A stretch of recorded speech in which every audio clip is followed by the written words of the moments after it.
Hello, hello, hello. Welcome, welcome. Anyone coming by to watch VOD right now? Because no one shows up in the first minute usually. Excuse me. Sorry, just needed to clear my throat a little bit. Oh, we're starting on nighttime. Isn't the this file selection screen normally on like a daytime screen? Or maybe it always starts at night and I've never noticed. It's possible. It is really cool to me though that the this title screen does, or not the title screen, the file select screen does kind of go through, like it does like have like this passage of time to it. I think it's a cool aspect to it.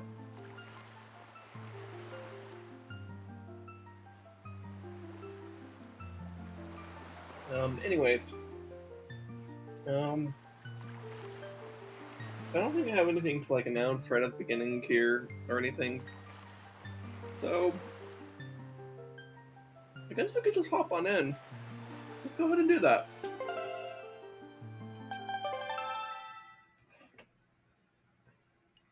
I hope that if you're watching this right now, I hope that you're having a good day, and if not, that's okay. Sometimes bad days happen. I hope that I can help you out here. Also, this sounds a bit quiet. Let me turn up my sound. Yeah, I had it in like 30s. Let's put it up to 50. Okay. Alright. Oh, yeah, that's right. I was doing I was trying to do the Korok thing, and then I literally showed up here with 1 second left. And yeah. But now I know how, like, that Korok thing works. Maybe I'll start out with that. I am supposed to be doing a Triforce Hunt, but the Triforce Hunt section of this game does seem comparatively directionless, which like I think is kind of cool. Um, but we'll see how I feel about it after the fact, because it is a very different. It does feel very different from how it was. Um, how the rest of the game was going, where like King Red Lions is like, go do this, go do that, go do this, go do that, and then now he's like, fucking find them, bitch. Which I find kind of funny. Also, speaking of Red Lions, where the fuck is he? I'm like trying to. Oh, there he is. Why are you so far from the shoreline? Fucking asshole King Red Lion's making me swim out to him. Gosh. Um. Oh, and okay, I guess I don't know if this is really enough, but I did learn something about this game. Um, and those of you who might know the game better than I do, and have been watching me this entire playthrough, excuse me as I clear my throat. You may have noticed something weird that I've been doing. um, and I would like to show you that I've now figured out what it is.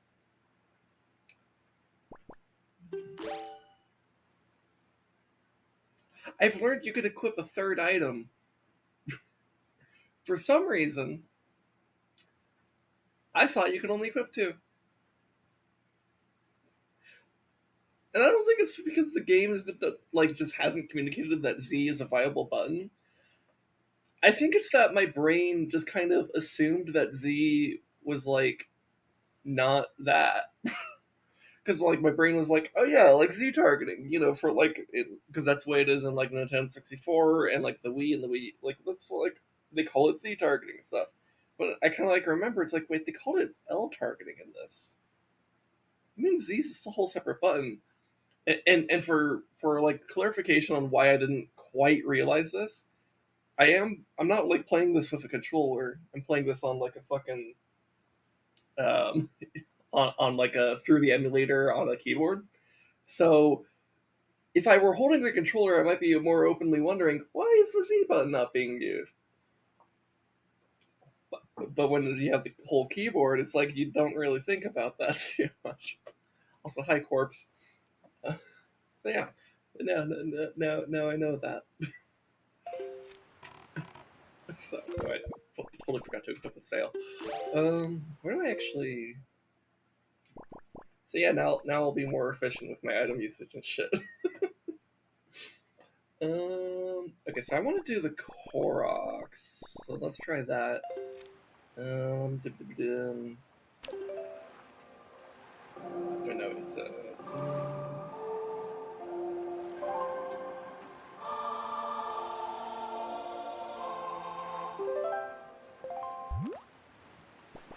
oh, cool. We could go straight to the forest haven. Hell yeah.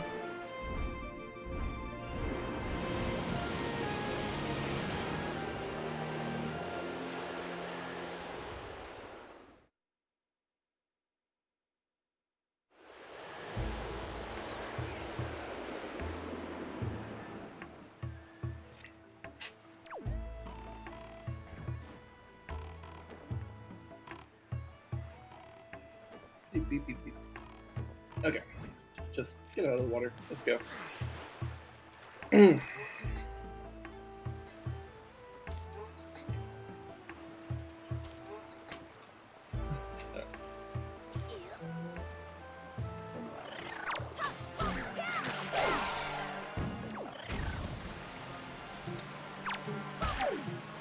I still find it weird that I decided to call these like Boko Babas instead of Deku Babas, even though it's like every other game that has these calls them Deku Babas.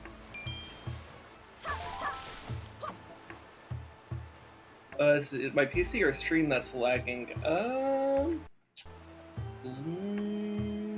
Let me check. Let me check my own stream over here on my second monitor. How's it looking? Um, I'm not sure. Let's see, let me check my task manager to see if there's like some dumb thing going on.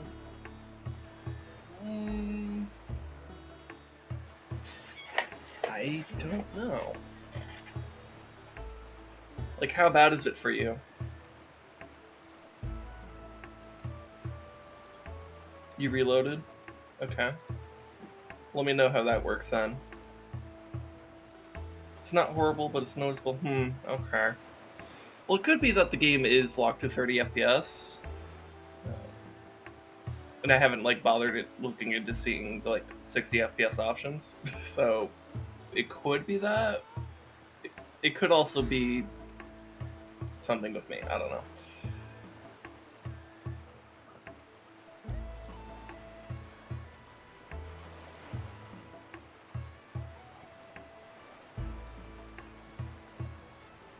Yeah, no, I mean, no, that's fine. Like, if there's like actually a,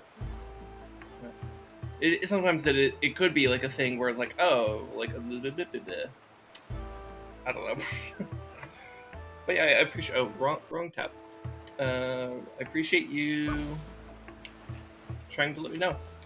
How much of the game do I have left? To be honest, I'm not entirely sure. Because I've never really played this game all the way through, but I suspect I'm like a good chunk of the way through because I'm on the I'm on the Triforce Hunt section of the game. And I suspect that's like the last like major section before you do the final bit. But I don't know.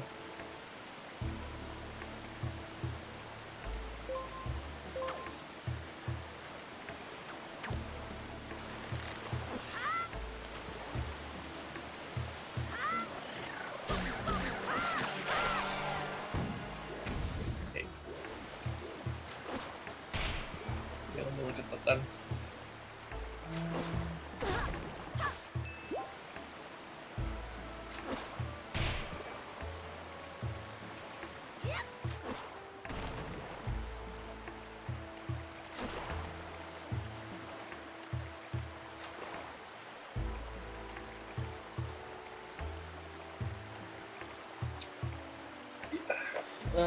Let's see. Cancel that.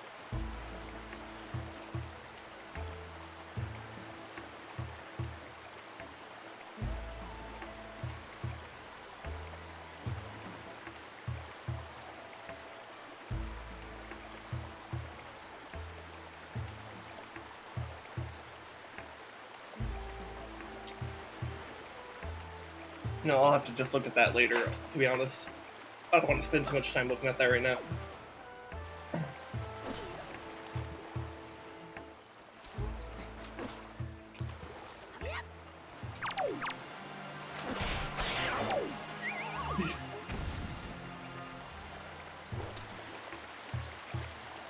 Oh yeah, that's right. Now I have to jump up. No! Link didn't jump high enough.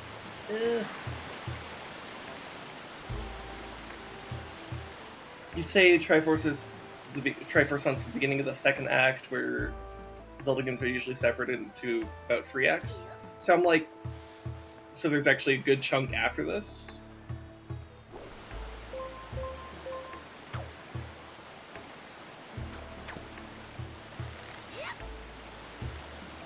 Huh, okay. Okay. Well then. I guess I still have a good chunk of the game left.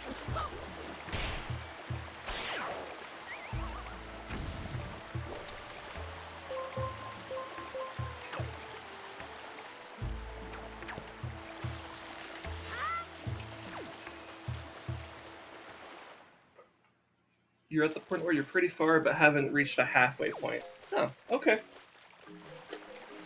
I didn't know that, but okay.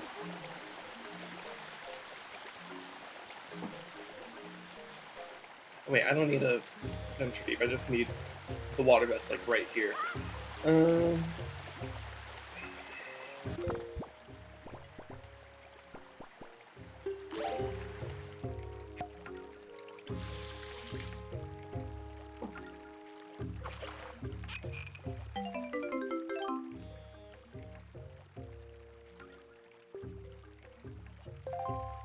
Okay, well let's go help those Koroks.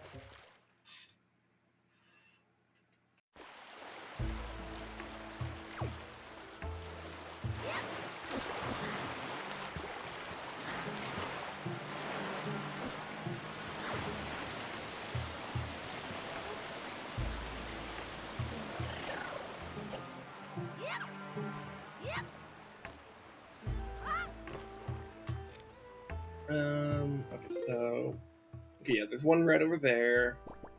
And okay.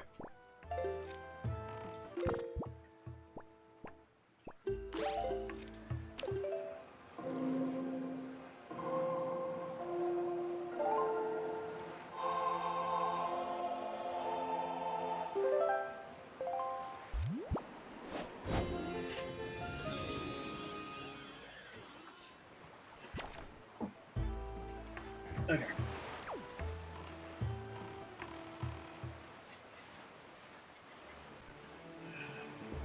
Yeah, hopefully we could do all the Koroks this time. Because last time, well, before I didn't quite realize how like the Korok timing works, but now I do have a sense of that. It was kind of funny last stream because I got to like the second to last Korok. I put the water on and he was like, "Oh, thanks for helping me. You have literally 1 second left on your water." And I was like, "Ah, I see." So it's like I recovered the sapling only for it to immediately for it to immediately start withering again, which was like kind of funny but also kind of sad.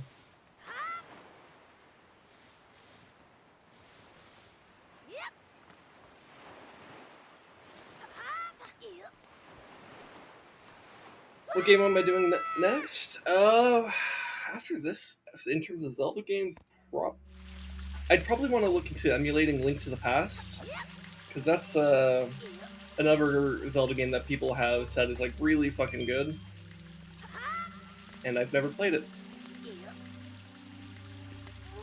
so I could see what I think of it.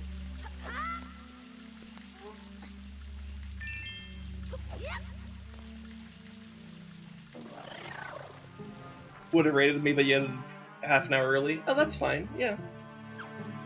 I think I saw that you were doing what, Luigi's Mansion or something. How'd that end up going?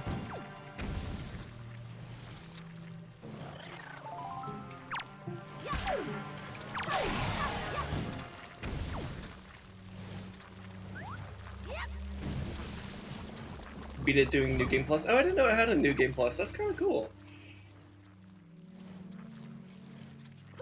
So you like the Minish Cap? Yeah, I haven't played Minish Cap either, so that could be another one I could do at some point.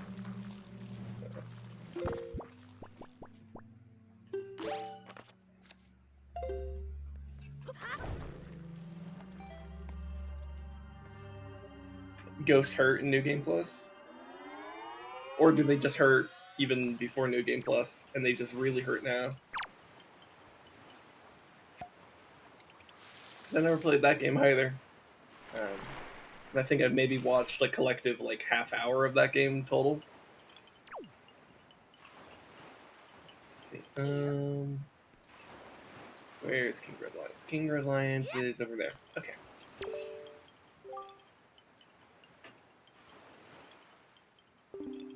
It's snipped in NA, but PAL and Japanese releases got some boss fight differences and a mirrored mansion. Oh, okay. Oh, okay, this core. I keep on trying to roll off, and it keeps on talking to the core. You ever try to roll off a cliff and you end up just talking to a Korok?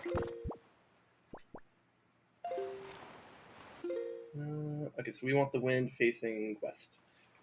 Okay.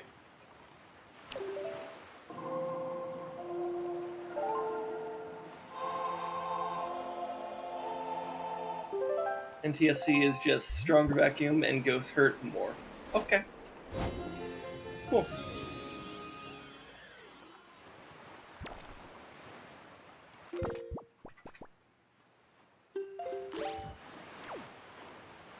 I think I want an angle like this. Maybe a little bit more east. Also, let's get a boomerang out. Or at least ready. Guess the shark fucked off. Shark fucked off. One low-level ghost took you from 100 to 30 in a single hit. Oof. That's a lot of damage.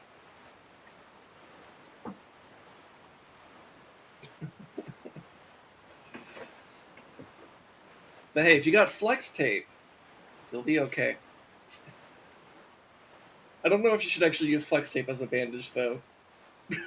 Probably not. Probably not the healthiest thing to use. Or it's the biggest brain thing to use. Depends on your perspective, I suppose.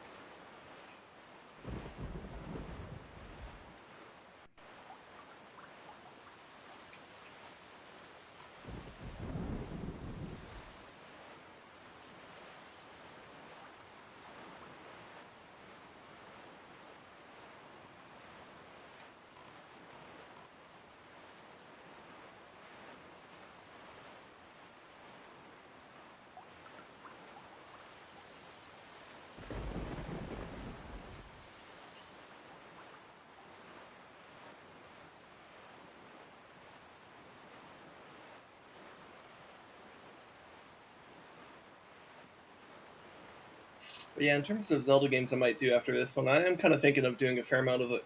At least if I can like emulate them, because I haven't looked into that yet. Though I'm assuming that you could, considering people have emulated tons of Zelda games. Um, I'd want to be looking at stuff like Link to the Past, maybe the Oracle games, Minish Cap, stuff like that. I don't know if I'm like planning. I don't necessarily have a plan to do like all the Zelda games, but maybe if I find myself in that position, maybe I will.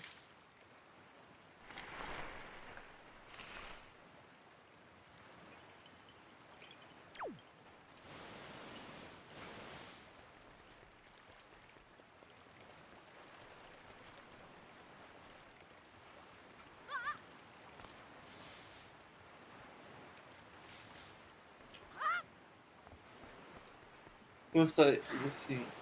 Even now, even the DS games have controller pad patches. Okay. I don't know. I don't know why my tongue struggled with controller pad patches.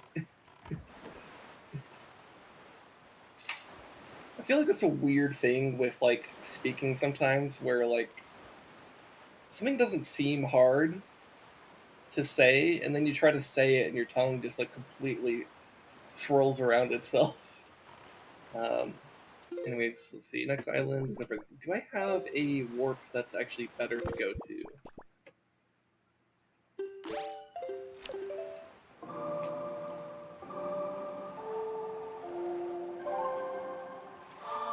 Just let me know when you're looking for emulators, and I'll show you the best programs and ROMs. Yeah, assuming I don't find it myself. Yeah, I'll definitely do that.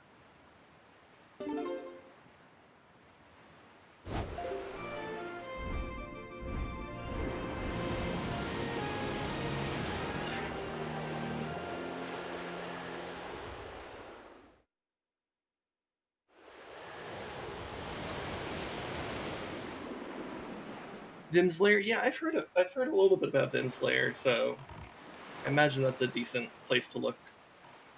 Okay, so it's probably that island out there that I need to head to.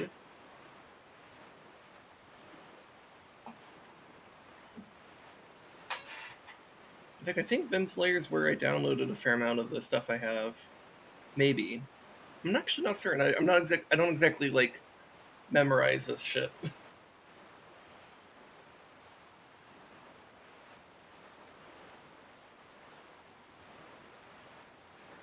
Which is important because some sites have viruses. Yeah, I pretty much every time I've like downloaded a game for emulation, I've always like scanned it before daring to open it.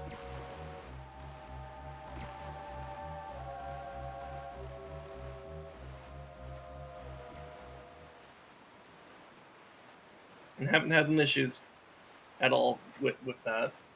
But you know, it's always good to be safe.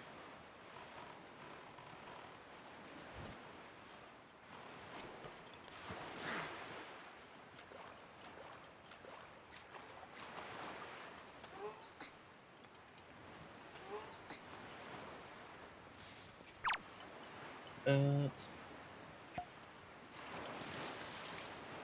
I'm happy how the internet tries to preserve these classics. Yeah, no, it's really cool. Even just for like a historical preservation type shit, I think it's really cool.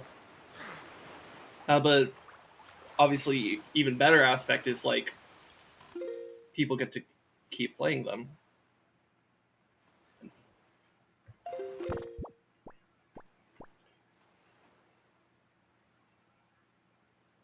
And I think another cool thing that I've seen happen because of all this emulation work is that like randomizers have been a thing for a lot of these Zelda games.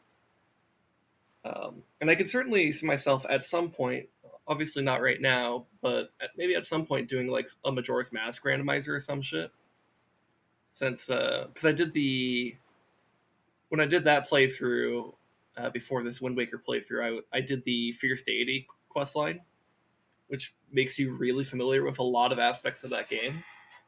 So I feel like I probably do actually have enough like familiarity with that game to make a randomizer interesting, just because of that Fierce Deities questline. What am I looking for here? Oh no, I just need to play this damn song. Okay.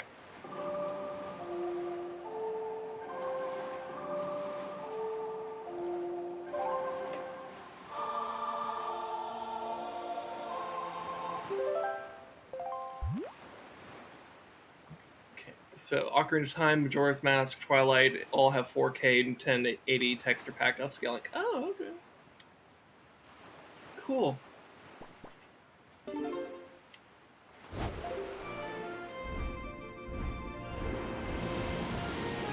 Oh, and Skyward Sword. Yeah, how does the Skyward Sword emulation even work? Because that was something I was like, I've been kind of wondering about for a while, because that game relies very heavily on the Wii Motion Plus, so I'm not even sure how you would emulate that.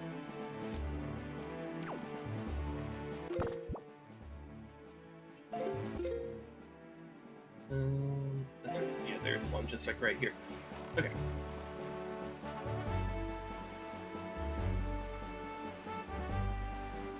I haven't tried Wii emulation Lameo, but I think the mouse, like you just like wiggle the mouse around, I guess. Yeah, I mean, I did Mario Galaxy on stream a few months ago, and there's some like motion control things that I remember binding like I think like the ball, like that you have to like control, that you typically control with motion controls. I think I just bound that to like just some other keys on the keyboard, and kind of moved a bit like almost like a secondary movement set. Like instead of WASD, it was, I think I did like, I don't know, like fucking YGHJ or something like that. I don't fucking know. I can't remember what I did.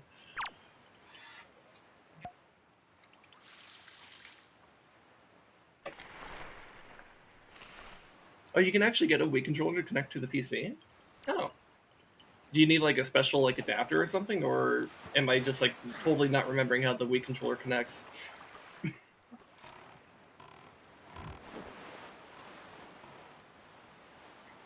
Okay.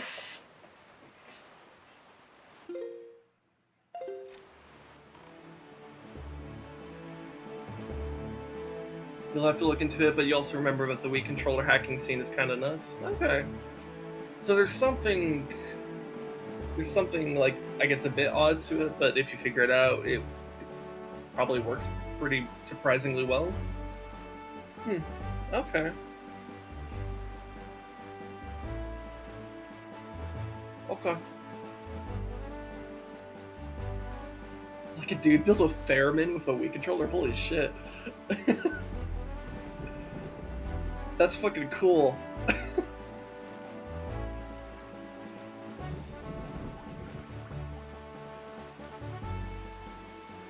Yeah, that is wild.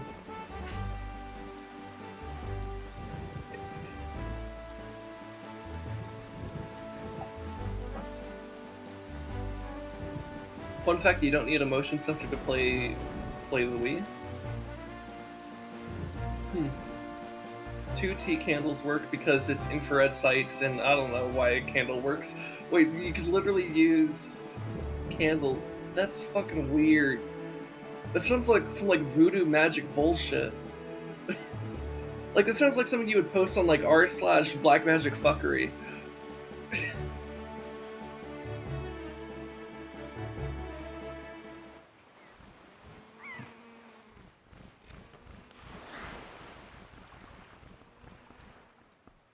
That's so fucking wild.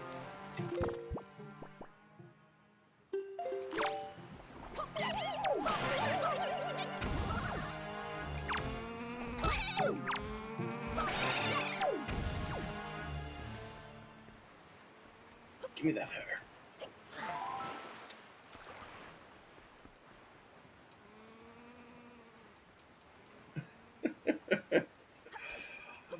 God, that must have been weird to witness while high. Like, you think black magic fuckery posts are already fucky enough? Imagine doing it while high. A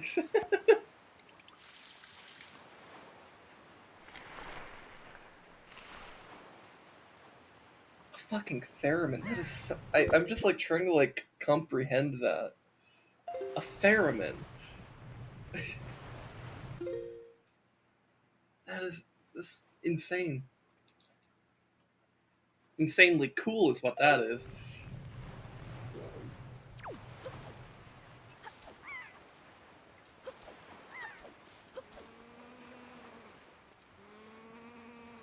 Today I'm streaming tarot cards and Wii using tea candles for mood. Bruh. Oh fucking. Okay, at least it has multiple uses. That's not what I meant to press. This is what I meant to press.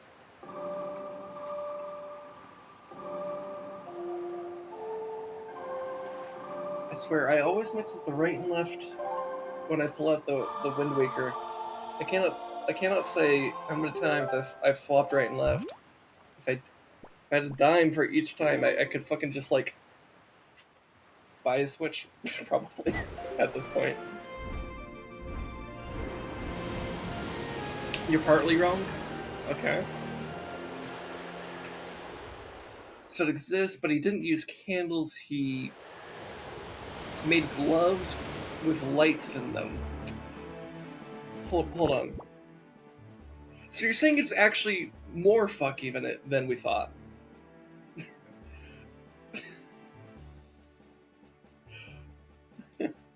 I'll have to click on that YouTube link later, but yeah, okay, interesting. So I want a northern wind. Okay.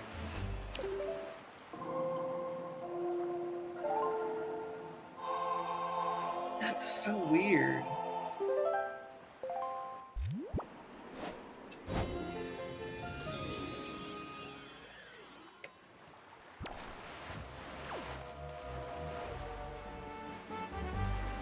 And so what's with sharks showing up and then like not doing anything? Oh, he heard me talking shit. Where is he? I can hear the music. All right.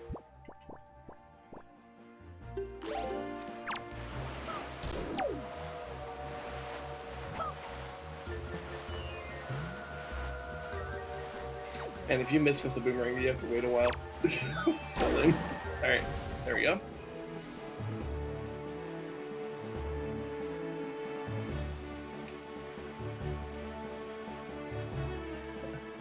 Seeing a Wiimote on a mic stand just makes me want to giggle like a schoolgirl.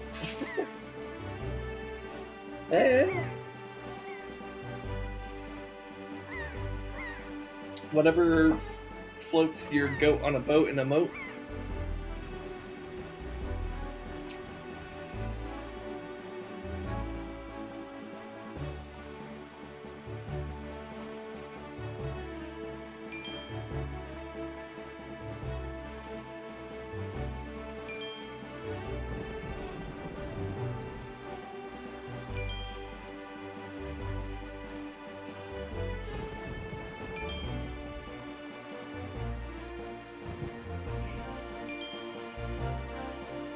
I love how I very regularly complain about getting too much money in this game and how money doesn't matter. Yet here I am doing this money game on the ocean. I hate catchy choruses and I'm a hypocrite. That's what I am.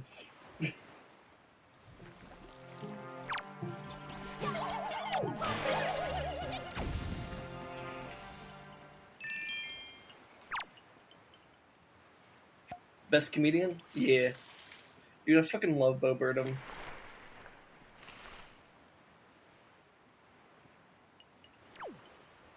I mean, this game at least makes you spend bank, unlike others. I have spent like fucking like nothing in this game.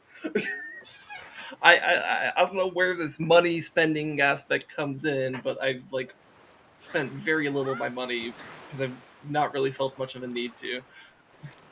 Like literally last stream, like I fucking like I think I even clipped this. Like I like fucking like got an empty bottle from like this like girl that was rich and is now poor, and I was like, oh my god, this is literally the best reward I've gotten because I finally have a second bottle. Can I literally give you 1,000 rupees to pay off like the debts that your family has or whatever the fuck is going on?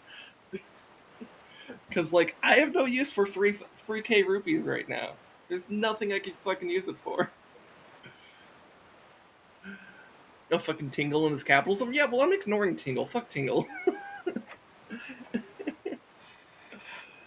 Though I guess, yeah, if I were to engage in Tingle's shit, yeah, I'd probably spend a fuck ton of money, because, yeah, he's a greedy capitalist.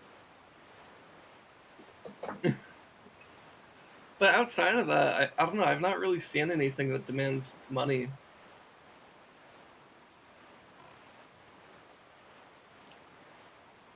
Also, yeah, I did see that Netflix special that Bo Burnham dropped. I think it's really good. Watched it with my girlfriend, like, I don't know, 3 weeks ago?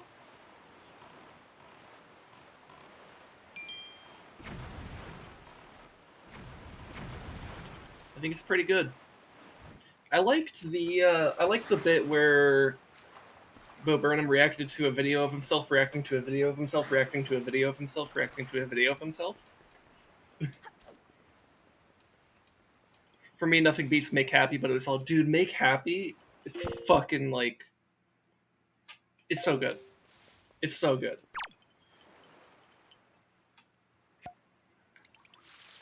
It's also like sad in its own way because like, the whole point of Make Happy is that he's not happy. But like I feel, but that's also what kind of gives it that artistic punch, right? Make happy is life changing. Yeah, dude.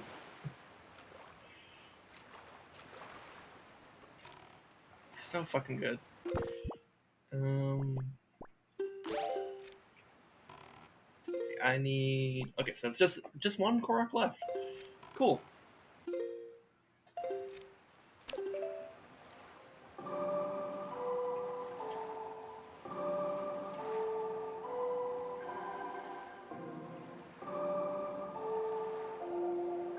There we go. It's funny the first time, and every time you watch it afterwards, you feel his sadness and it's crazy. It's a roller coaster feeling. Yeah, dude. Like fucking like the way he ends the show, um, with fucking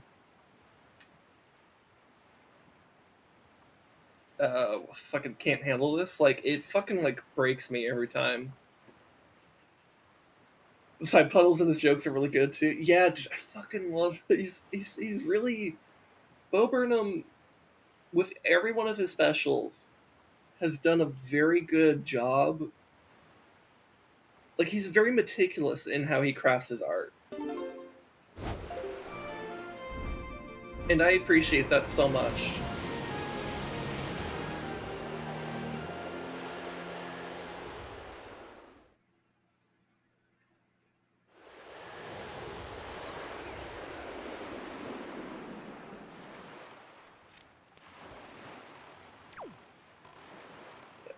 Friend and I, my friend and I rewatched the ending before watching the new one. Yeah, they definitely make happy. Definitely, or let me rephrase it. Make Inside definitely acts very much as like a direct sequel to Make Happy, since like so much of like what Inside is kind of thematically about is like, he hasn't been doing shows for like 5 years, and like this is kind of what he's doing now.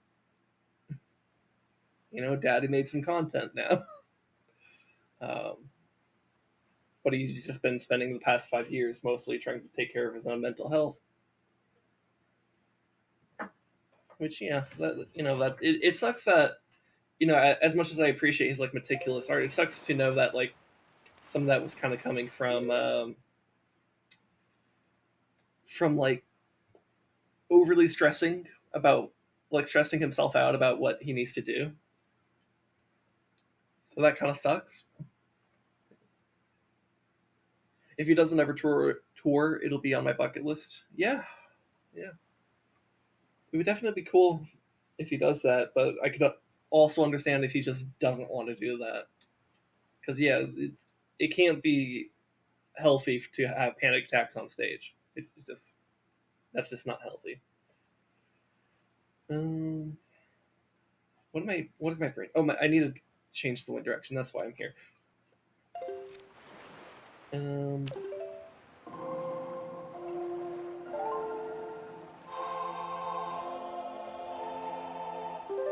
I forgot they mark the little dudes. Yeah, it helps a lot that they. Well, I think you have to talk to the Great Deku Tree, but he'll mark them for you, and that was fucking useful, like very useful, because you want to know where they are, and you can't mark it yourself, so. Because imagine how much of a bitch this would be if you had to like go find all her locations, memorize them, and then like go find and then like go get the water and remember where all the Koroks are. Go hit all of them in that 20-minute time span. And if you misremember even like one of the islands, like you might be like searching for like the rest of that time, and that could be a huge pain in the ass, right? Okay, enough about skinny white boys and their declining mental states. Yeah.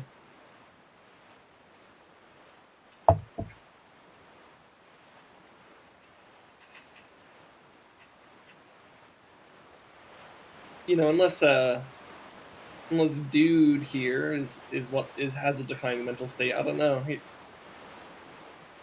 Do you think Wind Waker Link has mental health trauma? I mean, the game starts out with like his sister getting kidnapped. That's kind of sad and a bit traumatic.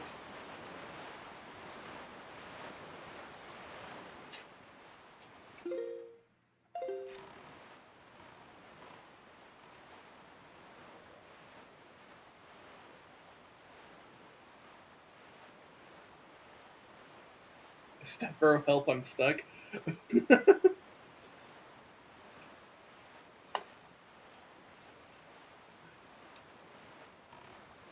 Probably a bit of loss of sleep. Dude, fucking sleep is stupid. I fucking hate sleep so much. And I hate how hard it is to sleep sometimes. It's the fucking worst. Like sometimes I will just like fucking like, you know, say like, okay, I need to go to sleep, and then first of all, I don't even like really attempt to like go to sleep for like another hour because I'm like I'm a fucking loser and I can't like, you know, do what I said I wanted to do. Oh, it's shiny. Oh, it grew, and it gave me a heart piece. Yo, that's pretty pog. Link doesn't need sleep. We don't know what's in those blue potions. Have I even drunk a blue potion in this game though? Maybe once, but maybe that's all you need.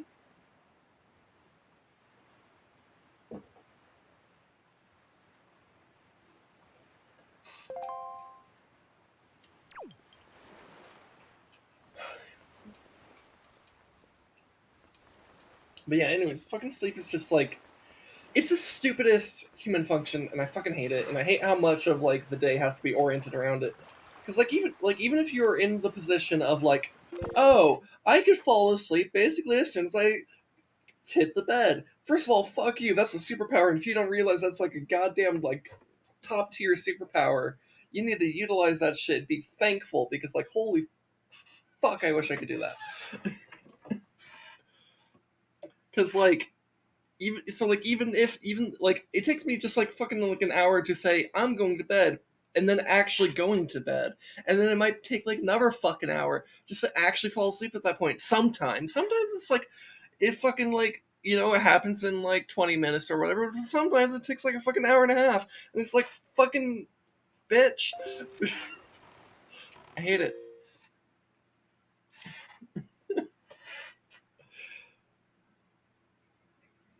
It's the dumbest thing, and it takes up so much fucking time. Like fuck. I hate it.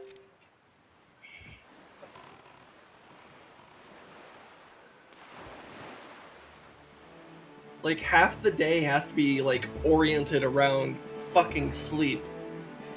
It's the stupidest fucking thing. I hate it. Fucking hate it.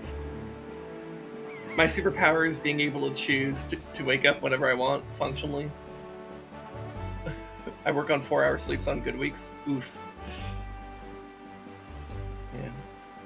Okay. Anyways, what am I actually doing in this game right now? I don't actually. I'm supposedly hunting for the Triforce pieces, but I don't even know. I don't even really know. I need to like find someone to like interpret them or some shit. And I think I tried talking to the Great Deku Tree and he couldn't help. I don't even know where to. I don't know. I mean, I guess I could just like look around, but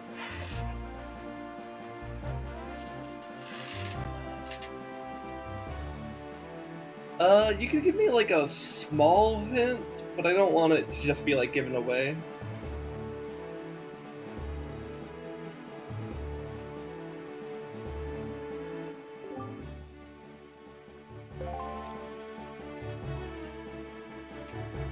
Weird green. Oh, fucking hell, it is.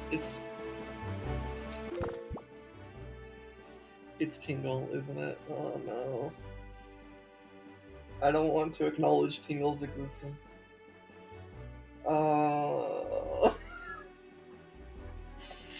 Son Son of a bitch.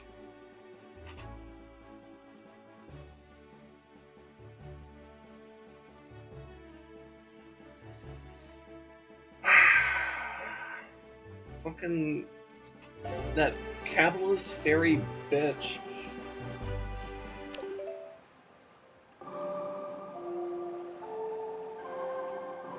Oh.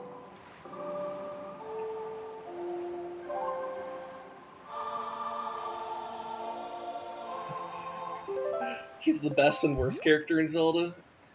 Yeah. Yeah.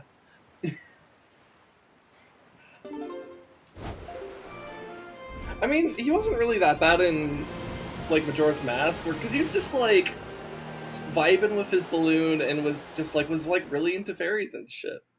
But in this game, it's like he's like extra weird and creepy, and he also has slaves, like literal slaves, and I don't like that.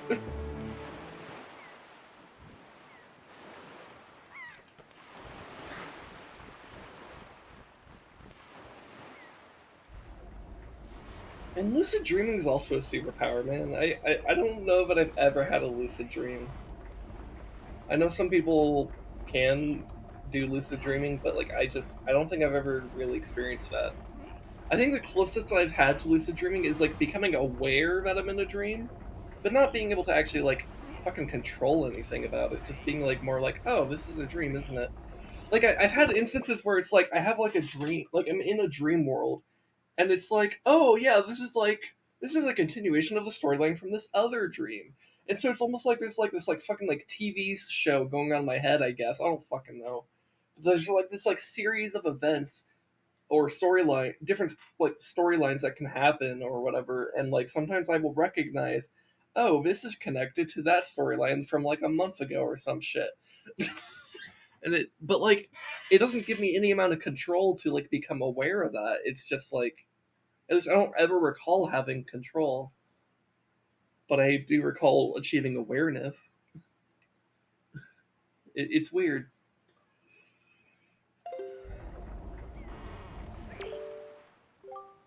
Dreams are wild.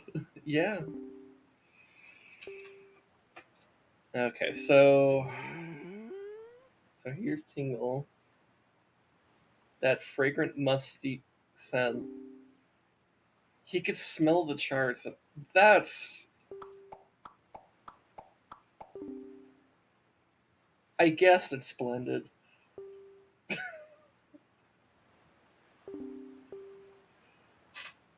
Okay, so I guess this is where the fucking 3.7K I have is gonna start mattering, because it's Tingle and he's a capitalist asshole in this game. Oh, only 398. This is so fucking cheap. It, I imagine he marks it up though over time. If I had to guess, become readable.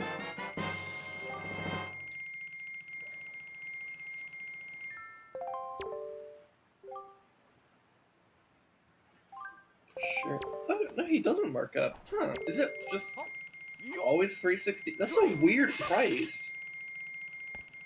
Why is 368?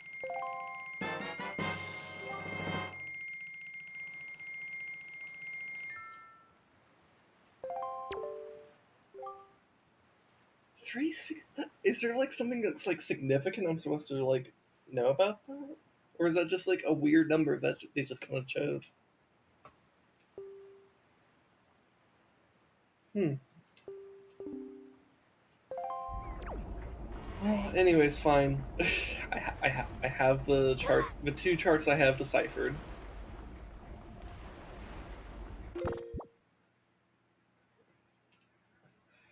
I look over and my cat's death staring me while laying on my work clothes. You feel threatened. Maybe you should.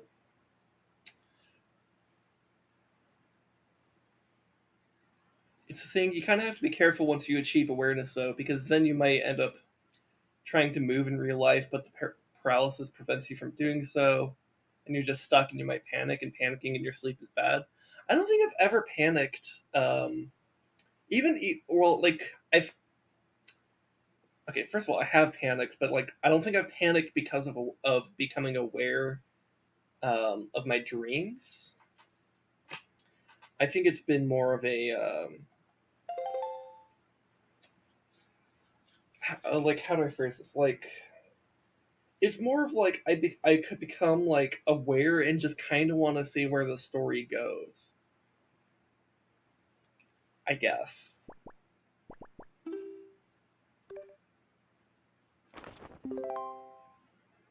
Okay, so a chain of islands. Wait, no. Hey, where's my ever Triforce chart? Okay, so it's like the corner of an island that has like a triangle and like a chain of islands. Hmm. I'm not sure if I recognize either of those locations immediately, so I might need to just actually explore the ocean. Okay, let's explore the ocean. How much bait do I have? Because I might need more bait. Oh, I was smart enough to get bait last time. Hell yeah. Good job, past me. Alright, so let's see. So yeah, let's just start filling out like every little chart. So I guess maybe we go like kind of over to these two spots and then grab these two spots, something like that. So let's get a northern wind.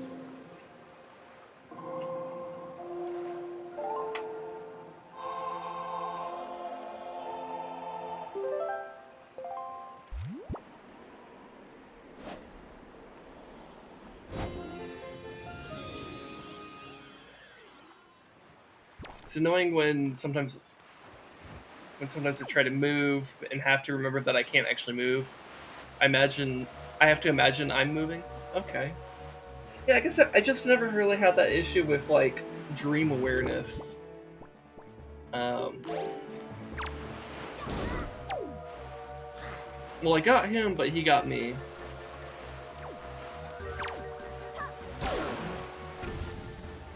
But I guess in that equivalent exchange, I come out ahead. Did he even do damage to me? I guess he did a quarter heart damage. Quarter heart damage is so like whatever. He knocked me out of the bow, and all it did was quarter heart damage.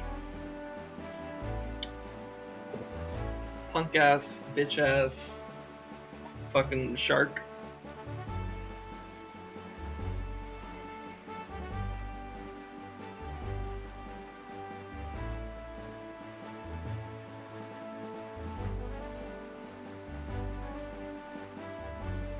Yeah, dreams are weird. Um,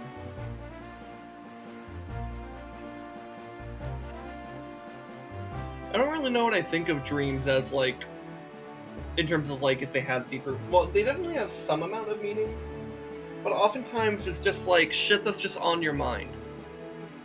Because like the whole point of or I guess maybe not the point, but the whole thing of like what a dream is that it's just like this like stew of like your unconscious thoughts just kind of like coming together and creating like some kind of stuff.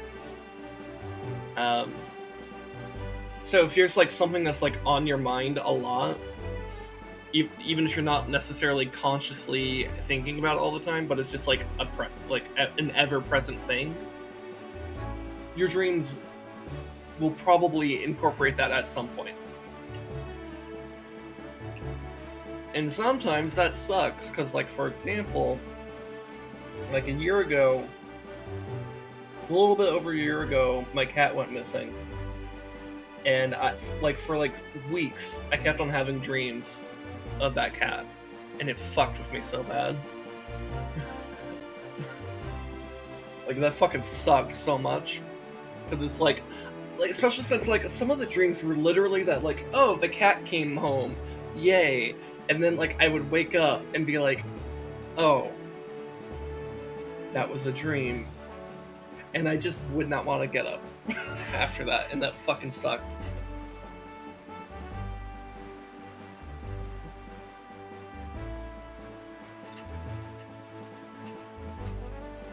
It's whatever's bouncing around in your head. Yeah, it's basically what your unconscious thoughts are. Also, I'm in an area where I did not look around for a fish. I should look around for a fish. Is there a fish around here?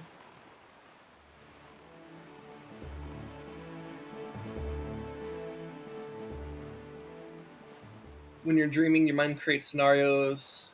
Yeah, yeah, yeah. That's another weird thing about dreams is that like you can't actually like dream a face you've never seen. It's so weird.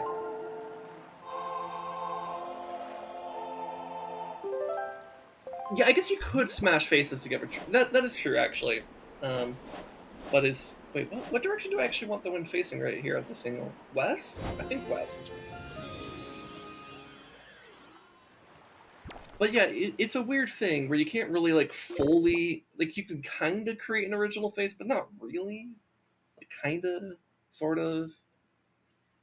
It's a weird thing. Anyways, I thought I saw a fish somewhere around here. Yeah, there it is. Okay.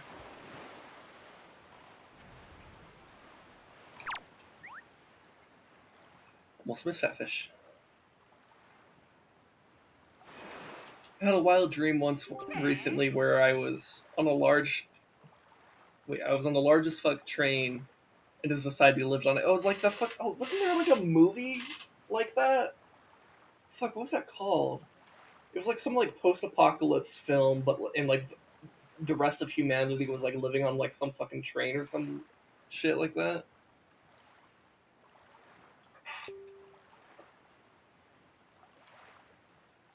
And so to get across the different sections, you had to climb over like roped off luggage, like a fucking like it became like a platformer game or some shit.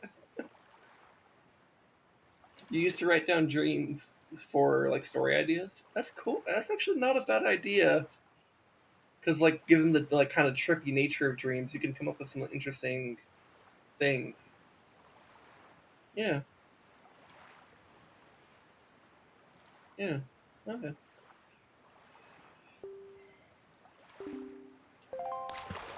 All right. So I guess we'll get the C chart and then.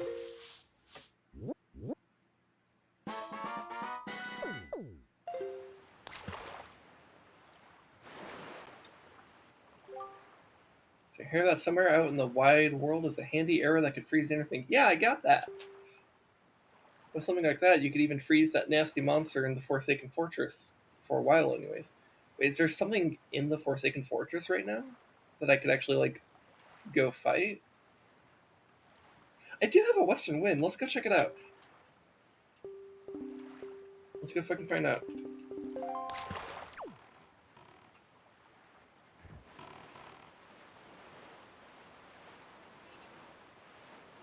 It also depends on how good you are at creating images in your head. There are people out there that can think of much beyond a blue. My tongue is still bad at like forming words while reading. That's okay. That's a regular thing here. But let's see. Okay. And then the rest of your comment was so you built like like Soto did. Oh, okay. Now I'm a couple of comments beyond. So that one beyond a blur. While other people can vividly recall memories or even create functional original images. Okay. And I'm at the Forsaken Fortress already, so I need to already adjust myself. Man, reading and sailing, it's hard to do at the same time. Like, okay. See, I never had still in my book, and I never finished it, but I tried writing something with it because it was basically like an entire city, and I think most of the civilization was under a stone building. Huh. I think there's also another. I don't know if it was ever a movie or if it was a book, because I remember. What was it called? Like City of Ember or some shit like that? Where like it was like this whole like underground society, like or something, and like none of them had ever seen the sun. I want to say it was like something called like City of Ember or some shit like that. I can't remember. I think I remember reading like the first like 90 pages or so when I was like 12.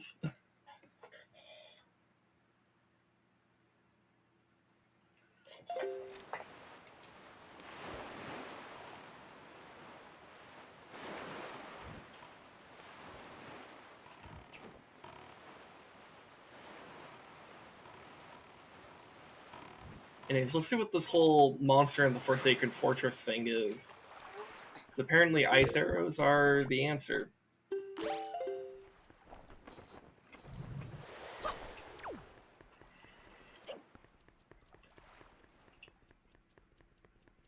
course, I have no idea what it's actually really referring to.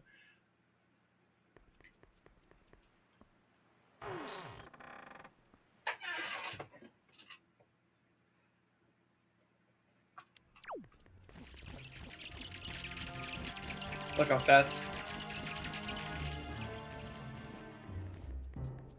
Oh, you know what? I actually think I know what it might be referring to. Because there's the... I think it's called a Floor Master in this game.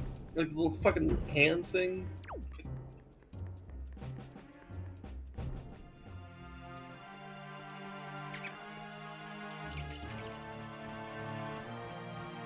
Because I know you can kill those with ice arrows, and then you could smash them with a hammer. That could be what it's referring to. I guess I'm not sure.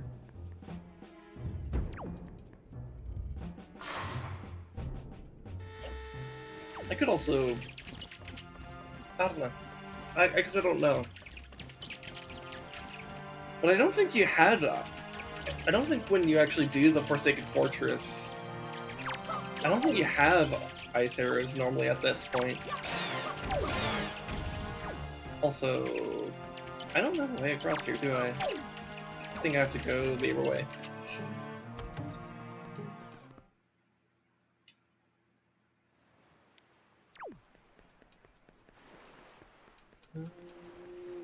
Guess go through here?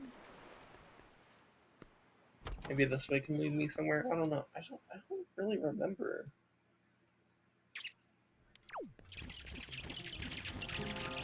Why are there so many bats?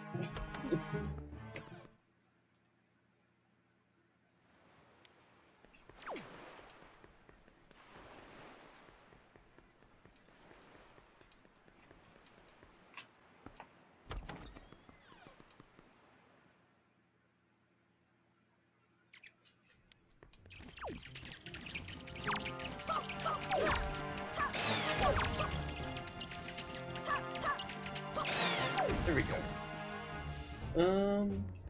Okay, I think I can land here. There we go.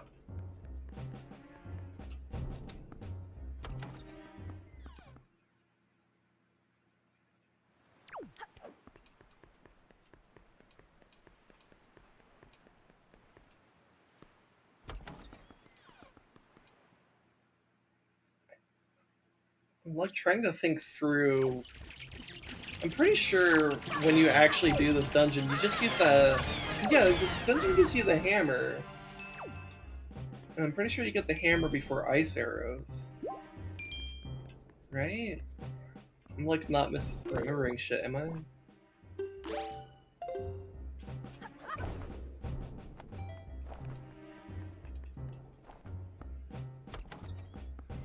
I don't know, I guess I'll find out if I like end up going through and then like I don't fucking spot anything. Maybe there was just nothing and I just don't know what the fish is talking about.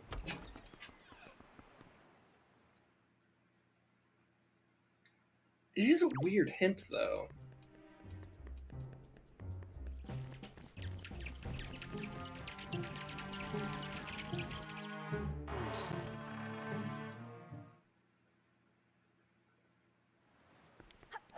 I'm like trying to like rack my brain of like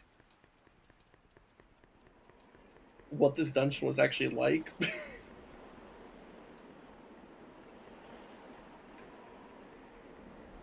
I don't ever remember using. Oh, that's blocked. Was that blocked before? I guess because yeah, because like Valud like torched this place, so I guess. Oh, it kind of looks like there's something there. Oh, it's an anchor. Huh. Okay, curious. Okay. So I can't burn that rope down. I assume I can't burn this either. Okay. Interesting.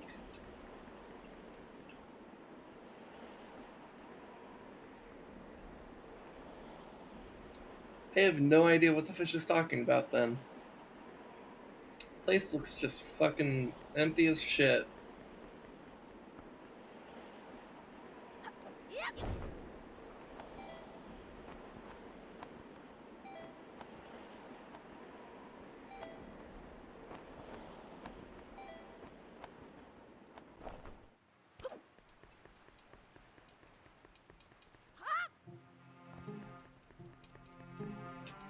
Well,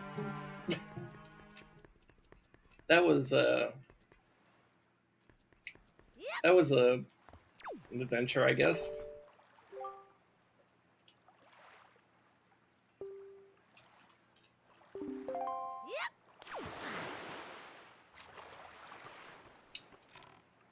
Anyways, I think we want Eastern Wind now, since we're basically in the northwestern corner.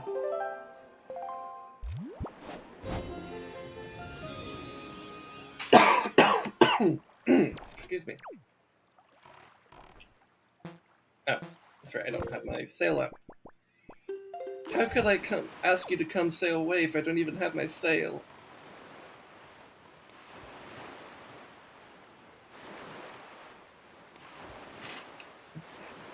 You need to get some sleep? Yeah, if you need to get some sleep, that's fine, man. Appreciate you coming by. And you know what? I appreciate your raids that you gave me the past 2 weeks. The one you gave me last week was like fucking huge. Like I had the highest viewership number, like ever. I had like 70 views on that VOD right now. It's fucking great. So thank you a lot for that.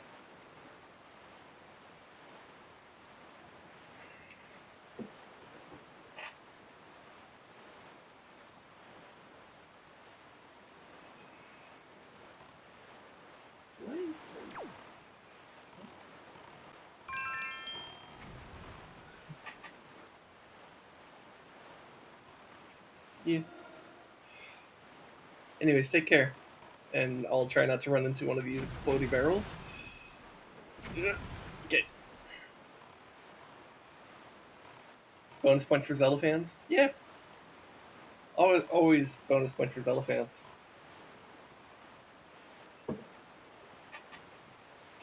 Zelda's pretty cool. Okay, so I need to keep an eye out for a fish. Yeah. See you next time, man.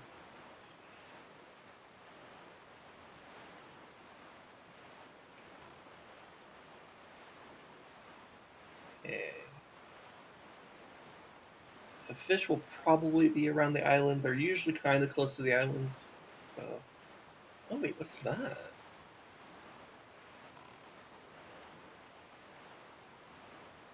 Oh, that looks like one of the submarines. Let's check it out.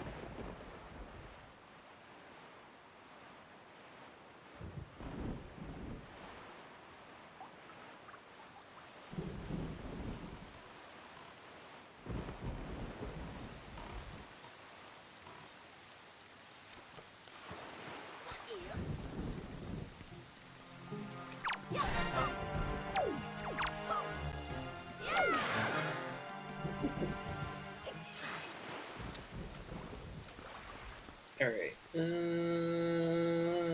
Alright, right in here.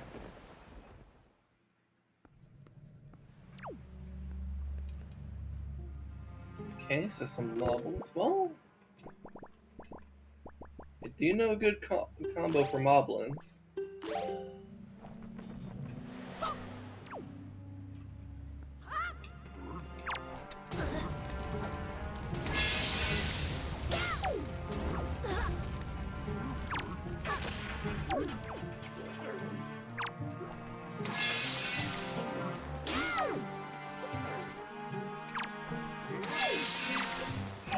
God, fucking the ice arrow hammer combo is so OP.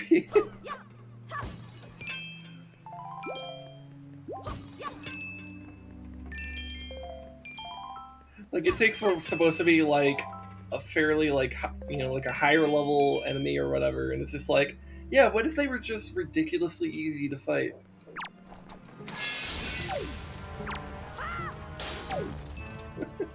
Like boom, 2 hits, gone. Ice power's OP. Oh, I gotta do some rope swinging. It looks like okay.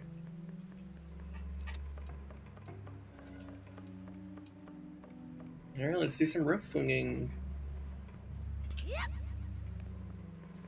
Good job. Missed the first one. It's only the first of 4. Okay.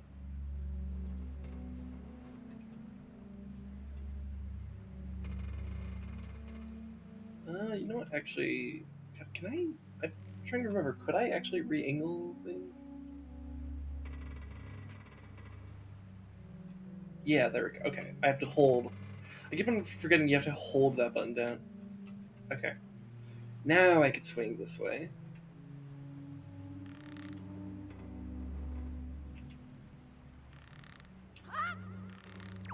Okay.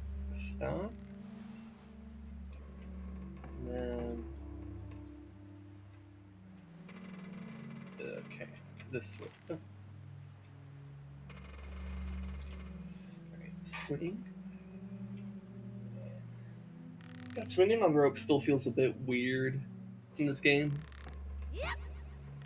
Ooh, okay, almost didn't land that. Okay.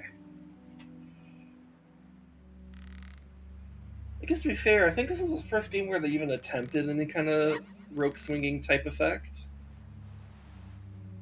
So I don't think there's anything similar to this in like the Ocarina games, for example.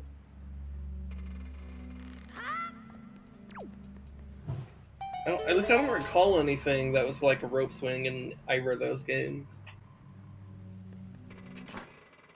Anyways, let's see what's in here. Probably money.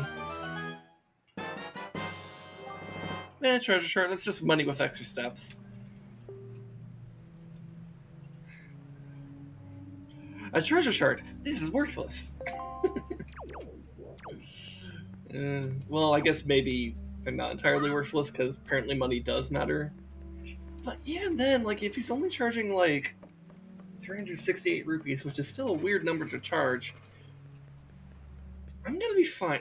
I have almost 3K. I don't know. I'm just not that worried about money in this game. But maybe he does start charging more later. Oh, that's right. I'm looking for the fish.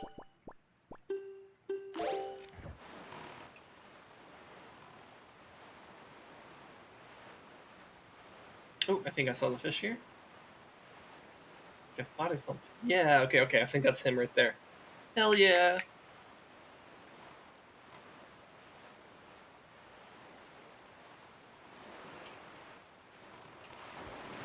And bait.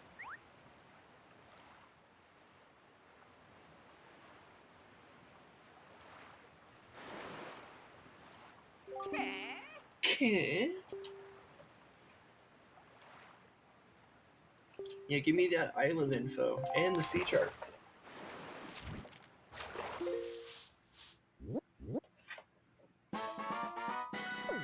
Oh, that's cute. It's like a little heart.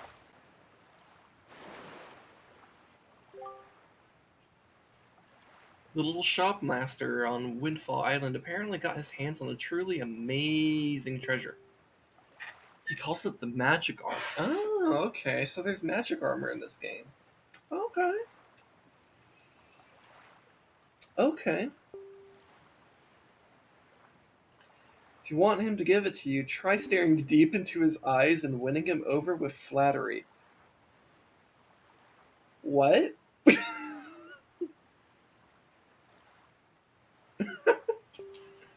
Excuse me, what?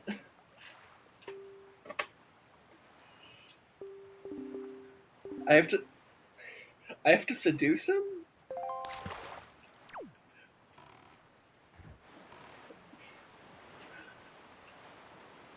And last time I was streaming this, I was like making like sex jokes, and I had to like tell myself like this is a kids game. I shouldn't be making these jokes, even though I kept on doing them.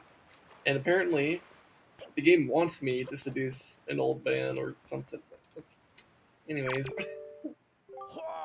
Cool.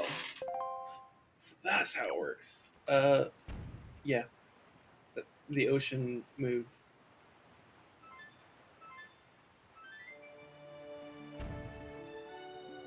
Oh my god, his eye is so red. That can't be healthy, dude.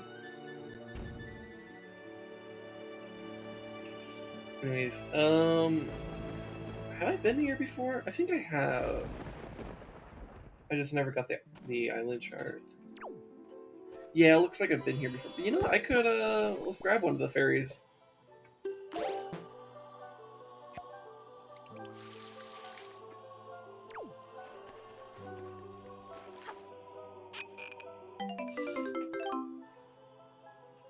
Yeah, the fairies look so fucking weird in this game. I mean, I guess they actually look like tiny little fairy people now, but like, I don't know, I think they look a bit weird. Alright, let's continue exploring the oceans. By oceans, I mean ocean, because there's only one.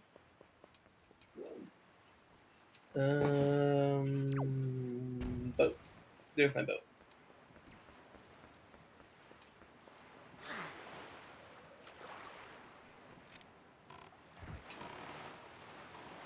Okay, so then it's these two sections. So let's angle ourselves kind of south.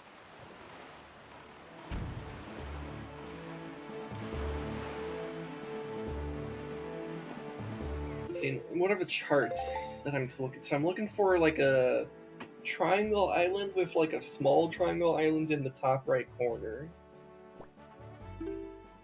And just some like chain of islands that's kind of makes like a C shape. Okay. See, do I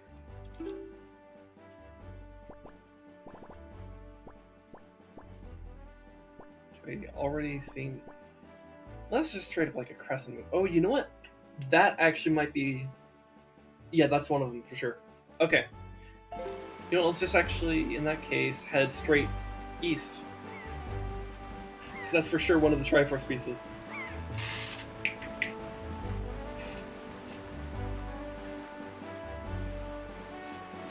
And that is not a dream.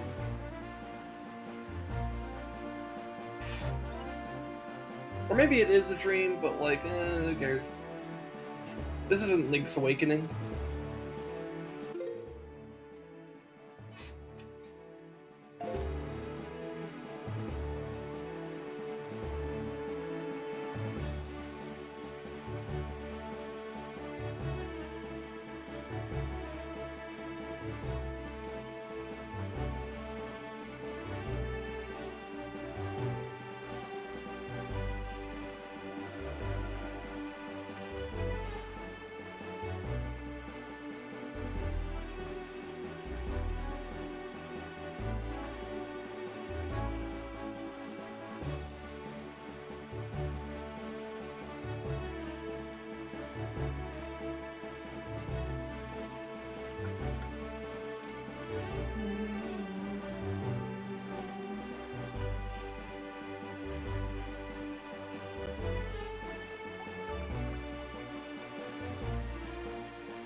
You know some other dumb shit about sleep? So, like, we all know that, like, sometimes, you know, if you're underslept, you'll feel tired and shit, right? Which, like, that on its own fucking sucks and it's stupid in its own way. Just like this shark who's being a loser.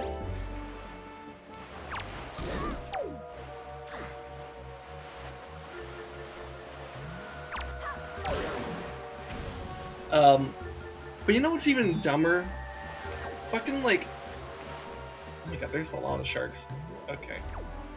They fucked off. Okay. But, like, fucking having, like, too much sleep. is also a thing you could do. Like, sometimes you could just like sleep like an hour or two too much, and then you're just like tired because you had too much sleep, and it's like, what the fuck is that bullshit?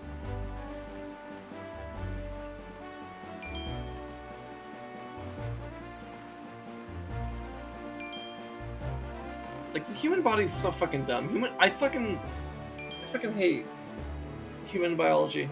It's the dumbest shit. Sleep being like the dumbest aspect of it, probably, maybe, I don't know. Maybe the dumber aspect is like when like a lot of your body's like defense mechanisms just kind of make you feel shittier.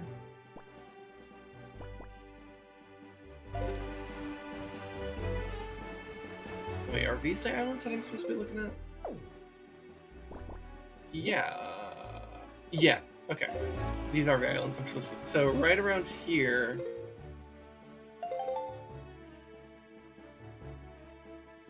Okay, I can see myself in the bottom. Okay, so I need to go, like, straight north from where I currently am.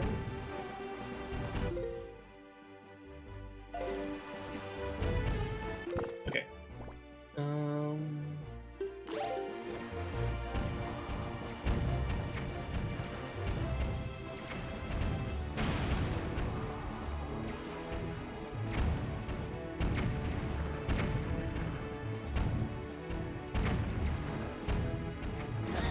Damn, he got me first. Oh, no, I think I got him a little bit. So I just need to do that again.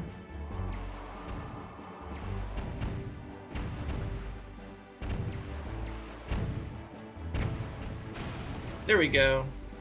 I sunk his battleship. Alright, so let's see where I am on the chart. I'm kind of close. I think I need to be a little bit more to like my... I think actually in the direction that boat I just shot down was. Kind of like here-ish, maybe?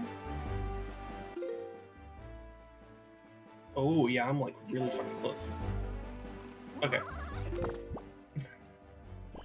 Okay, let me deal with the bird.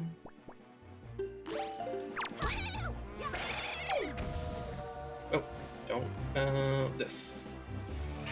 Let's see if I'm in close enough spot. I'm definitely close. Okay, so I'm a bit off.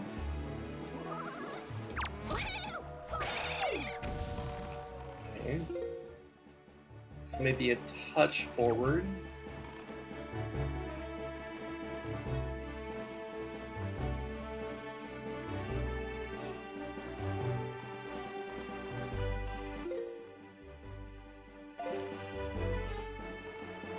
Oh, okay. I think it's right there. I could hear the Triforce. It's calling to me. Except I'm just like barely off, probably.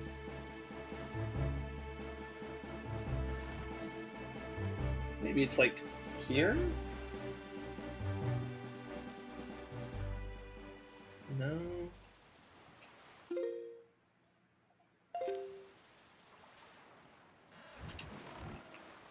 Okay. Let's just try looping around.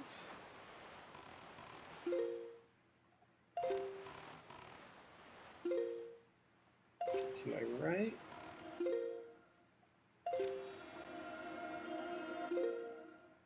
Okay, so let's try right here. Hey! I got it.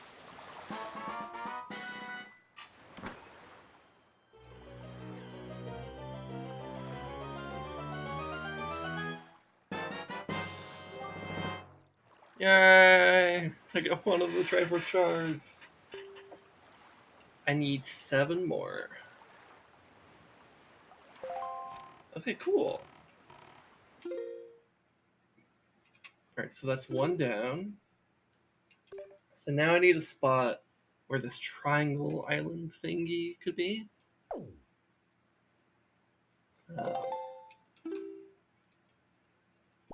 So does he do any of the charts I currently have show something like that? I don't... Wait! Haha! Okay. So where do I have? Do I have a warp point that's close to that?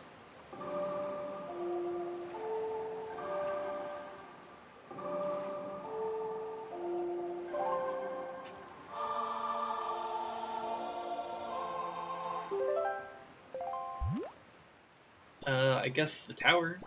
That's coming close.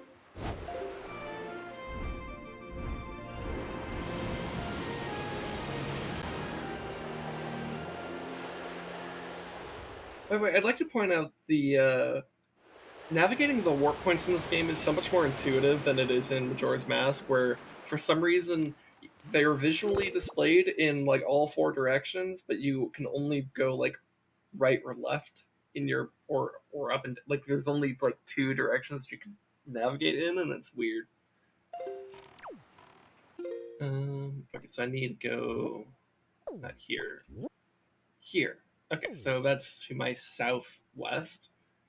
So I need either a southern or a western wind.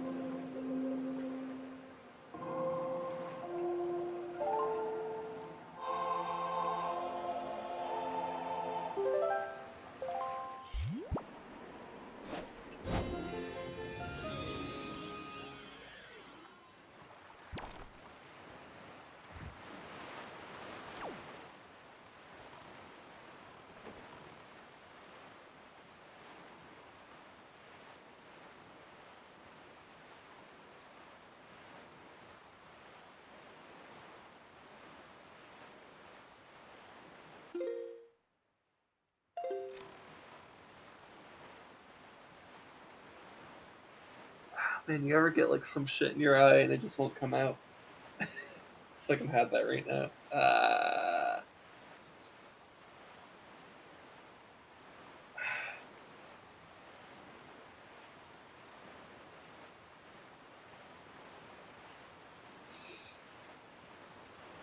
Thankfully, this game is not so intense right now, so I can kind of just like deal with my eye. Okay, I think I see the island.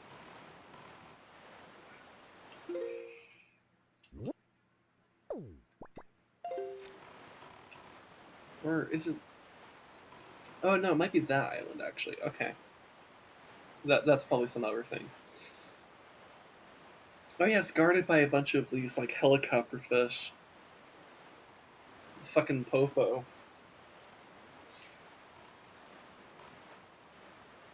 right? Yep, I'm aimed right at it. Okay. We should probably have the chart selected so that we can just see where we are once we're actually close.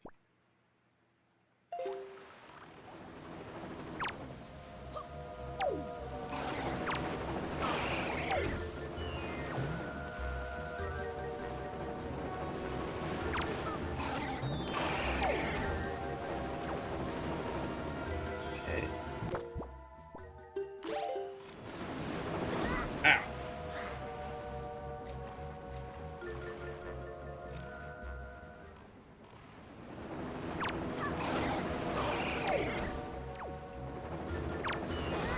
Damn it.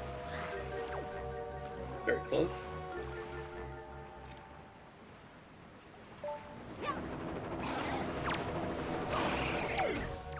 Okay. I think we got them all down. And it's like slightly this way. Okay, so a little bit more like over here. Let's try right here. Hey, first try.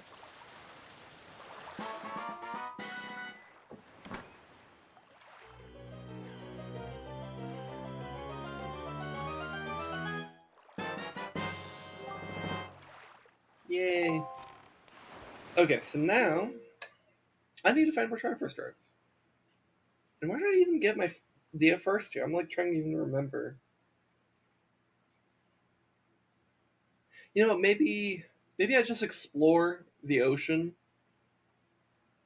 and I don't worry too much about like yeah, let's just explore the ocean. So we have some areas like right above us on the map. So let's just set a northern wind and just go.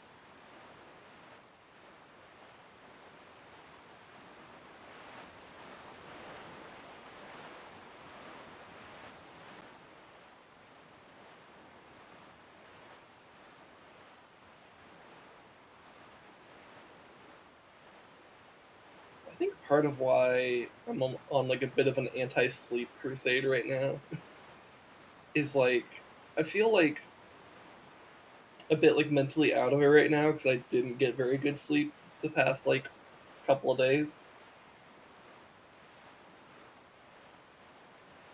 which is but like I still had a hard time falling asleep in the first place, which is like the extra dumb part of it.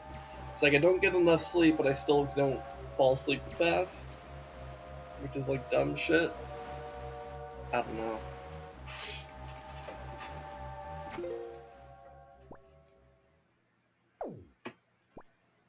Did I just miss the fish? Or no, or do I already have this? Yeah, no, it's the one above, right?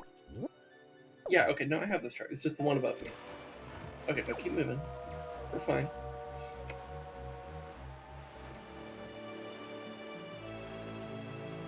I guess it didn't help that I ended up waking up like an hour before I started the stream. Like, actually, like an hour. And typically I'm at least awake for a few hours before my stream. So I'm just like, I don't know, I just feel like mentally weird.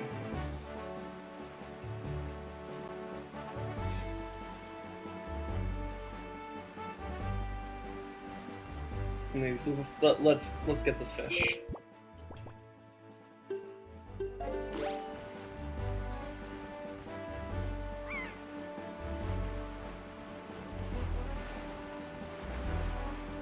And bait.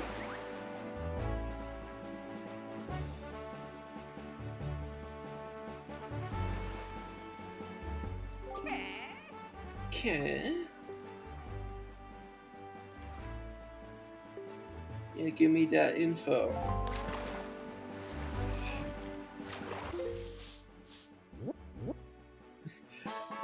Man, did you see the freeze frame there on Link right there? You got like the fish like jumped out and then it, like the freeze frame was like mid blink, so Link almost looked like just fucking like just as out of it as I feel.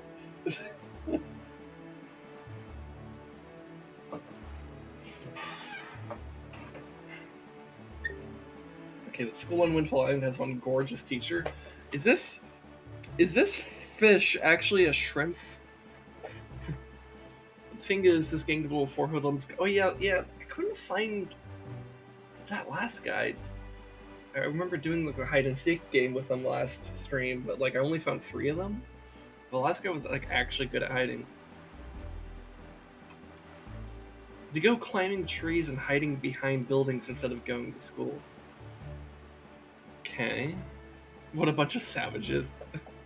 They climb trees. What a bunch of savages. So uncivilized. Somebody's got to scold those scoundrels and set them straight. What a shrimp. This fish is actually a shrimp.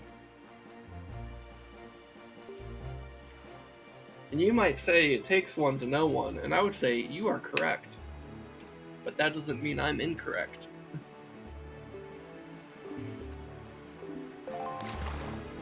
Anyways, get to the next area, which is in between Windfall and Dragonroost, which apparently I've never gotten that. That's actually a little bit surprising. I guess maybe I never had bait when I actually traveled there. I don't know.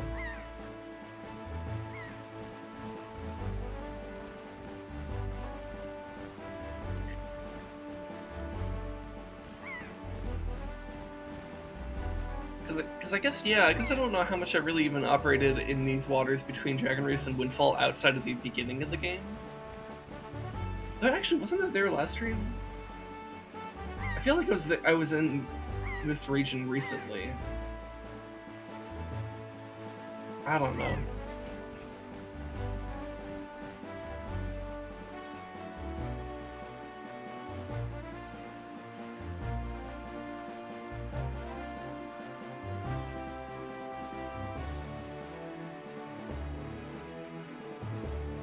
Oh, there's a fish. Okay, I see it. Make sure we get some bait equipped.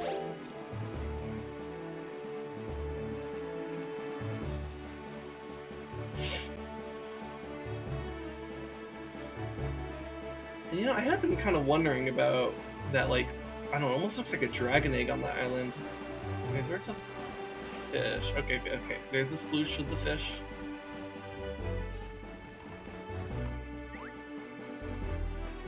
Alright. I got the fish.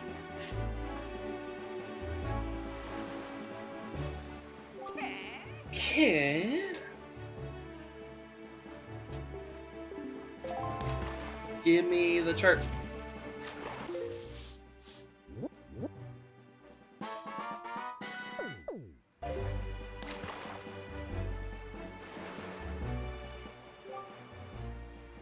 Do you know what a choo-choo is? Yeah, it's like a little slimy thingy.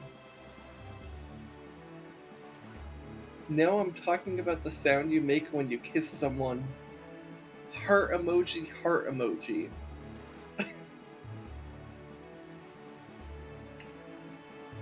I mean, the last fish I talked to was a shrimp. This guy might be out shrimping the other one.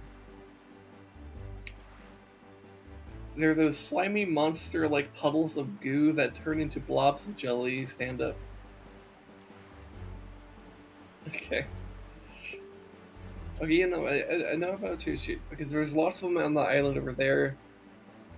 So if you see any, I'd avoid them, they can get nasty. I don't recall seeing a whole lot of Choo-Choos on this island, actually. What is he talking about? Yeah, there's a potion brewer, yeah. I mean, I guess Choo-Choos could spawn, like, anywhere. I just don't particularly remember there being a lot of Choo-Choos.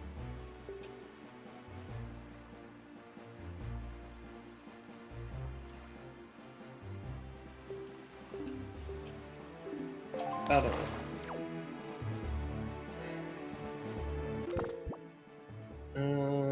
The wrong button. So let's. I guess. Well, we have literally none of the like far west or far east charts. Okay, so let's head up to like the top. What's with these red circles?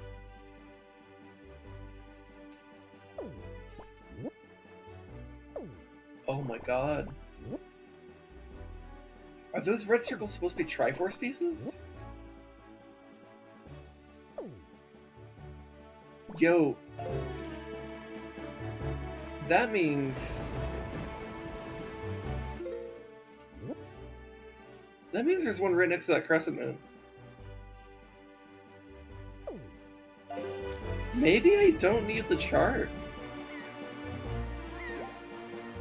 Let's see if I could do this chartless. That'd be kind of cool if I could just, like, go up there and grab it.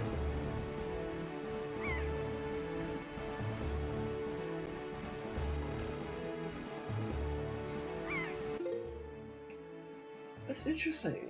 So, like, how did those even get marked on my map, then?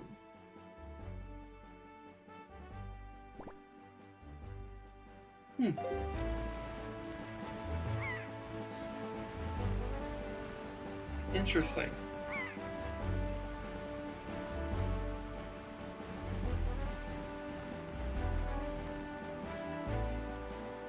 I guess that means that you could just, in theory, assuming this does work, you could just explore the ocean and you would never need to find a Triforce chart.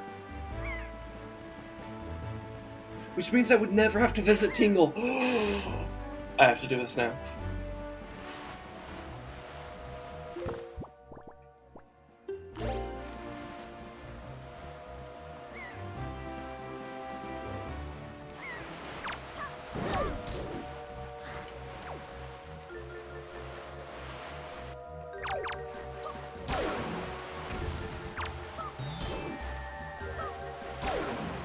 Oh my god, why are there so many sharks?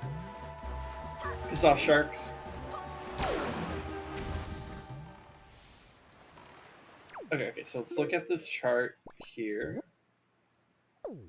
It's probably better if I do it like this. So I think it's like right in front of me. So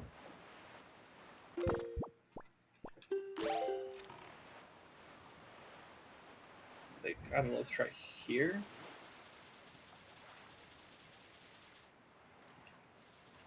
Okay. Uh, wrong button.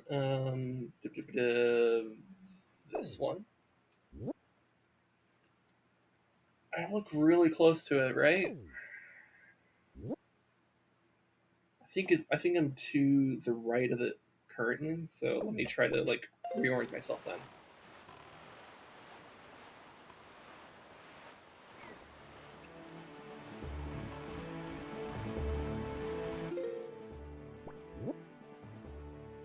Okay. Okay, so I have like the right angle. It's just gonna be okay. It's like here.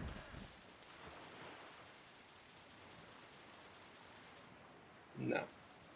All right, let's look at the chart again. Ooh, I think I'm really close though.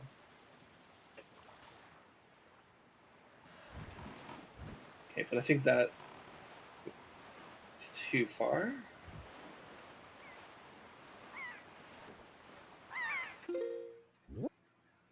Yeah, if I could do this, that's gonna be really pog.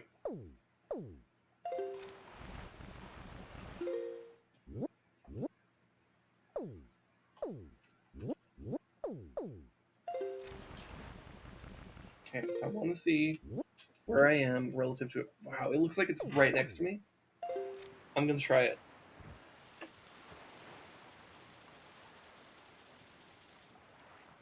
Nah. I think it's probably like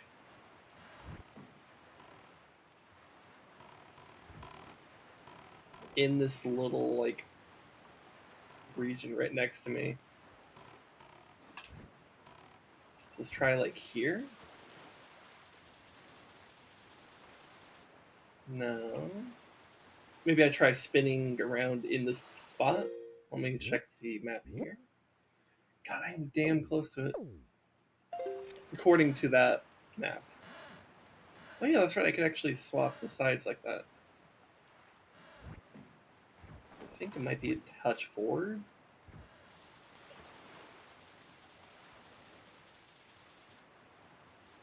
Okay.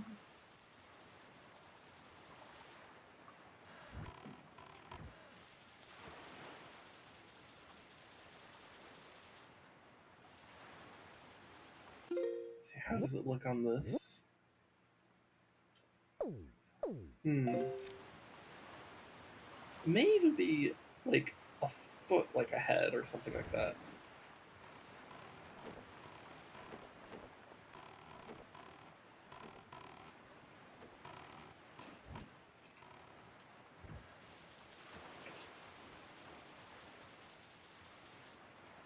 Dude, if this works, this would be such a big brain move.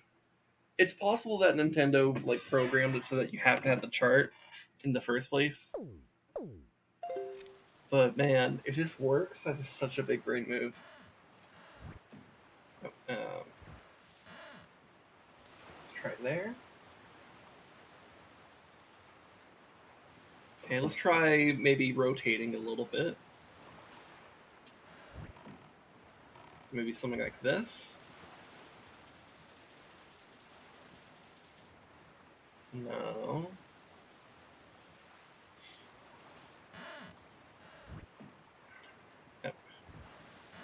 Other side. Let's try that. It's possible that it does want me to actually have the chart, and that even if I know where it is, I can't actually like really grab it because like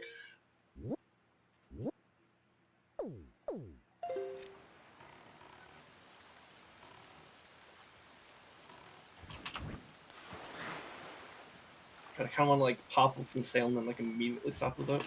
But yeah, that's too hard. Um, you know what? I'm gonna roll with the assumption that it actually does want me to grab the charts.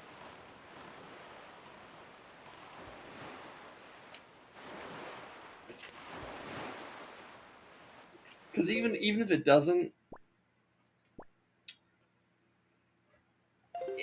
it'd be a bit of a bitch to try to get like that tight of a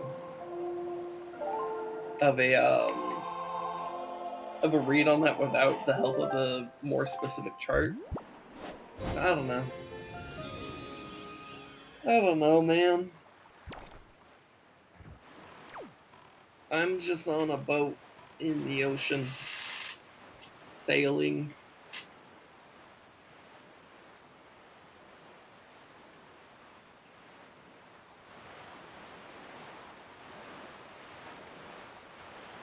I'm sailing away.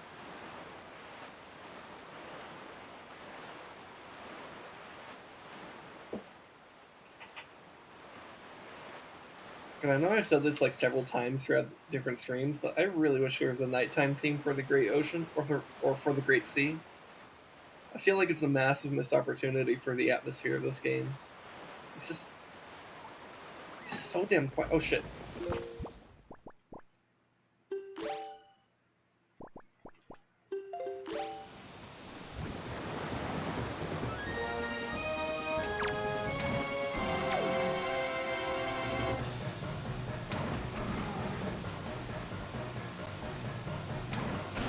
Also, I don't think it matters what type of arrow I use. I think it just matters that I hit it with an arrow.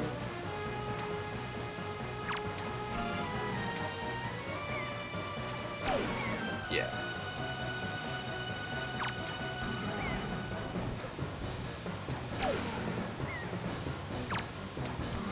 Alright, you million-eyed squid.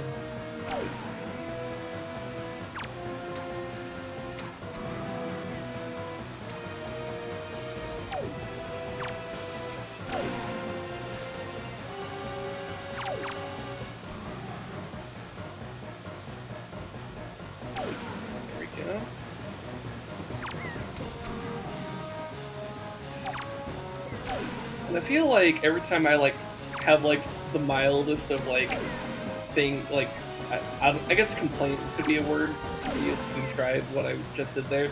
So I'm like, oh man, it'd be so cool if there's like a nighttime theme, and the game's like, oh, you want a nighttime theme? Have this, bitch. I feel like it happens like pretty much every time I encounter a squid. There's just like some kind of circumstance like that.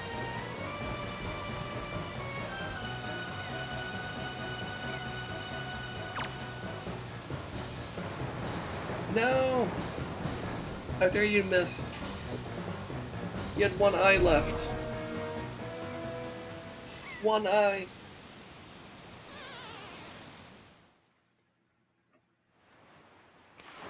Whatever. You know what? I think you actually pushed me in the direction I was heading anyways. So whatever.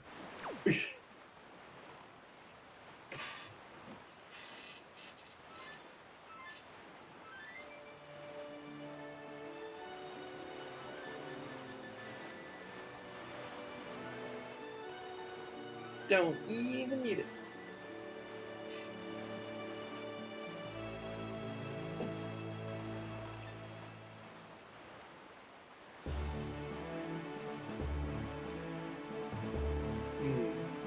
This is a tall island over here. Also, I need to keep an eye out for the fish. There's the fish. Here, and actually, while I'm in this like far east position, let's go ahead and change the wind south, and that's probably like, and then we probably don't need to pull out the Wind Waker for quite some time.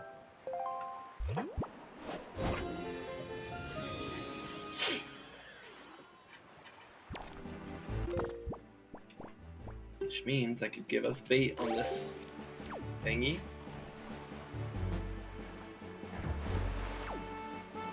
Okay, where was the fish? There's the fish. Oh.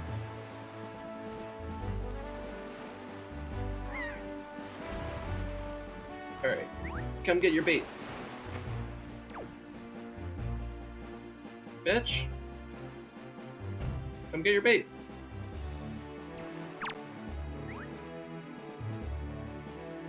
Like an asshole fish.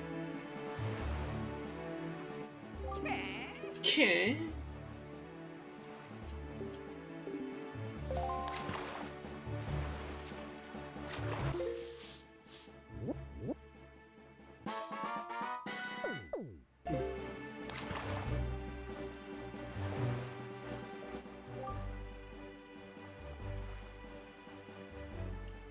Do you know about the golden triumph forks? I do find it funny how I think it was literally only the last stream I realized that when they say when they say triumph forks, they mean Triforce. Because I guess the idea is that I guess it's like a game of telephone type of thing where it's like they I don't know, it's just like over time the pronunciation has gotten weird, and now everyone thinks that they're like these like weird triumphant forks. Okay, but they're here, I tell you, on the island. The chart's here. Okay, so there's a chart for me to find on this island. All right. But the cliff there rises sharply, and even if you wanted to climb it, there aren't any ledges or footings for you to grab onto. So what are you gonna do, small fry? I guess I could investigate it to see if I could spot something about it, but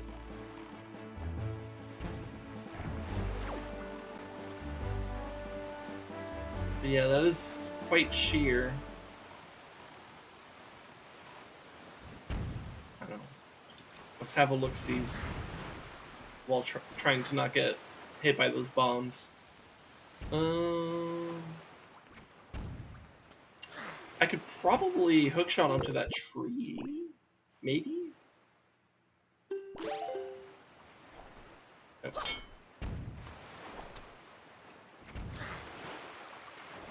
Okay, but I might have to do it fast. Yeah, hookshot, okay. Cool.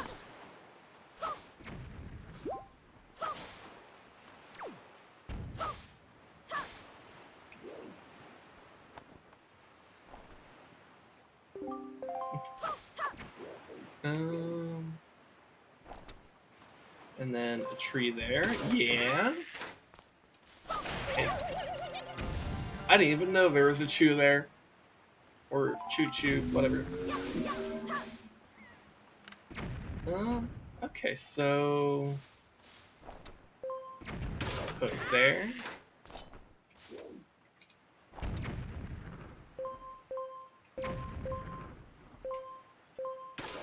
That'll work. Oh, there's a hole. Go in the hole. Let's explore. Ooh.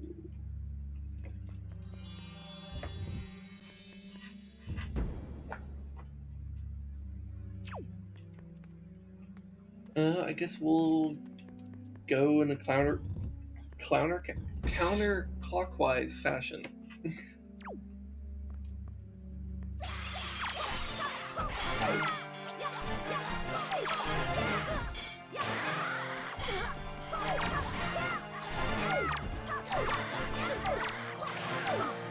Here, let me get the good box stick out.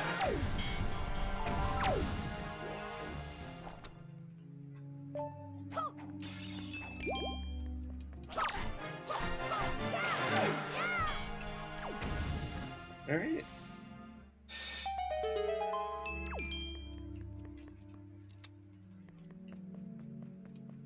Too bad I can't carry the thick sword with me. No, I think at this point the Master Sword just does a lot more damage than the thick swords. But I could always eat the thick swords. Can't eat the Master Sword.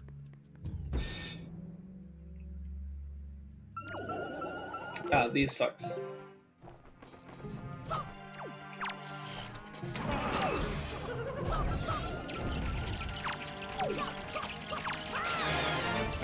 God, I fucking...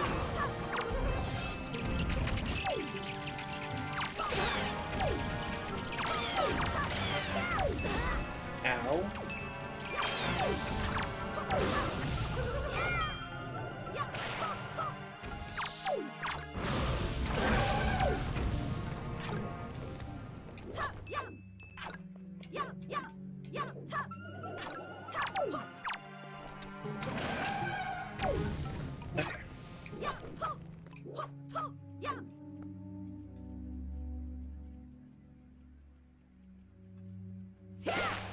Okay. We good? We're good.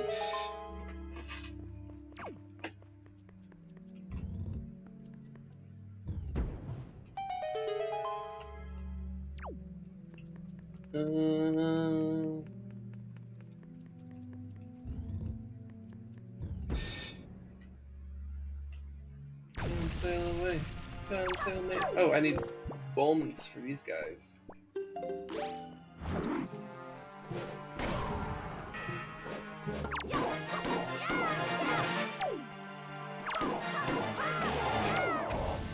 Okay, that's one down.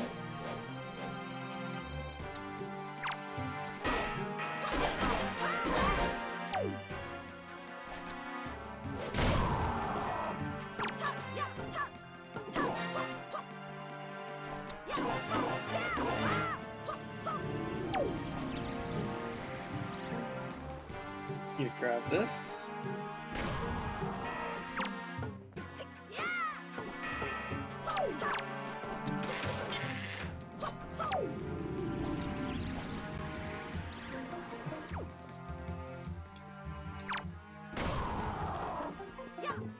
Damn. There we go. How cool would it have been if I blew him up and then like yeeted the mace at him? That would have been cool.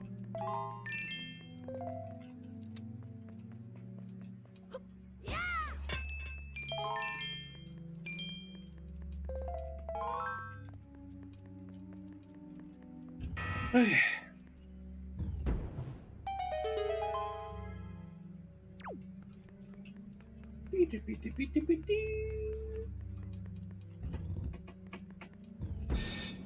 We got some chucks in here.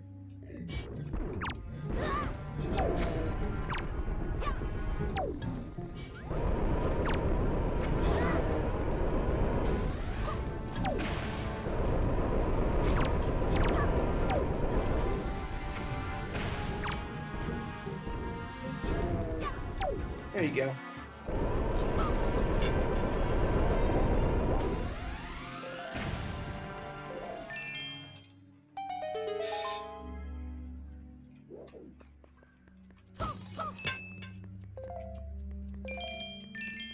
Man, I miss Gary. As well as Gary.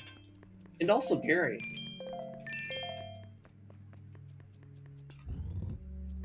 Oh shit.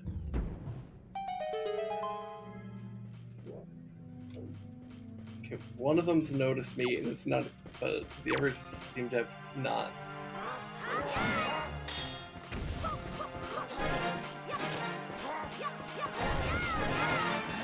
Okay, I think they've noticed me now though.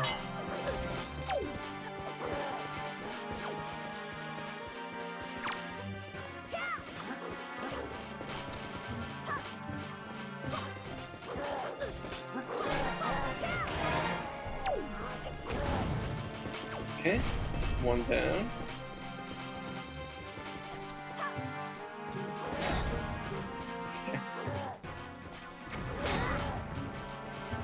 Okay, maybe the bombs don't actually do anything. I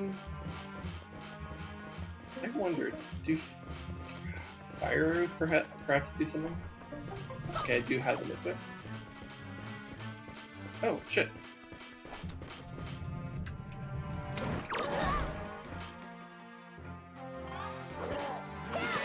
Yeah, that works. I don't know why the other two just ignored me right now, but I'm okay with that.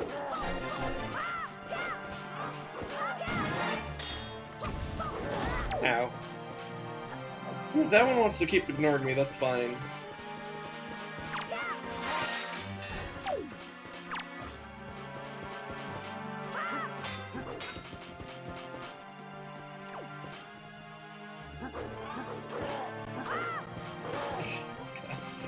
The counterattack got a little bit confused there.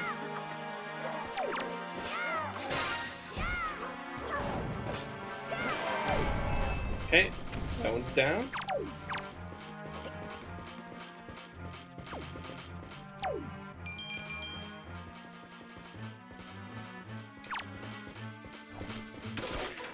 Okay, no, that doesn't do anything.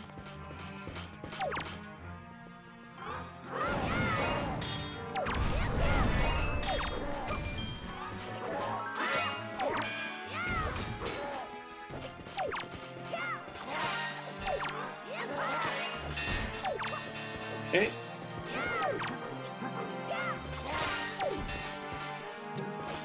This is my sword now.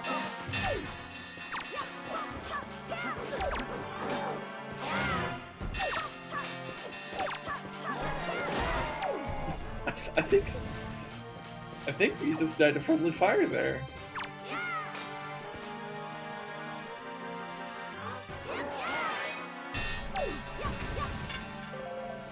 Alright.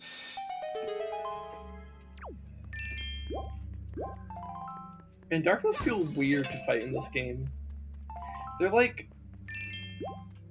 I think they're like actually incredibly awkward to fight more than one at a time, but like fighting one at a time is like kind of almost brain dead easy. It's so weird. Because like if you compare that to like Twilight Princess, for example, one of them on its own is like an alright fight actually. And then like multiple is just like fucking like hard.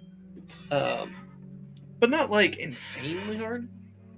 Like I don't feel like the difficulty spike is as like, because I feel like the increasing numbers in this game gets much more insane than it does in like Twilight Princess. It's weird. Oh, okay, so I guess we play the wind song.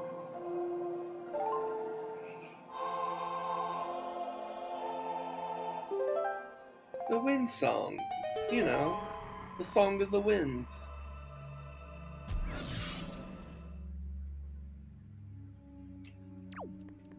Alright, so this should be a Triforce chort? A chort. This is a chort. Man, it's not even like fucking like reading and talking at the same time. It's just talking now. What is happening with my brain? I feel like so like bleh. Like my brain was just like, hey, what if I just decided to not today? And I'm like, but I need you. I need a stream. I need to be able to express myself. And then my brain's like, fuck you. And I'm like, no. Anyways, what's up here? Some jars. And that's it. Okay, so where's King Redline's parked? Because I doubt he's where I left him. Oh no, he's actually roughly where I left him. Wow, that's strange. The game actually left him where I left him.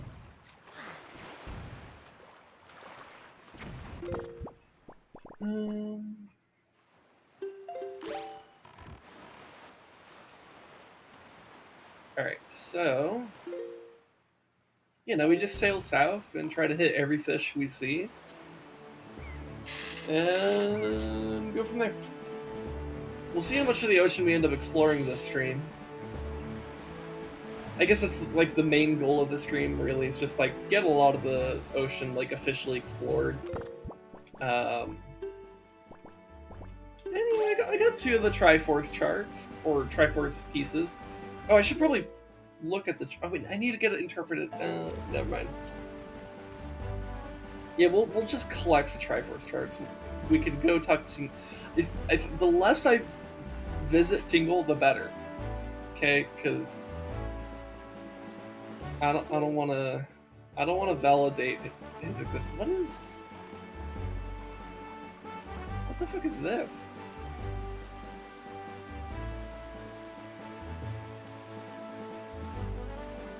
There's all these birds around it too.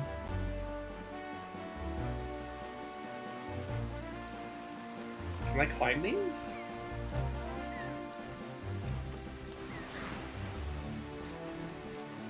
No, it doesn't look like they're proper ladders. Okay.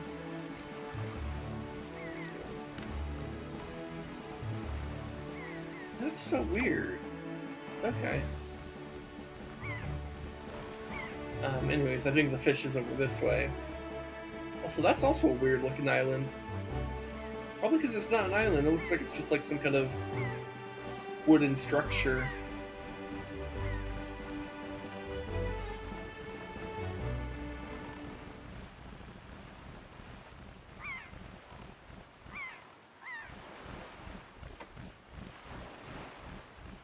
Huh.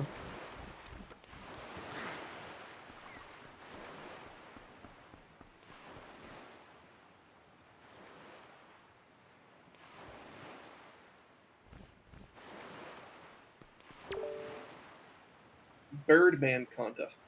Oh, this is the island they were referring to the whole time. Okay. I mean, island, quote unquote, because it's not really. I mean, I guess there must be like an island that's just like a little bit below the sea level here, because like they have to build this wooden structure on something. Either that, or it's like just genuinely just floating here, and it's like consistent enough with the ocean that somehow manages to not float away. Which I'm gonna press X to down on that one. If you think you were born to fly, then take the challenge of the sky to win fame and prizes. Okay.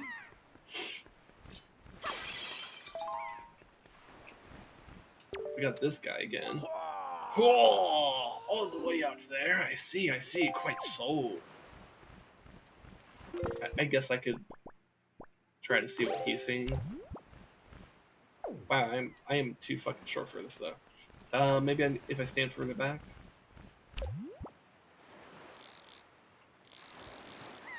So am I supposed to see something specific or just? Yeah, no, I was just over there, man. I don't know. Anyways, let's talk to this Rito. Greetings, O person, who has surely come to take this challenge of the big sky. This is where you can register with the official Rito tribe Birdman contest. And now listen, you are free to use any means, methods, or tools you have at your disposal to help you soar through the sky. The rules are simple. See how far you can fly before you crash into the roiling seas like so much of the dead weight driftwood. A banner now stands at the site where the great and talented champion, who has flown the farthest to date, crashed into the frothy waves and massive splash of glory.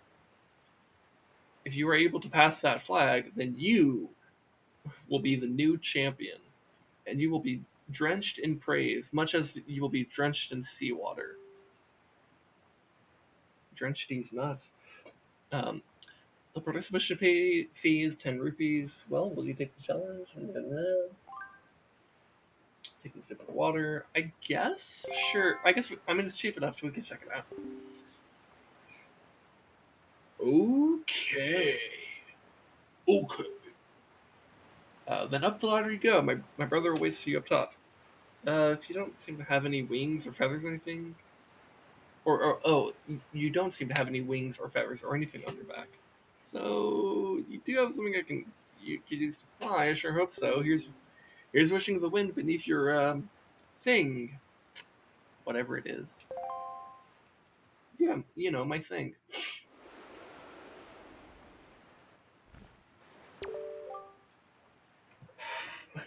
Oh my god, is this guy like fucking Rito Waluigi? Is this is this the famous comrade Waluigi in Rito form? Oh, a challenger? The contest is afoot. You see that banner far off in the distance? That marks the record distance set by our great and talented champion. You must pass that banner. Okay, so I'm definitely gonna need this and this. I think I need. Let's see, what direction am I facing? Okay, so I'm kind of facing northwest. So I guess set the wind to north.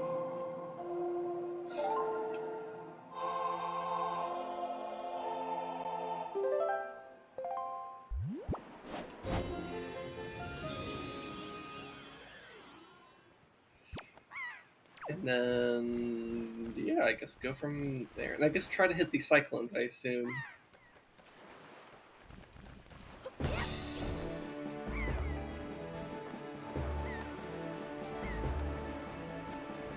Okay.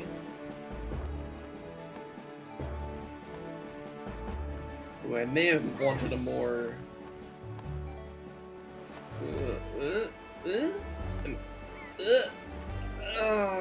I barely missed it. Well, I may have wanted a more western wind. Sploosh.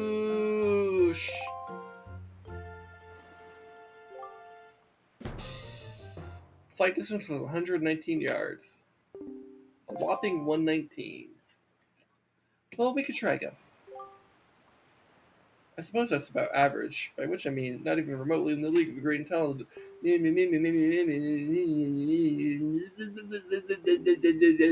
That's what you sound like, bird.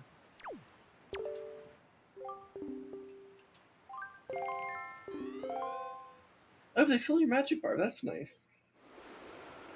That's based. Alright, so let's try making the wind west. Because I felt like I was struggling to move to my left, and I think the west wind would really move me to my left. I think I'm a little worried I might have the opposite problem. So we'll see how it goes. Okay, go! Try to hit that. I didn't hit that. You know what? I'm just gonna give up. Because I'm pretty sure I need to hit like every single cyclone. I don't know how I didn't hit that one, but whatever.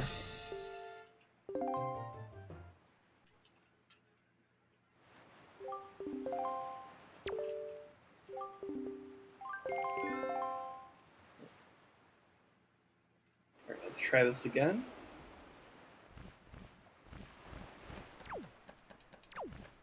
I guess maybe I need to try going more like this. Okay. There we go, got the boost. Okay. Hopefully I hit this one. Looks like I will. Oh yeah, that was good. Very good. Okay. Oh no, I might miss this one though. Yeah, I missed that one, but maybe the wind will carry me to the next one? Or I'll barely miss that one? Wait.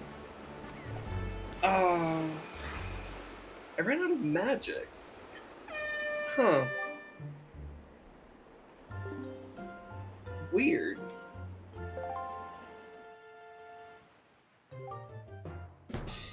I mean, I did better.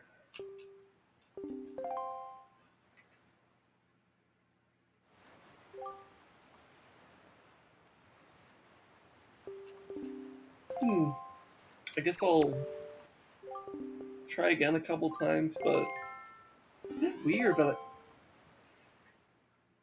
is there like something I'm doing wrong here in terms of my speed? Because it almost feels like my speed is off if like I'm running out of um, if I'm running out of like distance.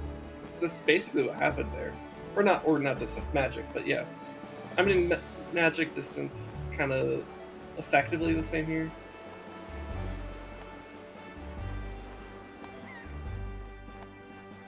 And these cyclones don't exactly refresh my magic, so like I don't know if I don't. Okay, well I just missed that one.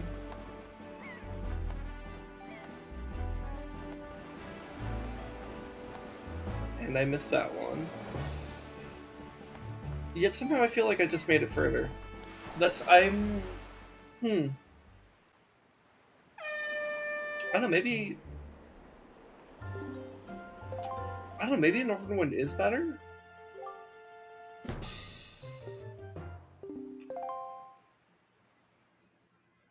I'm not sure. I am doing better with each attempt somehow, so maybe I just like keep the circumstances as they are and just like see if I do better.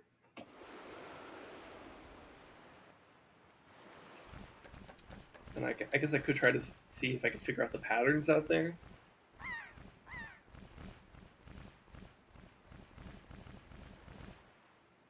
Maybe I go now.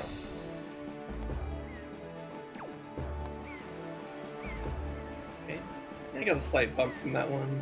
Maybe I don't need the first one. Maybe I'm worrying too much about the first one.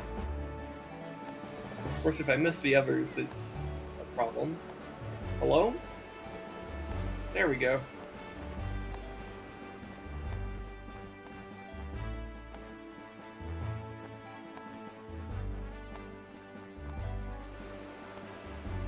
Okay, got that one. But now I'm worried about the magic. So, Yeah, I don't know. Feels like either there's something I don't understand about gliding, or there's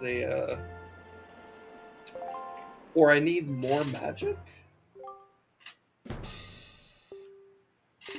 I don't know, I'm just kind of confused by that.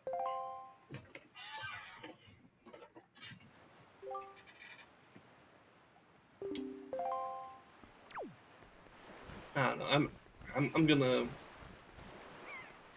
gonna leave this island. I don't think it's really worth my time. Um,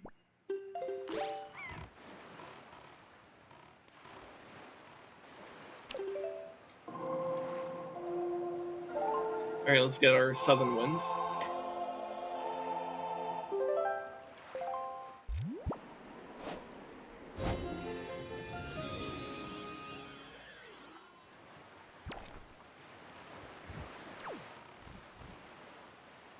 Let's also get our bait out.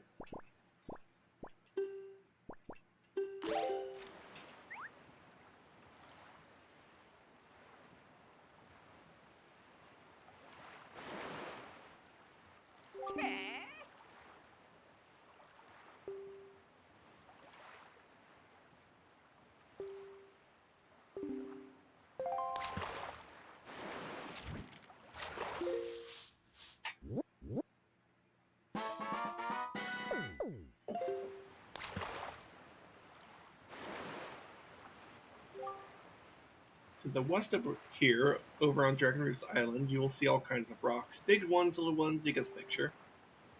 Anyway, they say that long ago there used to be a treasure hidden in those things. Okay. Who knows, maybe there's still some left. So you should open your eyes and take a good look around. From as high up as the sun to as low down as your toes.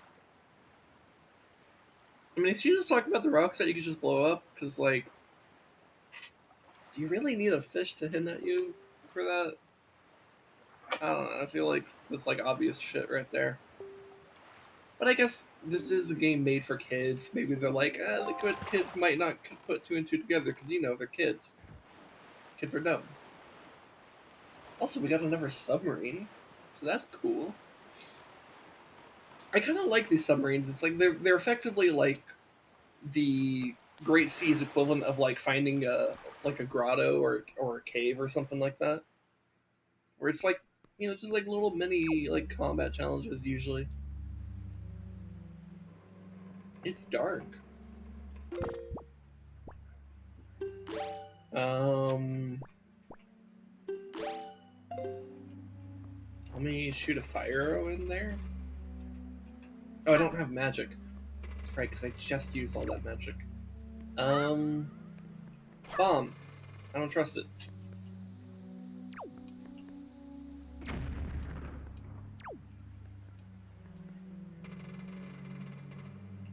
I don't trust this at all.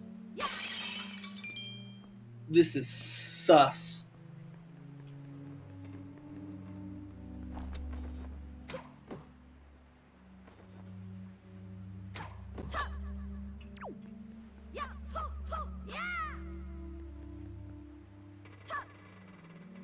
Oh, those are just like lightning bugs. Okay. Ah, I knew it couldn't be trusted. It's better than bonk. There we go. Oh, okay, magic.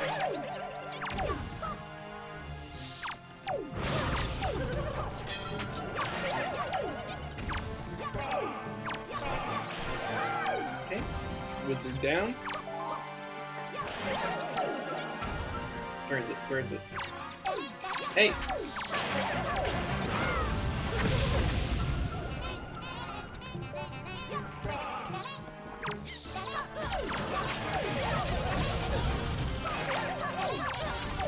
Man, fucking minions actually playing like goblins? Fucking assholes.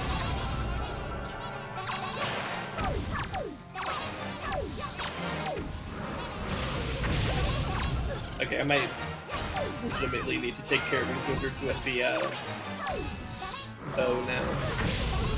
Ow.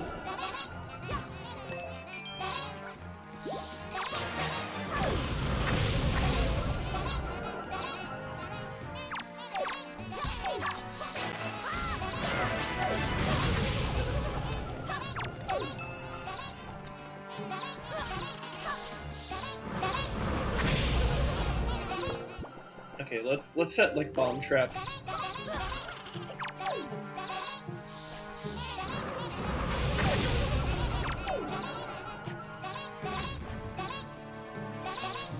This is just like too much.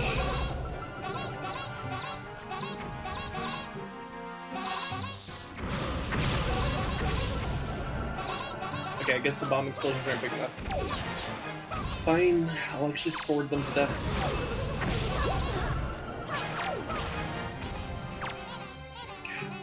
Finally, actually get a fucking lock on onto one of those. And goblins are assholes.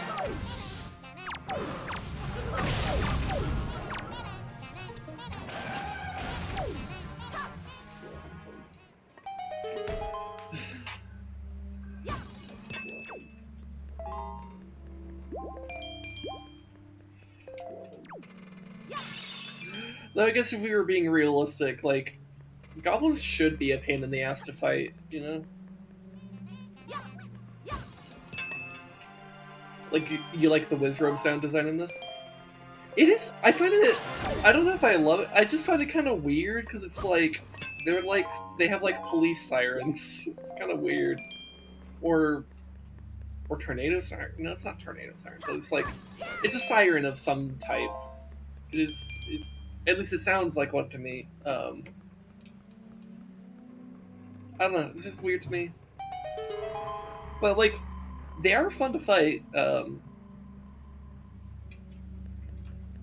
think that they're an interesting element to add to a combat scenario. A platform chart? What? The fuck is a platform chart? I don't think I've ever found a platform chart. This weird cackle and death sounds and things. Yeah, no, that's true. Yeah. Well, you know, I think Wizrobes would have made like a nice addition to Twilight Princess because I really like how that game plays. Um, I like a lot of the enemy designs in that game. I feel like a Twilight Princess style Wizrobe would have been really cool. Okay, so no, so we're looking. So what is this platform chart thing I have?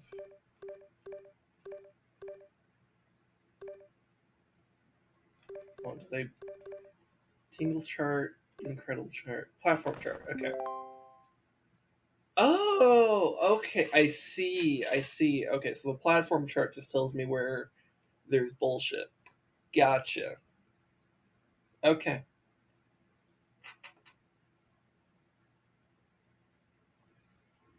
Actually, they remind me of the Skeksis in a lot of ways. What's the I can't fucking speak.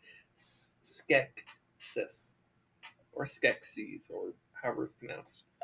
Fuck, I can't speak. um, but yeah, what is that? Am I like? It feels like something I should know, but I'm not recalling right now. Or maybe it's not something I know, and I don't know. Um, yeah, we just keep heading south.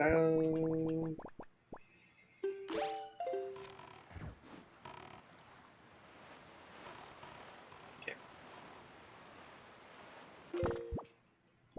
Oh no, we have bait out. Okay, cool. So what next fish I see, I get bait. Cool. There are those vulture creatures from the Dark Crystal movie. You know what? Okay, maybe I just don't know what those are then, because I don't think I ever watched the Dark Crystal movie. What the Wizrobes do remind me of, I don't know if you've ever played. World of Warcraft, but they kind of remind me of the Arakoa in that game because they kind of look like birds.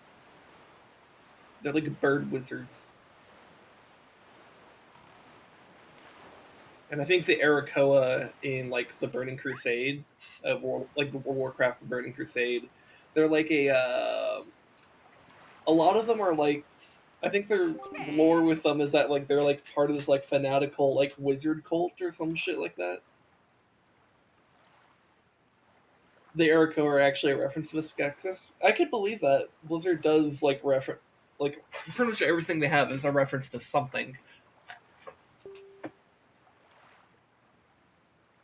So I could believe that.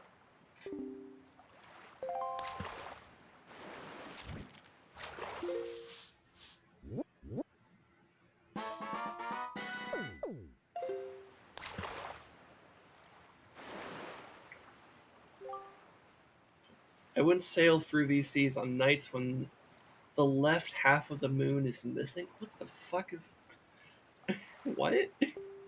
Okay, what's with this moon shit?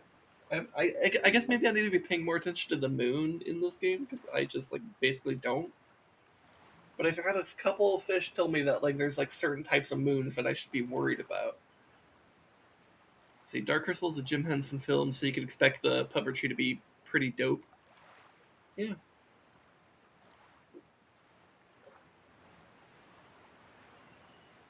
How long ago was that movie released? Because I almost wonder if it's like one of those movies that if I were just a bit older, I probably would have watched, but maybe I'm like a touch too young or something like that. Or it could just be one of those movies that existed and I just never watched it. So given the time frame, because if the Arakoa and Burning Crusade are a reference to that, Burning Crusade would have been like what 2006. I would have been 9 at that time. During the 80s, yeah, I wasn't even alive. So, because I was born in '97. So yeah, probably just too early for me to be familiar with it. Though that is the right time frame for the Blizzard devs to to be very familiar with that type of shit. It's one of those cult classic films. Yeah, maybe in a similar vein as like the Labyrinth or something like that.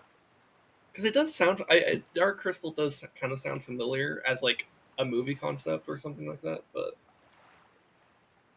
it could also just be that the name Dark Crystal sounds like it would be like if there is a movie called Dark Crystal, it's got to be one of those types, right?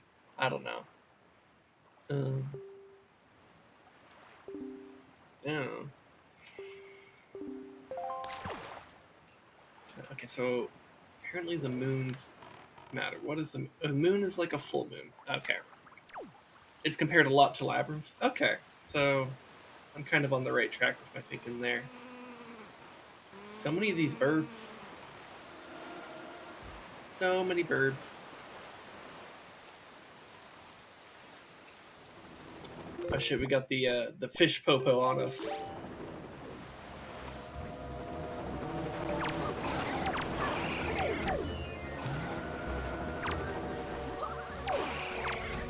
And the bird popo. You know what? Let's get a bow out. Okay. There we go. Okay. And I guess pop that as well. Yeah, get that feather.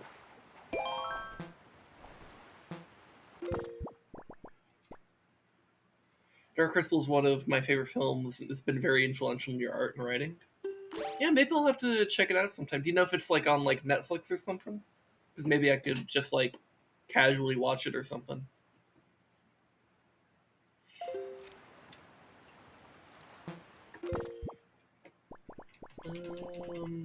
What is my brain trying to do right now?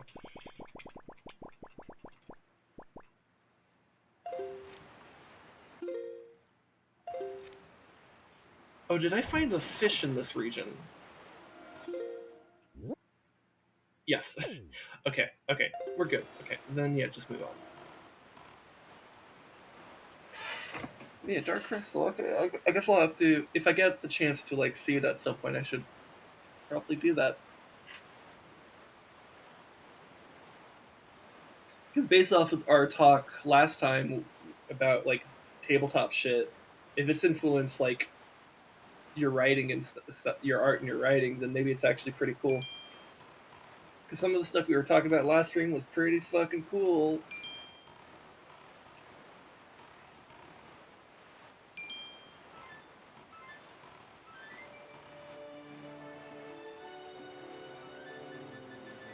Okay, I'm not sure if Netflix has the original movie, but it does have like, or at least it did have a sequel series called Age of Resistance. Okay.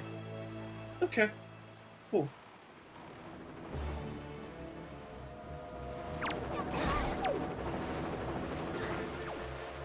All right.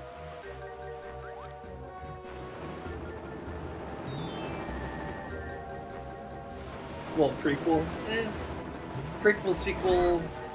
The difference is just time.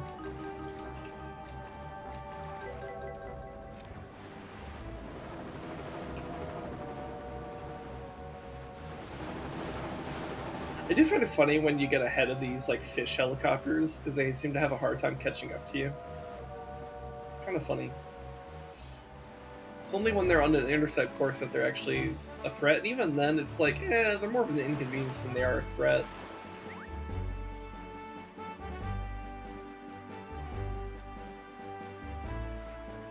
It had really great puppetry, but unfortunately got canceled in favor for more sellable franchises. Yeah, that happens a lot.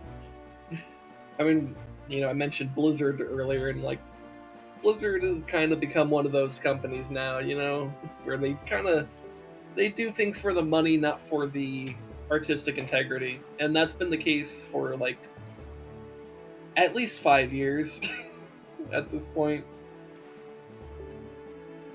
Like I would say, Overwatch is the closest thing in like recent Blizzard history to like a being like trying to be like original and creative, and even then, like you could still argue the reason why that one got through is because they knew they would make a fuck ton of money, because they did make a fuck ton of money off that game.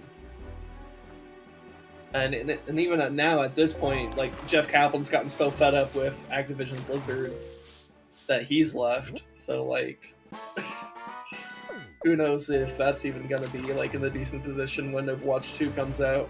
I think Overwatch 2 might be fucked if Jeff Kaplan left halfway through development.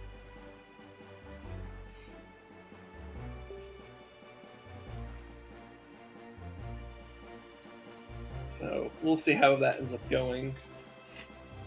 Now I'm not terribly invested in Overwatch myself, so like whether it does well or not, I kind of don't care too much. I mean, obviously I'd rather see it do well than not, because I do know that there are like like lower level developers that do work on these games and they are genuinely passionate, but these are not the same people who make decisions.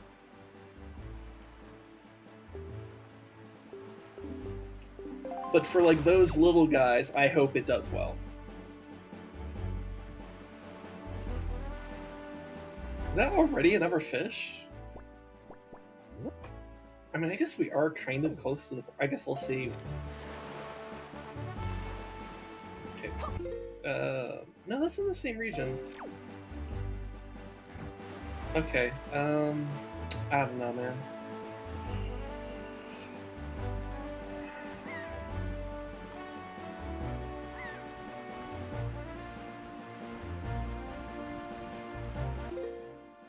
Okay, so now we're crossing into another territory. So any fish I see here will actually be fish. Also, that island is very pointy. It is a very pointy island. Okay, so let me get bait.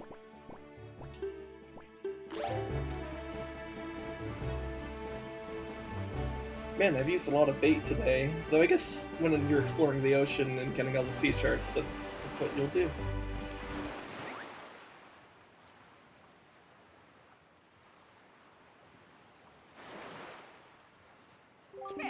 Okay. Give me the chart.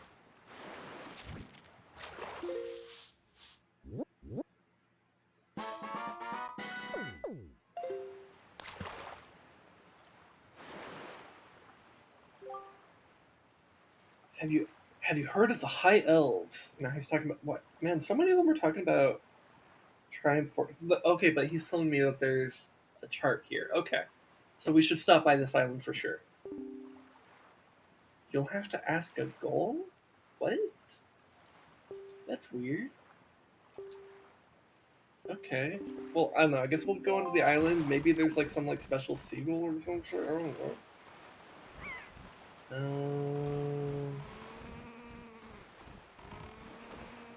I think we have to dock over here.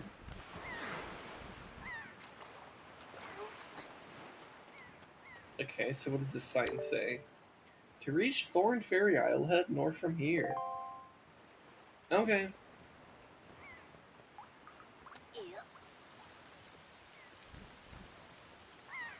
Okay, so looks like there's a hole in there, but I need to figure out how to open the gate. The Last Unicorn was another movie that affected a lot of my writing, because that book was insane too.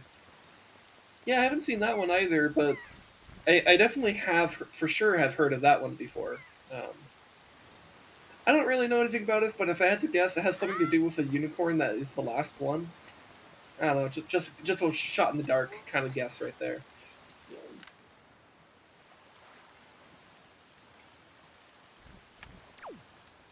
Oh, ooh, okay, okay, that looks like something I could hook onto.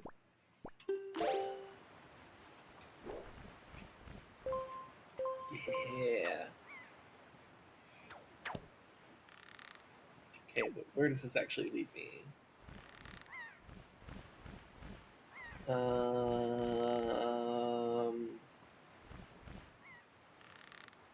fucking nowhere. Huh. Is there another one? Why is that there?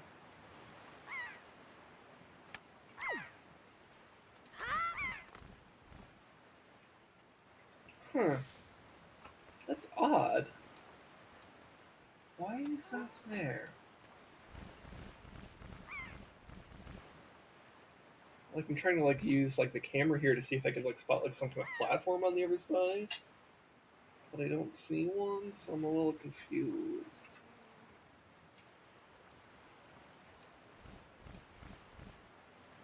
It's about a literal last unicorn, but reading the book also reveals that it's about the death of human imagination and subsequently the death of magic. Cool. I mean, not cool, but like cool concept, I guess.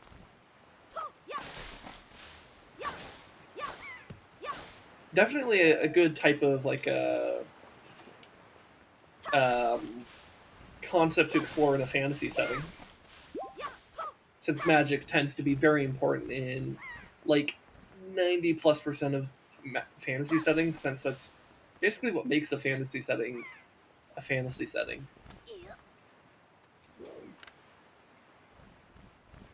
I have no idea what to make of this. This is the only thing I can interact with. Okay, let me swim around. Yes, there's no like backside of the island to like try to like land on or anything. Huh. Why is that even there? Oh, wait. I might be like overthinking this. This could be a case of I just like swing really high and then I might be able to just land on top of the island with the Korok leaf.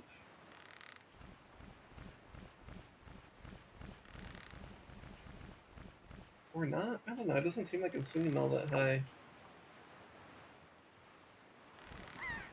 Um. Oh, wait. I'm definitely overthinking this. I could just climb. Okay. Okay.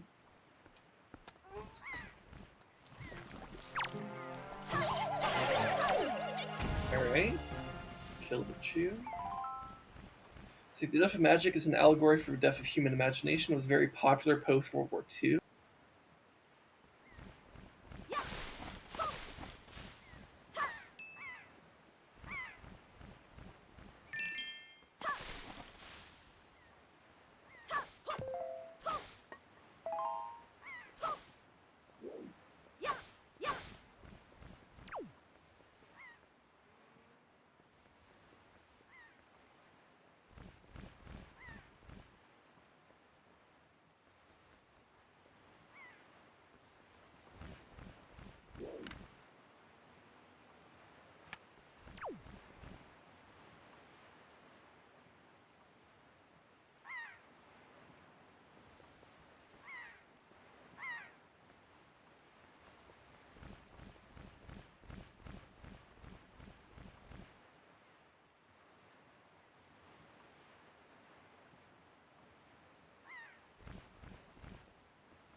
Oh my fucking god! I hit the mute button. Damn it! I don't, my finger must have slipped and hit the mute button. Sorry about that. Um, yeah, that if it sounded like my voice suddenly cut off, that's exactly why. Thank you for saying that because I didn't even fucking notice. Thank you. Fuck, what was I even? What was I in the middle of when it got cut off?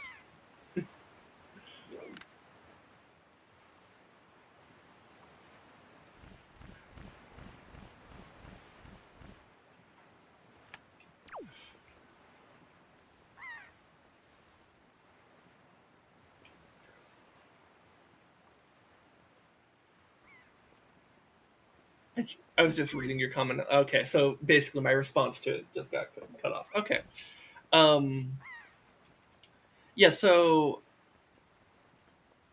like magic is often like a used as like a thing for like kind of like a way of like expressing passions and shit. In a lot of fantasy universes and stuff, it depends on like the writer and the fantasy universe and stuff. Like for example, in the 40k universe, it's not necessarily about like artistic expression so much as it is like demonic corruption and planetary destruction. But that's because that the Warhammer universe is a lot more fucked. Um, but like in like my universe, like I kind of tried the fantasy universe I have. Like I try to magic in a way is kind of like this, almost like a creative passion.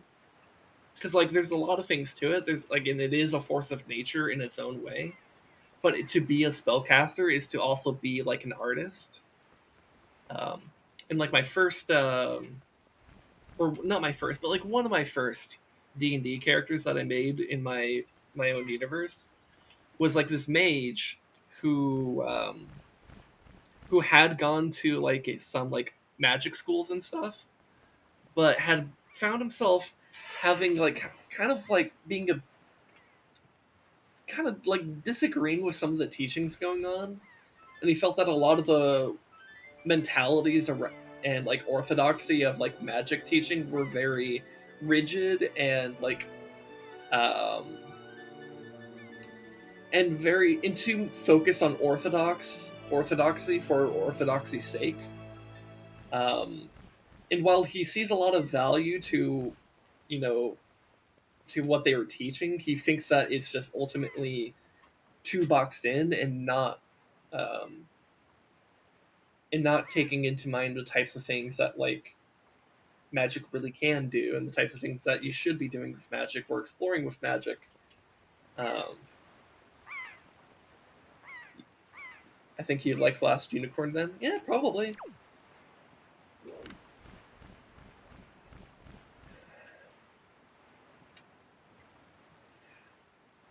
So I have no idea if I'm like supposed to like try to like snipe those birds or something, because like So we have this gate here, and I have no idea what to do with it. Like it's not like something I could just like hook on. Hmm.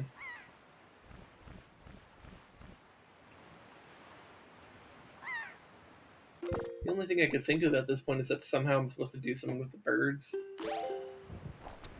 Like I don't know, just like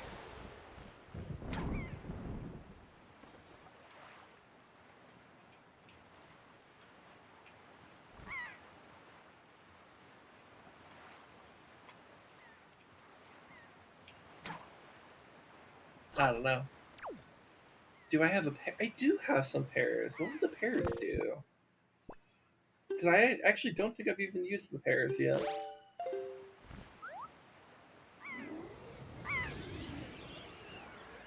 Oh, that's why he said go. Oh, shit. Okay. I am the seagull now. Um, what?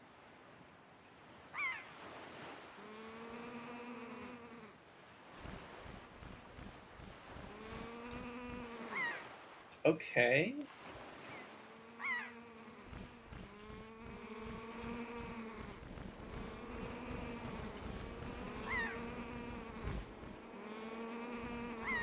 Okay.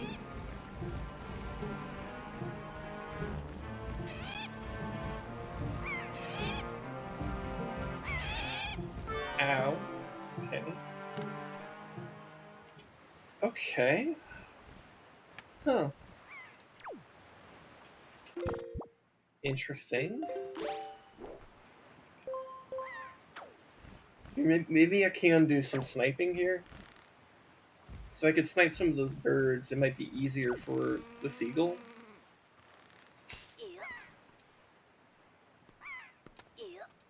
I can hit those crystals with the seagull. Yeah, I kind of figured it probably had something to do with like what were in their nest, and I kind of wanted to see if there's something, at the top.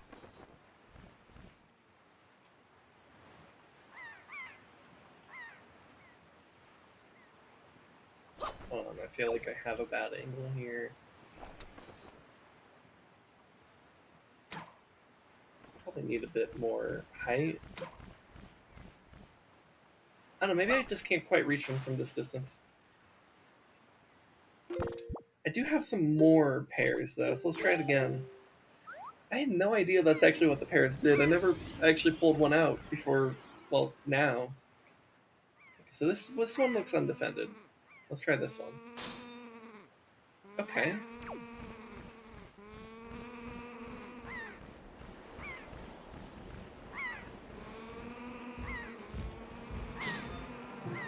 Okay.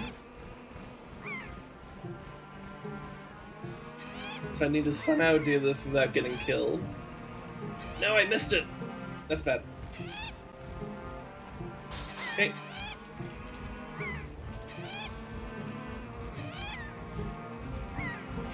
No!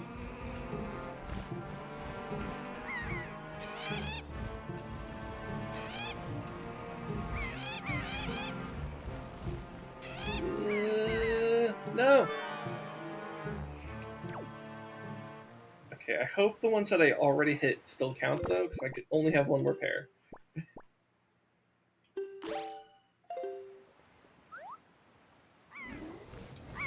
Because if I don't get the rest with this... Okay, yeah, the ones previously hit are there. Fuck.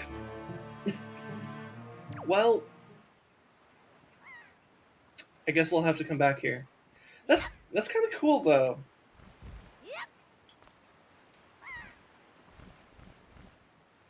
F, yeah, thanks. Alright. Well, I'll have to make sure I come back here. Um, here, maybe what I should do is I should like grab. Where's my pencil? So maybe I should just like write down like. Let's see, this is what the 1, 2, 3, 4, 5 down. So far right, 5 down, need pears. Okay. Hopefully, I'll remember what that note means in when I look at that later.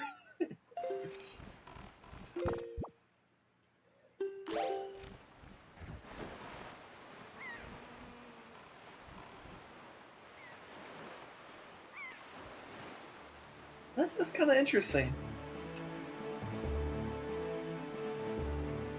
And there's so many like interactions in this game that like that are just very surprising the first time I see them, because like they're just completely unexpected. This game operates very differently from, well, not very differently, but like it operates differently enough from like other Zelda games that I have played that like when something like that is a thing, it surprises me. All right, so here's a fish. Um, there we go.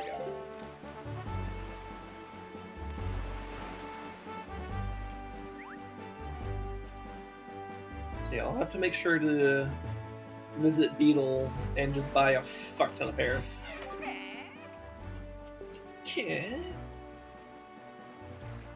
That's so cool though. That's really cool.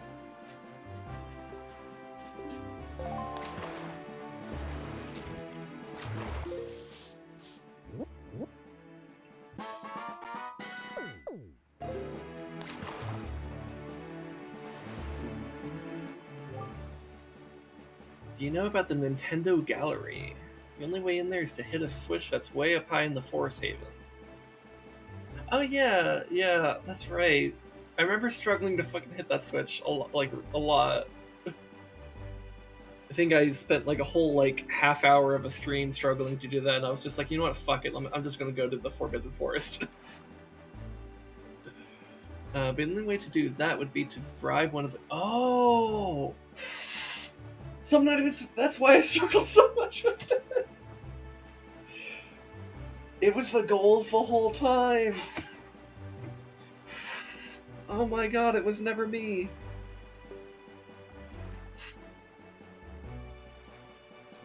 I thought I was just bad. It was the goals the whole time. I never even knew that.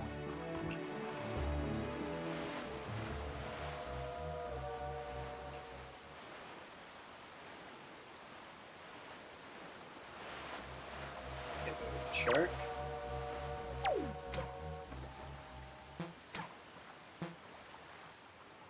Okay. I mean, if he doesn't want to fight me, whatever. What's with the sharks today? They like sometimes they're like ready to go at me. Sometimes they're just like, whatever. Right, so I imagine those are the islands that I need to be heading to for this one.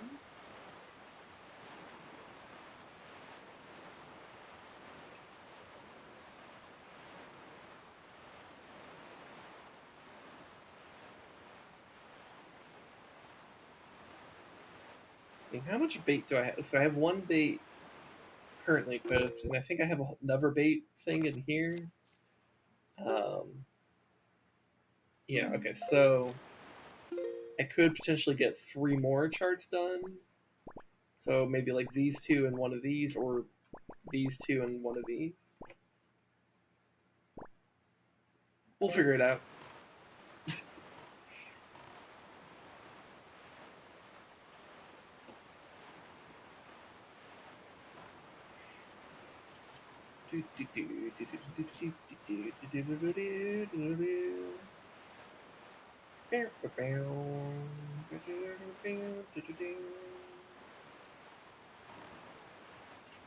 Okay, there's the fish. These are also tall islands. There's birds, mean birds, and bomb ships. Oh shit! I pressed the wrong button. There you go.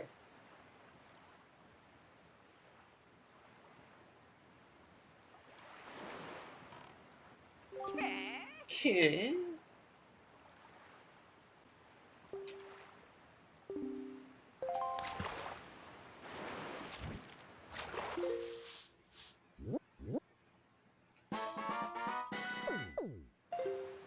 Alright, so what's the hint gonna be? Have you seen it, small fry? The ghost ship? No? Because it's real. It's even been seen here in these very waters on nights when the crescent moon faces down. That's when the horror rises. Huh. Interesting. A ghost ship.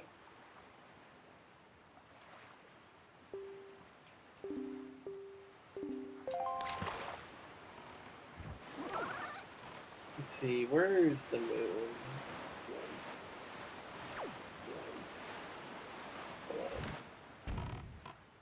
Moon.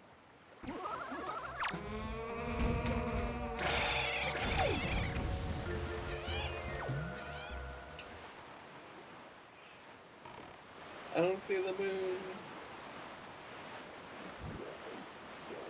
The game won't let me look around.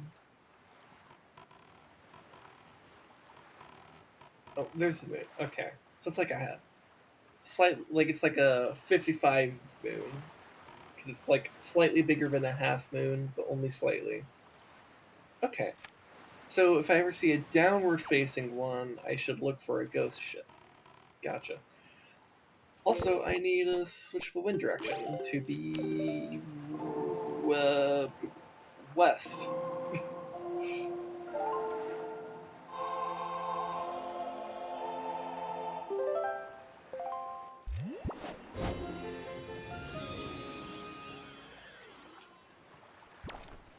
Okay.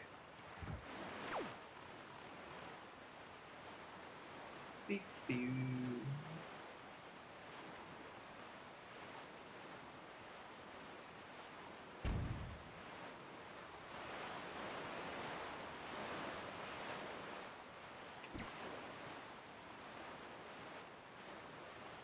I feel like I was like saying something earlier and I don't even remember what. What was I talking about? Or maybe I had like a thought in my head, but I didn't say it, and then I lost that thought because I got distracted. You know, that's probably the more likely scenario that I had something in my head, but I didn't actually say it, and then like I got distracted, and now I want to recall what it was, and I just can't. That's the more likely scenario.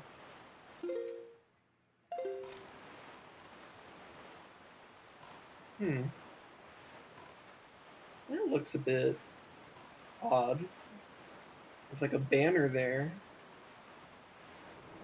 Hmm.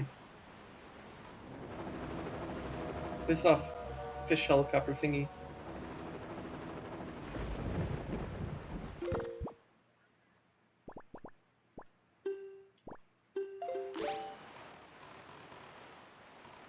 All right, fish. Give me the sea chart.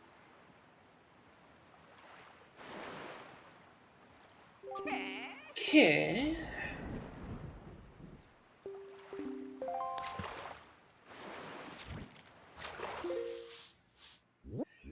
So why couldn't they like make the logic that the Zor that so like I want to come back to the fact that like it's so stupid that the Zora evolved into Rito when the world became water. I feel like what they should have done instead is that like either have some other race evolve into Rito, or just say that the Rito just kind of showed up one day or some shit, and have like these guys just be like Zora or something. Like maybe you could have something of like, oh, the Zora have become like much more nomadic since the whole world is now an ocean, so they don't really need to coalesce. And I don't know, but like I feel like it's just weird that they decided to make the Zora not a thing in an ocean world, even though in like Majora's Mask, the Zora just handled an ocean just fine. Their only complaint was about pollution.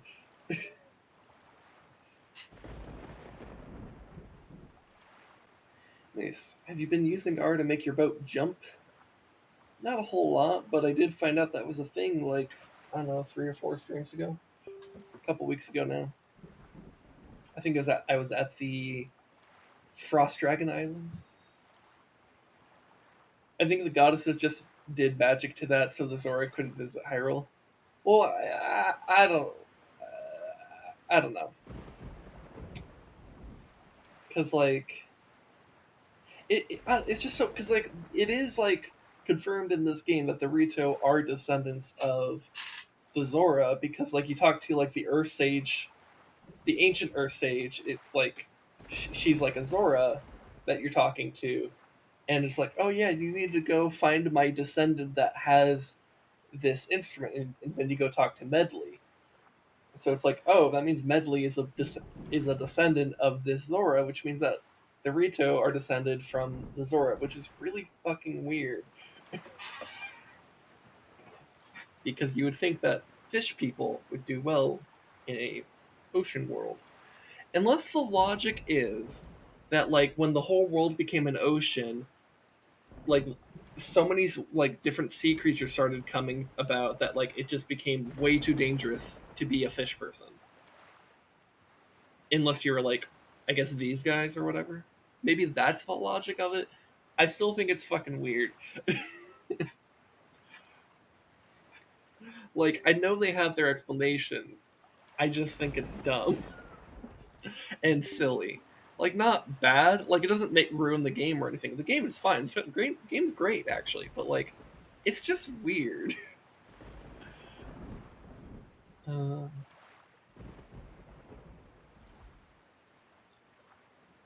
what you can do is tilt the joystick to move your tiller just as you land. Oh, so wait, so you could actually do like sick combat maneuvers if you use the jump? Okay. Okay. So if I do like this,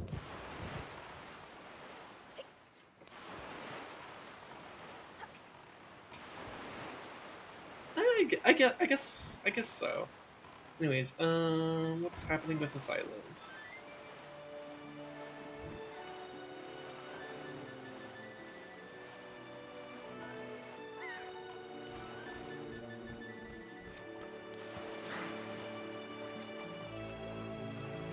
Also, can we get an F in the chat for all the Gorons that died and drowned in the underneath Death Mountain? Because there's fucking no Gorons in this game, and that's so sad.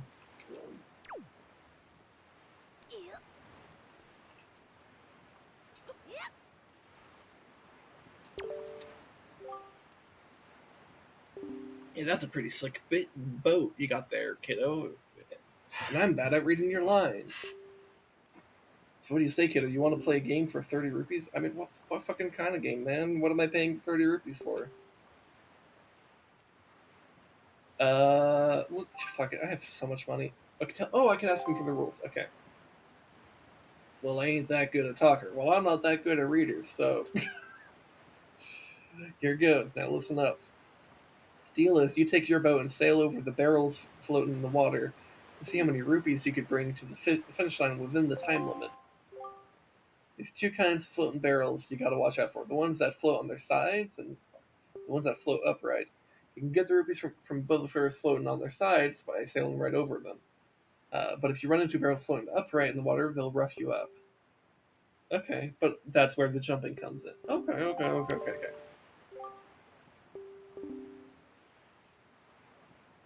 Okay.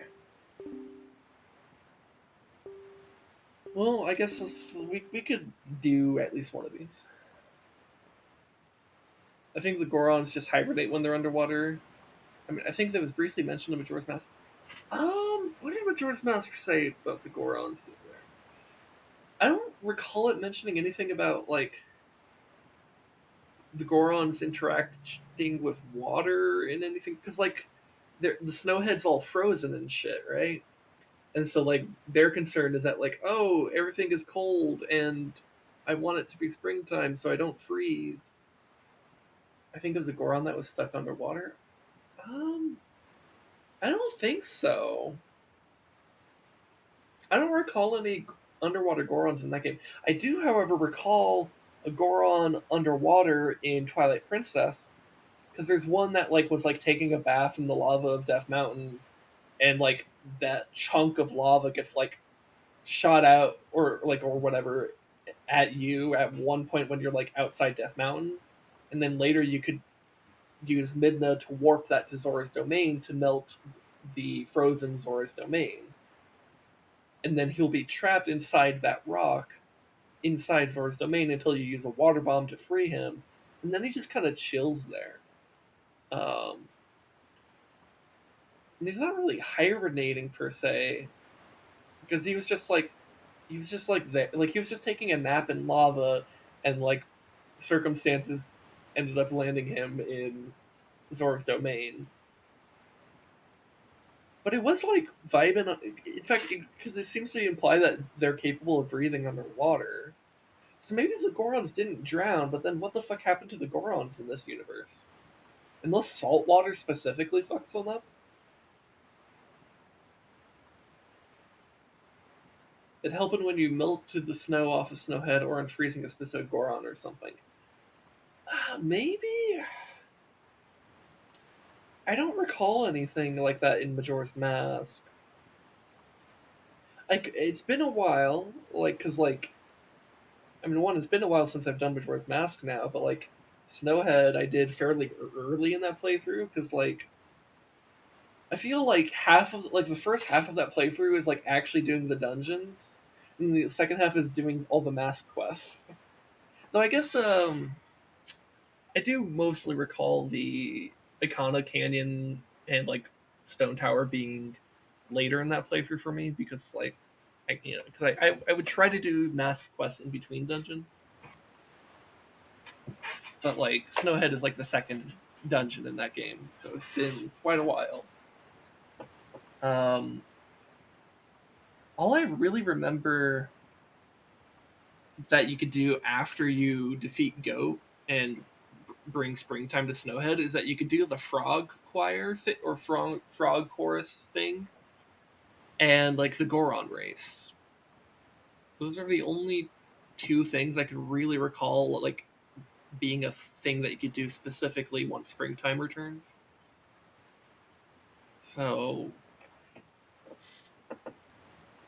but other than that, I don't recall anything with like underwater Gorons though.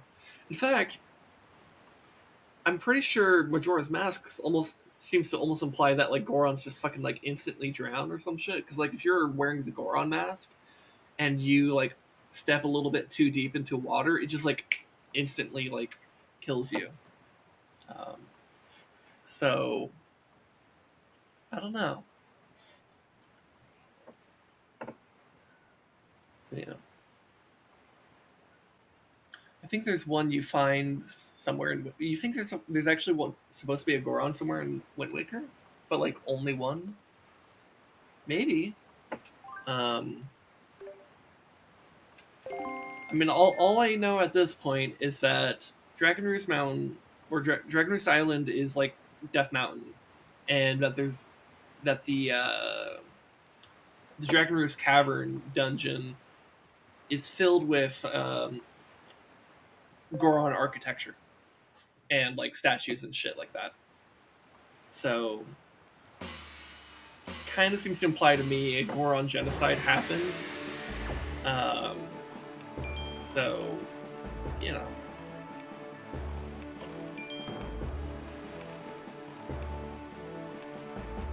Or, well, Goron genocide or Goron extinction. It's not necessarily a genocide if they all just died to the forces of nature.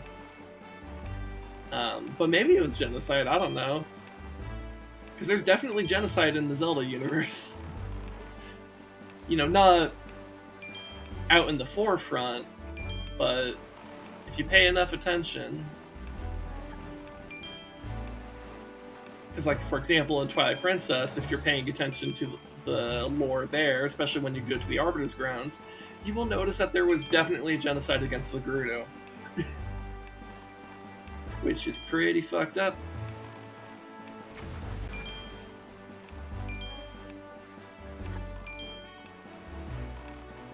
And it was most likely done as a response to Ganondorf's invasion of Hyrule, which means that most likely the Hylians carried out the genocide against the Gerudo.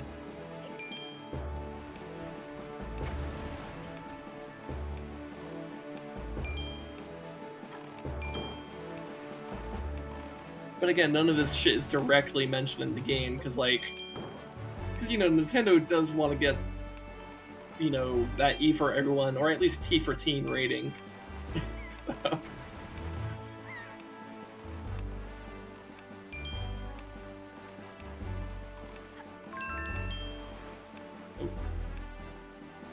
Well, whatever, I missed the last rupee, that's fine. I probably got enough rupees there. So I think I hit all the yellow and red rupees there. 146, that's pretty good. Oh, way to be. Alrighty then, here's the 146 rupees you collected, as promised. They're all yours. Enjoy, kiddo. Looks like you made a fortune. Come back and do it again sometime. Yeah, that's pretty easy, considering I was able to, do conversation while doing that. Yeah, that's easy money. So I guess if I do end up needing a fuck ton of money, I could just come here.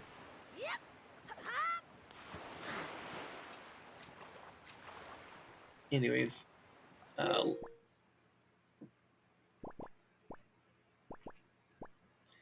Yeah, let's go ahead and just get the tile that's, right next to us, because, honestly, I don't know that I'm really gonna even come back to this, region of the sea. Whereas, one of these two tiles, probably I'll probably get this tile and not this tile today, because I only have 2 more bait pieces, so I'll probably reveal this one and this one. Because this is, right next to this Tower of the Gods. I could just, warp here, go there, it'll be fine. Whereas, down here, I might not really come back here unless there's, a thing to come back for. So, yeah, we'll probably just use these last 2 baits to get these last 2 sea shards, and then I think I'll take my break and probably switch to Kingdom. I'm kind of feeling like Kingdom today. I feel like Deep Rock Galactic would take a little bit too much focus, as well as any other game that I would probably do. Whereas Kingdom, I know I could autopilot the shit out of that game. So.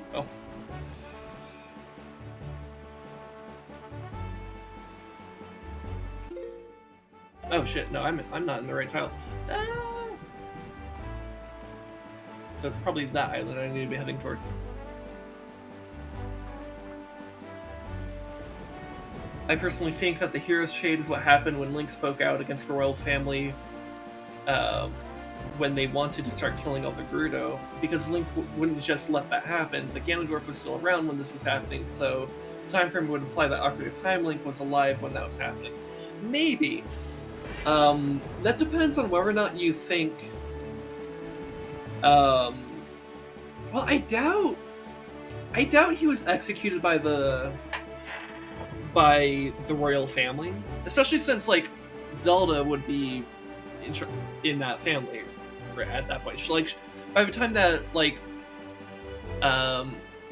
the hero of time is wearing Hylian knight armor, Princess Zelda might be head of state at that point, or at least would have significantly more influence than she had when you initially thwart Ganon's plan, right?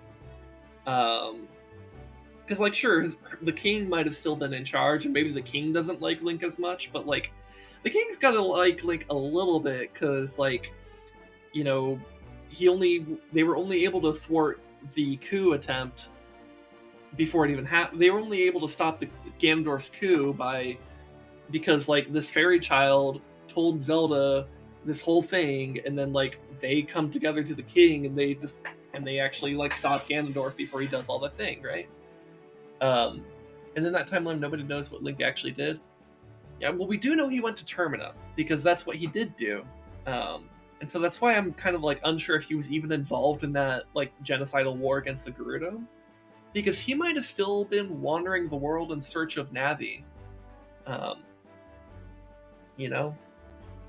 Because the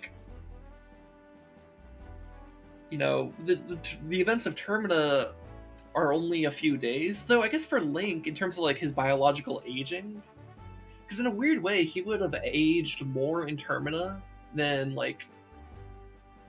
anyone. He would have aged more in Termina than he would have if he was not in Termina, I guess, because of the whole time loop thing. But he's still, biologically progressing, though that would only be like maybe an additional month of growth. Um, and we know he returned to Hyrule at some point because, yes, as you just point out, he had descendants because the hero of Twilight is a direct descendant of or he, I don't know if direct descendant is the right term, but he's a descendant of the hero of time. So we know that he's that like he came back from Termina and eventually had a kid, probably with oh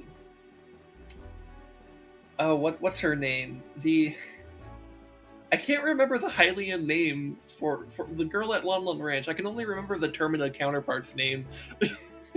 I can't remember what the actual Hylian girl's name is.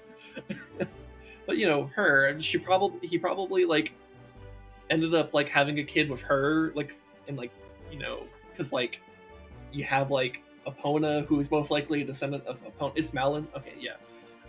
I literally I could only remember the Majora's Mask counterpart. Um, I guess that shows you how much more the characters of Majora's Mask stuck with me than Ocarina of Time. Um, but where the fuck is a fish around here? There's gotta be a fish, right? Oh, I fucking missed it.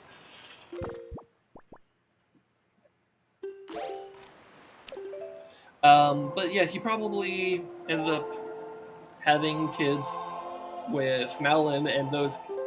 I guess we don't know how much time would have passed between Ocarina of Time and like Twilight Princess, but I would guess at minimum a century if I had to give a guess. Um, so it's probably multiple generational lines. So those kids have kids, and those kids have kids, and one of the somewhere along the line, boom, you have Link, the hero of Twilight. Um, anyways, what was the point I was trying to make? Oh, so we don't know how long the hero of time was searching for Navi, how long he was wandering the Lost Woods and or other parts of the world. Um, but we do know that at some point he came back and was basically made a knight because his armor seems to be like royal, like guard type armor.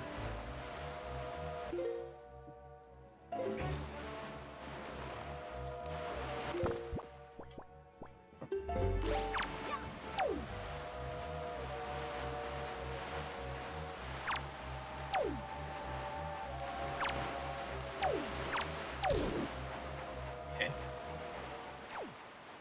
Honestly, the geography is weird to refer to.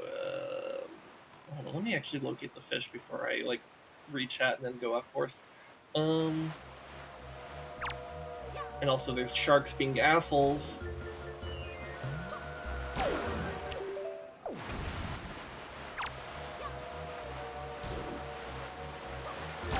Okay. Oh my god, there's more sharks. How many sharks are there? Oh my god, there are so many sharks. Okay, we good? Okay, I saw. Okay, there's the fish.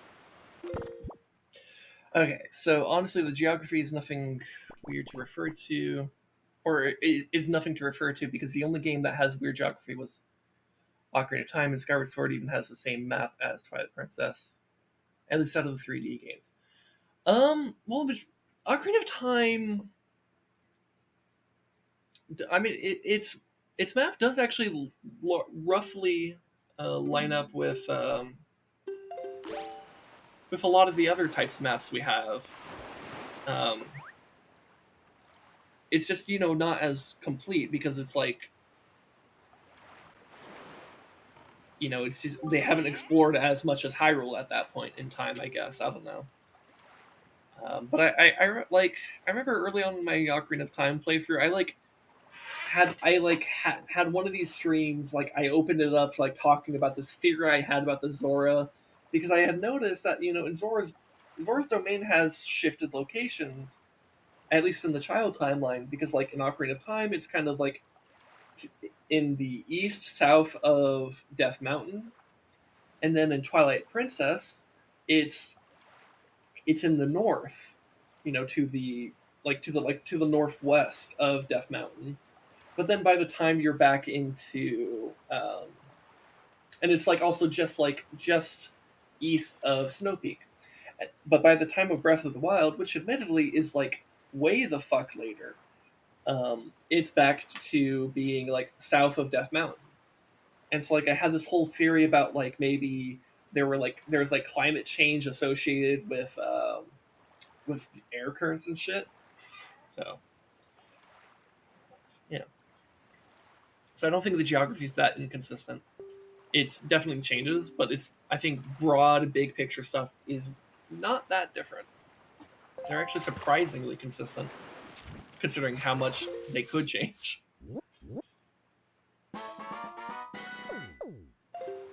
Anyways, let's see what this guy's hint is. Northeast of here is a forest haven. They say the truly unique kind of firefly is indigenous to that place. You heard of it, small fry? It emits bursts of light in 7 colors. Supposedly it's as beautiful as a rainbow. I don't think I've seen a rainbow bug. I guess if I spot one, I'll catch one.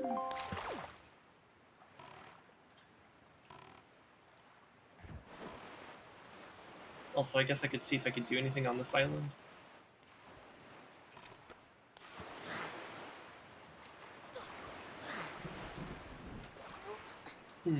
Alright, so what do we got here?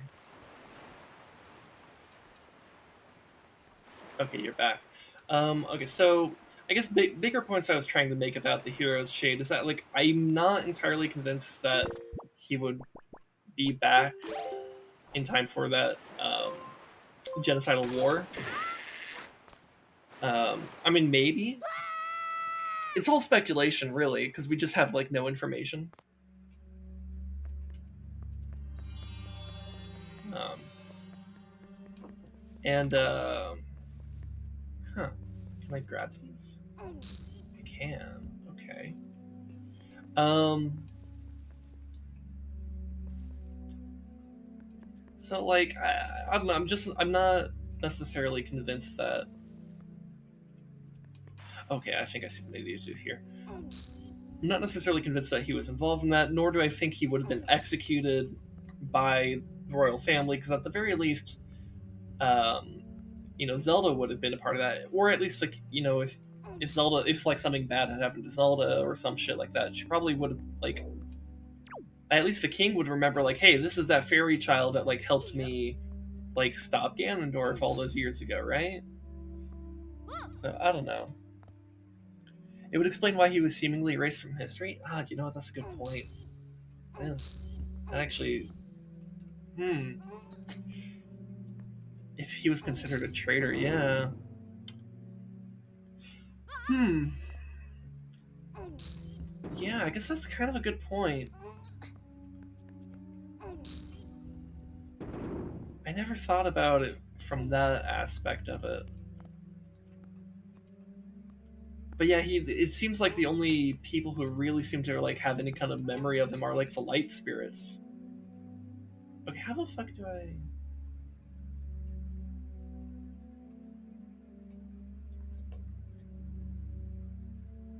Did I fuck this up?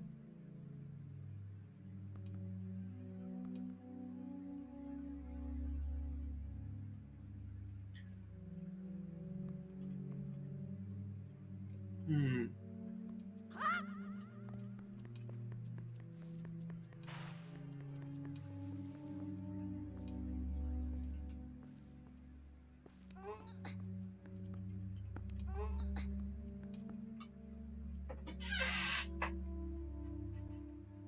Oh, I think I might have fucked this up. Okay, yeah. Let me try resetting this. I think I know what I fucked up. I think so. I guess I'm not certain.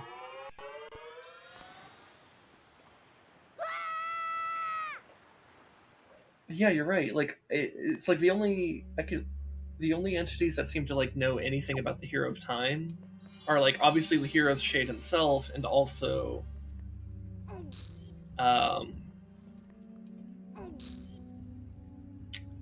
like the light spirits, because obviously they would know about this like sacred hero, right?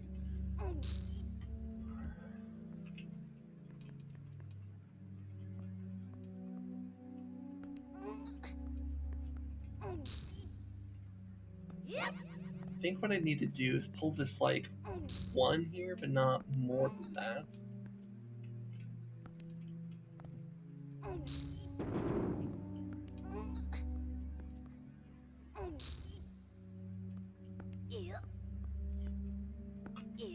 Okay, and then all I need to do is pull this. This is actually a pretty big brain puzzle. I like this. See, the incident seems more grounded and inspired by things that actual nations did. We all know how gruesome history can be, regardless of what some people did. True. And maybe Princess Zelda and Link and the Hero of Time just had a bit of a falling out. Oh, I need to actually. There we go. There we go. So yeah, there could have been something like that. At which point, I would then wonder what the fuck happened, and is there anything? God, do I already need to do another Twilight Princess playthrough? Not that I would mind. I actually really like that game. It's my favorite game for a reason. But, like, shit, do I need to like play that game just to investigate the lore, the deep lore? Or maybe Princess Zelda was helpless to stop it. That could also be the case.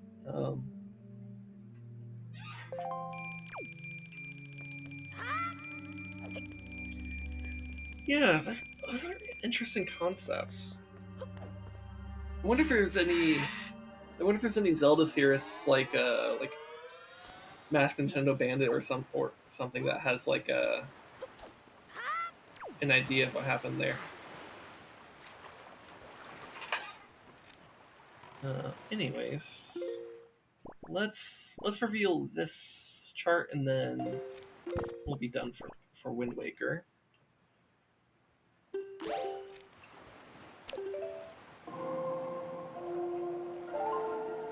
It also really fits with the theme of Twilight Princess. Yeah, that's part of why I really like that in the background of Twilight Princess. If you're willing to put two and two together, you can notice the genocide. Um, I think it also like kind of and then you have a similar thing in Ocarina of Time actually, where like there's like this implied genocide or something that happened with the Sheikah. Because like if you go into the Shadow Temple, it's like all the walls are like, oh, here lies Hyrule's bloody history, and it's like the place of the Sheikah, and there's like torture chambers and shit. But the Sheikah also like work for the royal family, so like maybe it wasn't the Sheikah being genocided, but like some other faction that the Sheikah were like genociding on behalf of the royal family. I don't know. Some weird shit.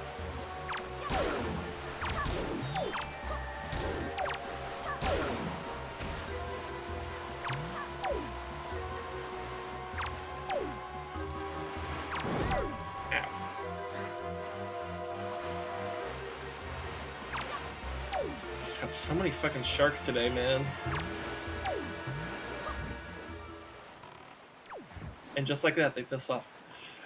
Alright, I mean, mass killing is pretty apparent. Then how, when, and why becomes more muddy. Yes. Well, that's why it's like kind of interesting to like speculate on, because it's like,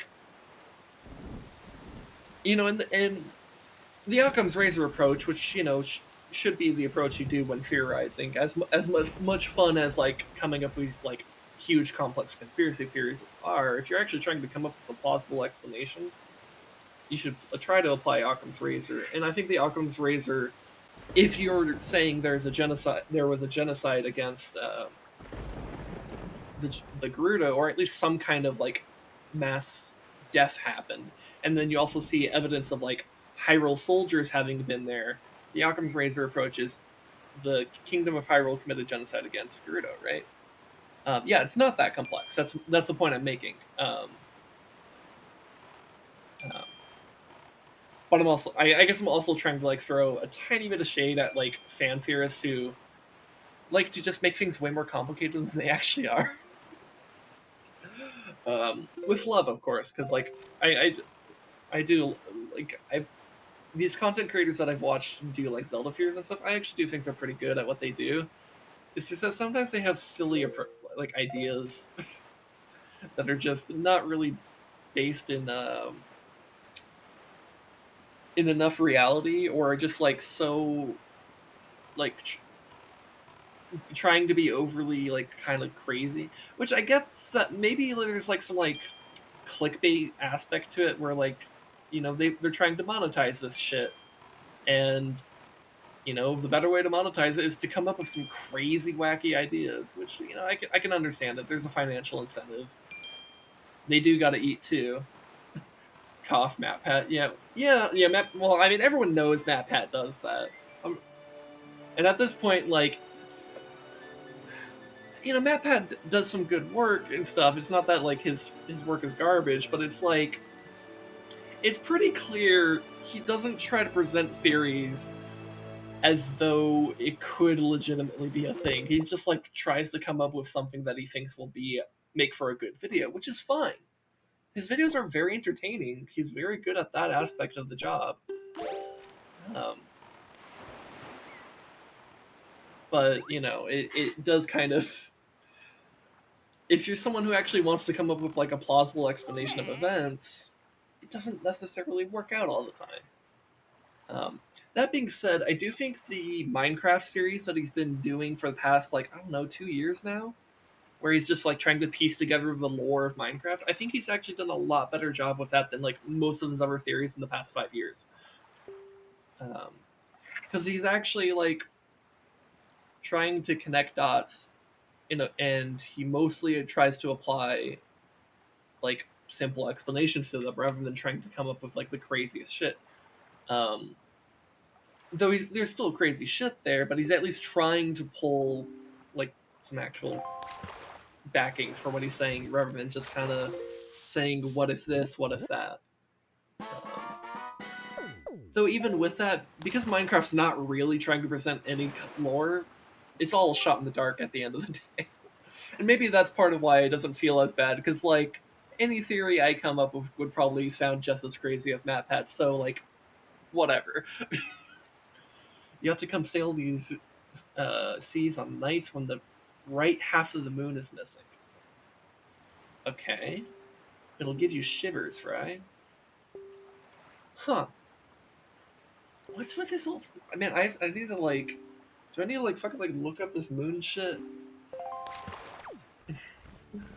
Feels fucking weird. Also, is there anything special on this island?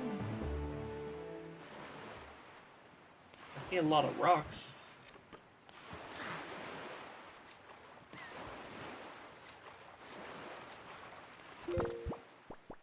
But yeah, the Gerudo genocide in Twilight Princess does seem. It's something that like I think if you ask most like Zelda theorists, they would pretty easily agree to it. I don't think it's all that controversial a take. The whole like Link is dead thing from like from Matt Pat, that one just doesn't work. um, though I will like give Matt Pat some credit in the sense that like it is at least an interesting theory. It just doesn't work because of some very basic info. All right, so I guess we'll check out what this is, and then I do need to take my break. I am like out of water and I'm feeling the thirst.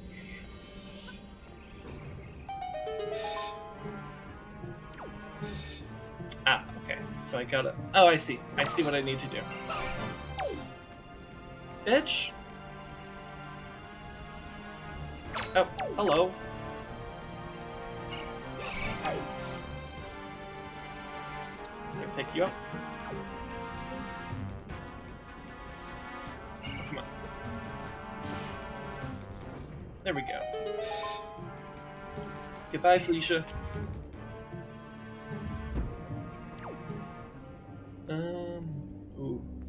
It's treacherous. Fuck.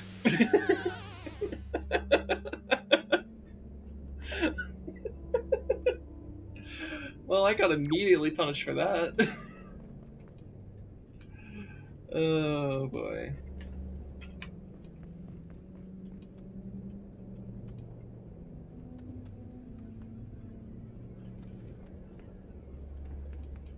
Okay.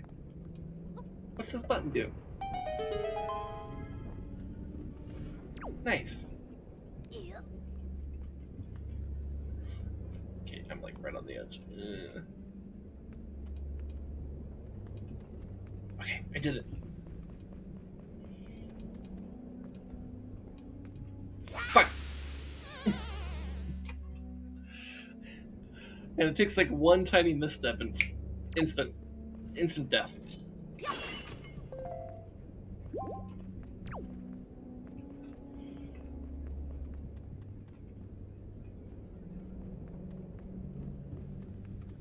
Okay.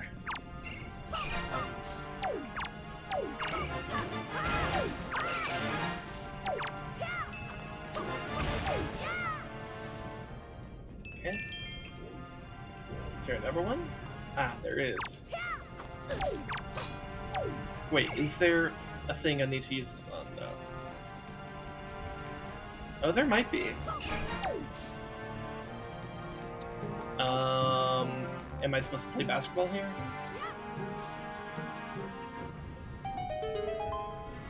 Okay. Okay, so I probably need to do that with this one then, right? Nope. Damn it. I can do this. I can do this. Okay. Yep.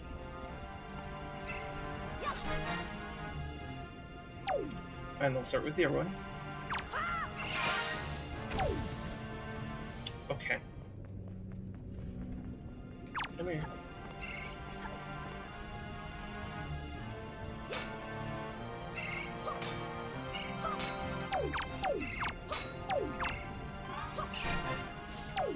No, no. What an asshole.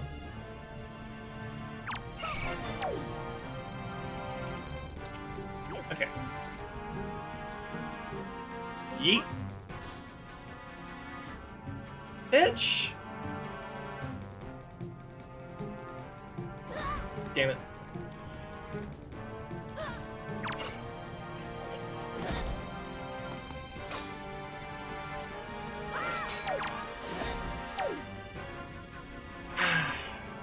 Come on. Okay, well, that one fell.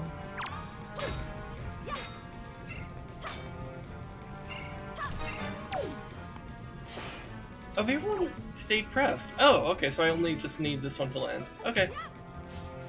There we go.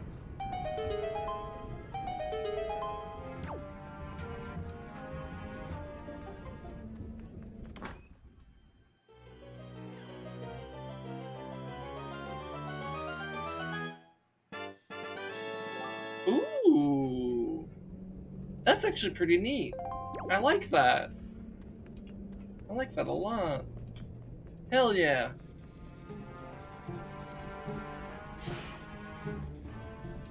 Okay. Alright, let's head up and let me take my break.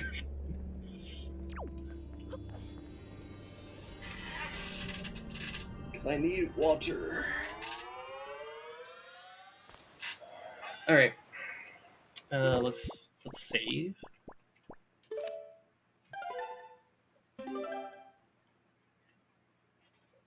Okay.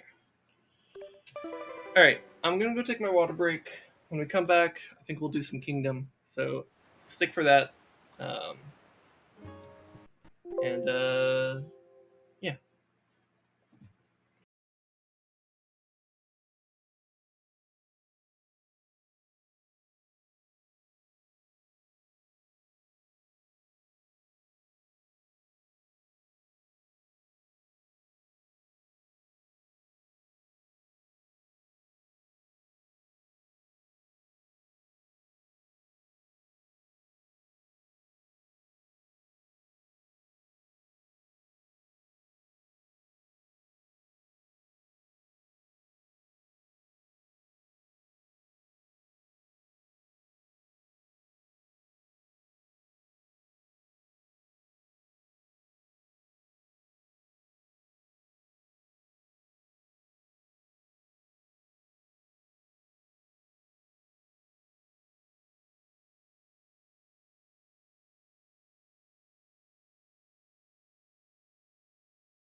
Okay. Welcome to Kingdom.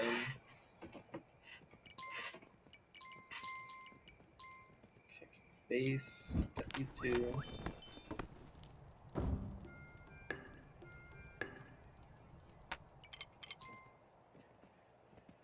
Let's get recruiting right away.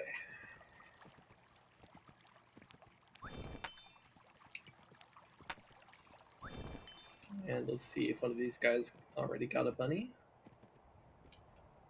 You don't have a coin. What about the other guy on the other side? Hell yeah, we're actually hunting on both sides today. Prefer that. Definitely prefer when we actually do that. Alright, we got a bunny here, dude. Come on. Come on. Got a bunny. Get the bun. Oh, you didn't even get the one you were aiming at, but hey, cool. That works. Alright. Let's get another archer here. Where's this guy going? Oh, he's hunting the or not the rabbit, the deer. And he got it too, so it was actually really good for us. More coins. Which means I could get another archer. Okay. I'll take your coin, and let's see if we can get more guys. And do a little bit of scouting. Okay, cool. Another recruitment camp right here. Pretty damn close to the first one. I like that. Okay. Oh, wow. Another recruitment camp. Okay.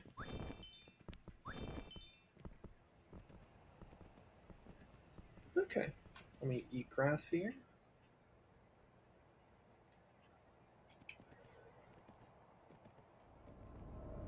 And that's where the portal is. Okay. So, but there is a mound right here. One that I could already build on if I had coins for it.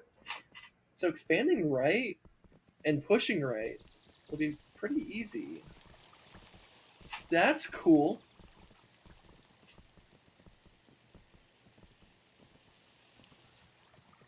Though I don't think I saw any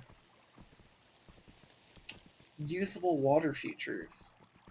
So our economy might be kind of shit if I do that. So I may want to expand and have a very secure border just for the ease of recruitment. But I probably want to actually expand left early. Wow, this guy got a lot done. Good job, my dude.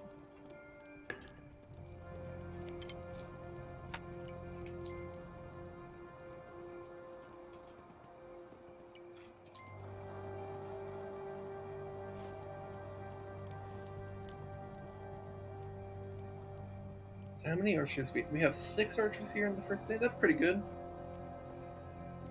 I think I have a couple guys still making their way to base, but they're probably not doing great right now. That's okay. It's only 1 coin to recruit them. I feel like there should be a better term than recruit. I don't know.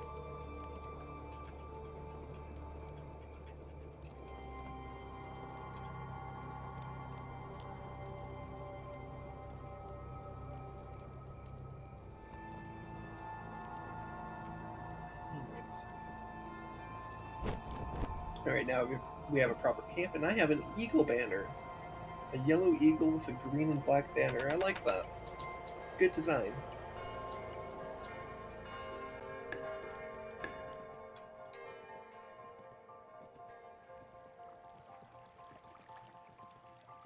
Yeah, they got caught out right here. Alright, but they're not too far.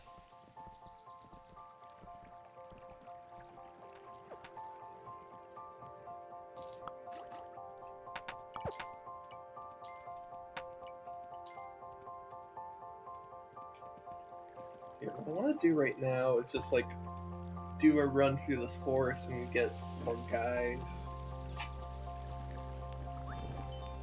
I feel like it's really good if you could start with a surplus of guys. because then it's just like actually assigning them where you want them to be.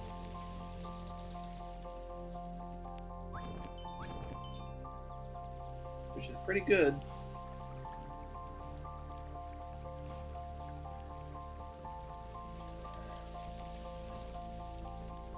You know, if I don't see any good like farmland that I could use to the left, I'm probably gonna destroy the recruitment camp on the far right here,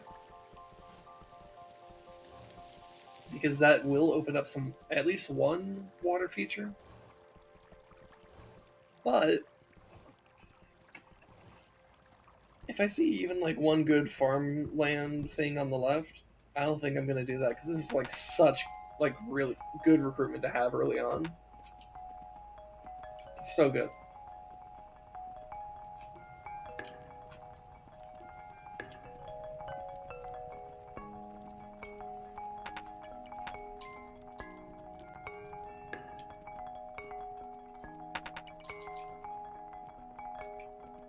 Yeah, let's have a couple workers queued up.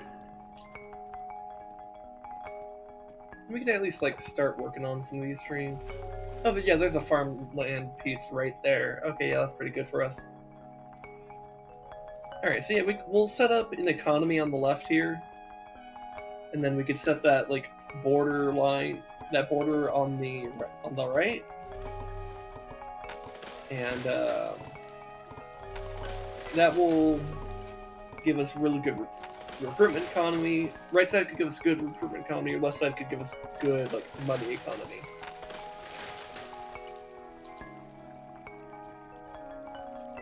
Anyways, it's nighttime, so I'm gonna let these workers just kind of wander their way. Actually, you know what? It might be better to just kind of babysit them, because sometimes they're just stupidly slow about walking back in. Though they're actually walking back in right now, so they'll probably be okay.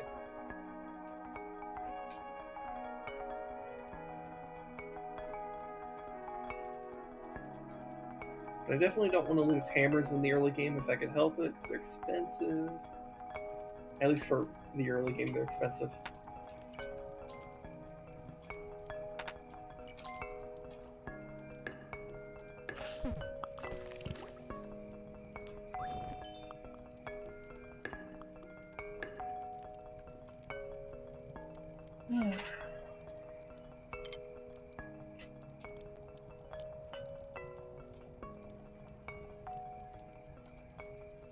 I guess speaking of like game theories, I wonder if there's any game theory about this game. I wonder if there's like someone out there on YouTube who has like put out a fan theory video about the lore of this game.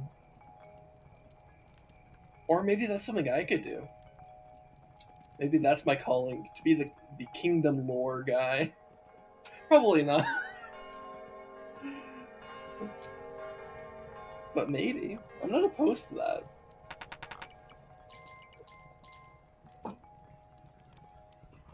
Anyways, let's get the workers on these trees on the left.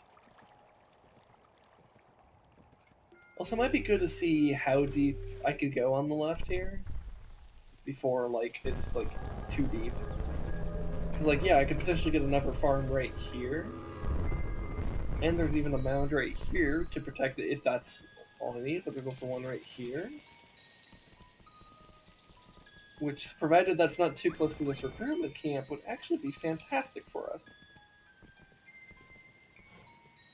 Oh hey, some treasure. That's a good find in the early game.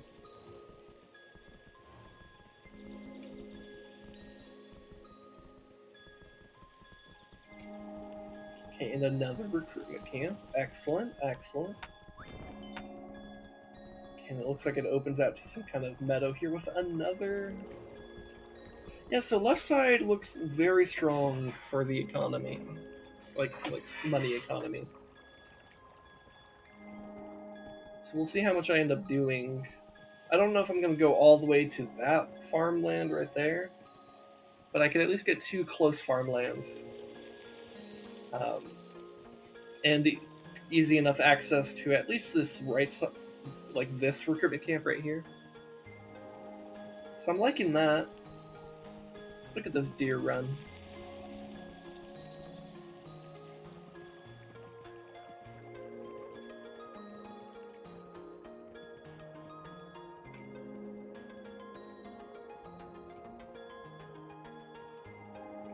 Here, I may want to actually get more workers just to speed things up. Also, damn, it's already sunset.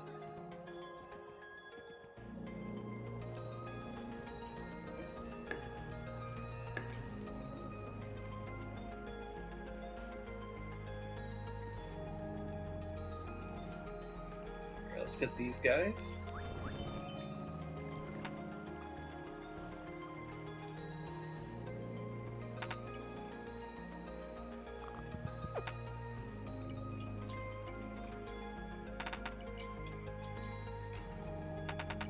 Nice. Yeah, let's go ahead and just fill the hammer rack thing. And then let me actually run out to the left here to see if I can help save these guys. Yeah. Yep.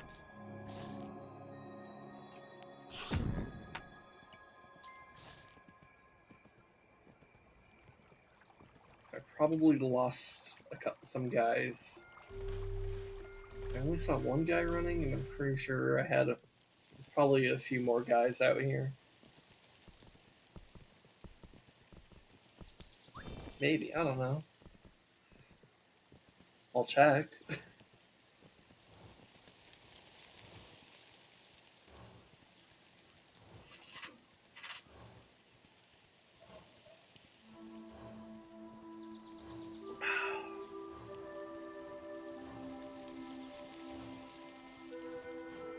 Yeah, maybe they did make it. Maybe that last guy was just the only one. Okay. Well, that works out. I got to do a little bit of extra recruiting.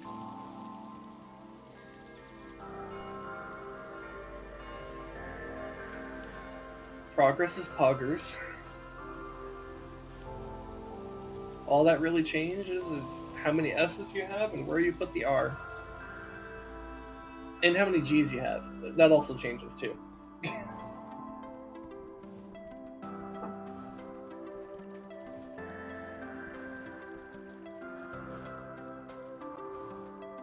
so if I can get these background trees to shift this way, I could probably get work on these trees done today, actually.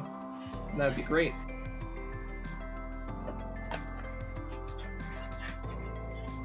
And I find the kind of day-to-day planning of this game so interesting. Where it's like you have to think about things like what could realistically be done on this day and what needs to be set up for the next day.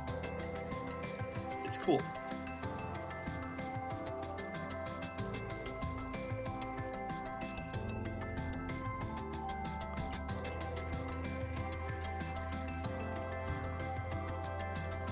Also, I should probably upgrade the main base at this point, since now we're starting to get to the point where we probably could just start getting farms.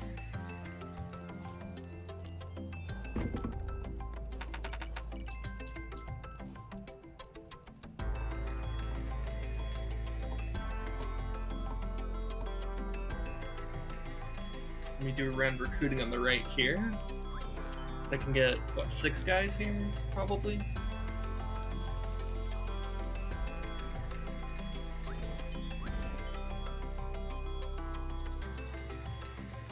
Oh, I could also pay the merchant off, and if he gives me scythes, that would be awesome. Because that's the most expensive tool. I would very much like to not have to pay for that myself if I could help it. I mean, I guess technically I did pay for it, but you know.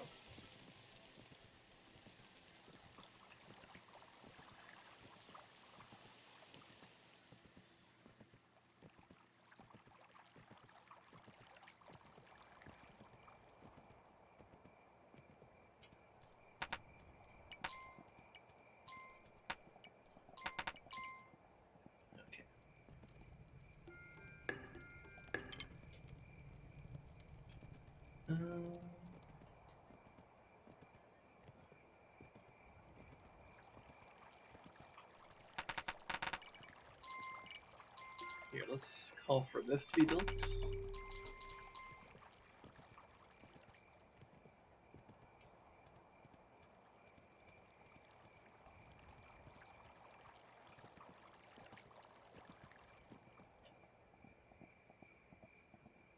And let's try to escort these guys back. If there's any imps that come out, I can bribe them. So look at the reflection in the water. That's so cool.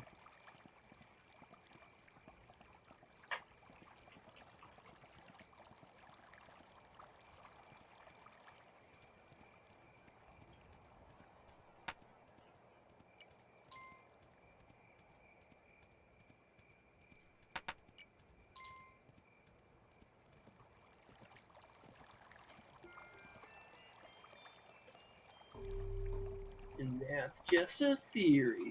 A game theory. Thanks for watching.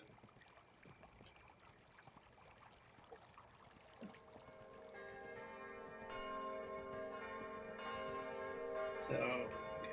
So that's the first out thingy. Let's get these two.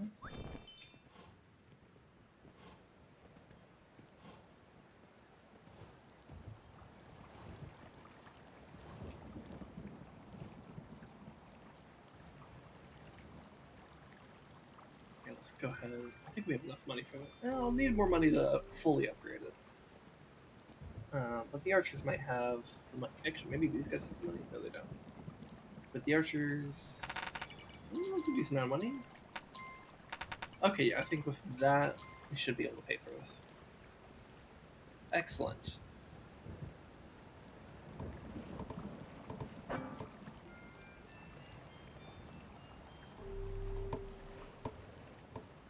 So hopefully the grass grows enough. I mean, we're still early enough that I could probably just bribe off any imp attacks anyways. So maybe I just focus on making sure I have enough money. Let's upgrade the main base though. Let's get the wooden base.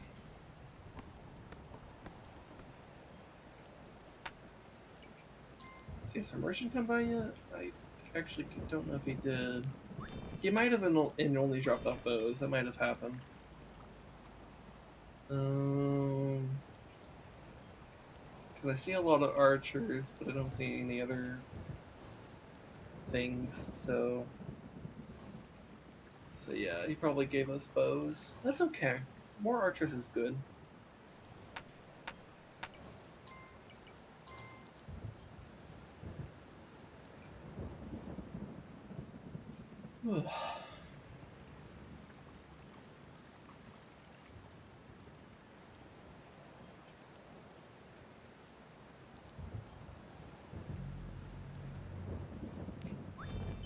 Escort this guy back.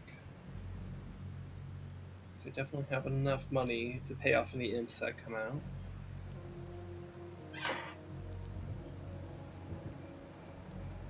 And I think we've been making enough early game progress that like I don't need to like. We're not sending huge attack waves yet.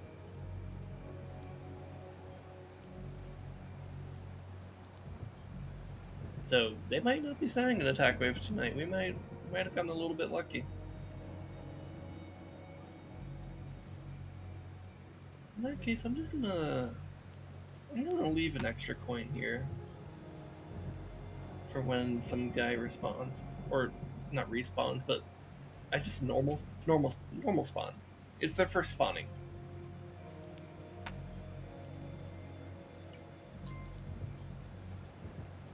Anyways, we can also cover this wall. This will be our left side border for now, while we try to set up the farms and stuff.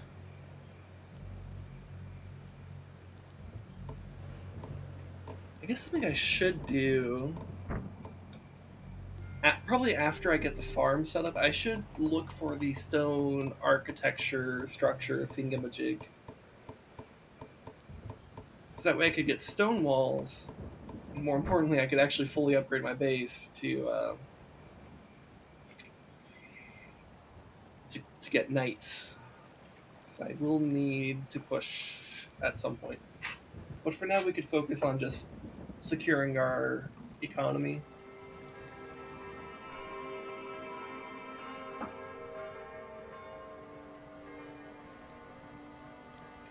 So like, let's take like all of this money and spend as much of it as we can on scythes.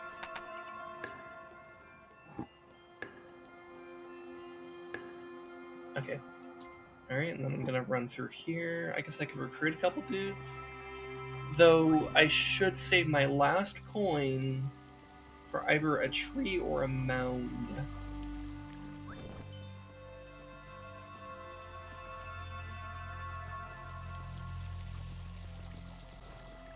Depends on what I think is better to spend it on. Maybe I should have saved both coins for a tree and a mound, but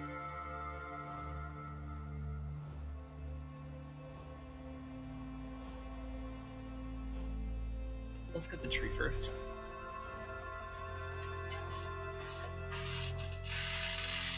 I should have gotten the mound first. I don't know why it said the tree first. I guess my thinking was the tree would give money. Yeah, you know what? Maybe that case the tree is a better decision because the tree will give money. Okay, so maybe that wasn't a dumb decision. Maybe my gut was right all along.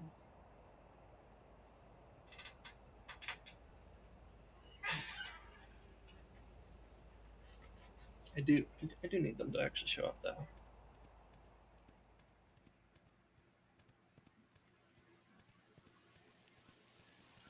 Where are they? Okay, there he is. Come on, dude. Let's go.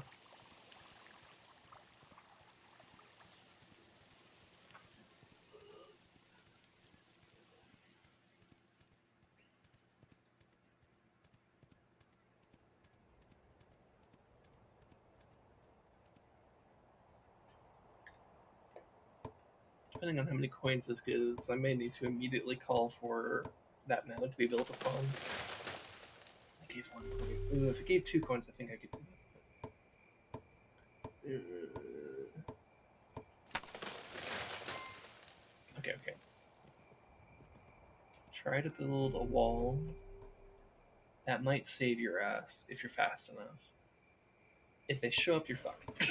Because I can't save you. Unless it's literally one guy, which is, at this point in the game, it's not going to be just one guy. Okay.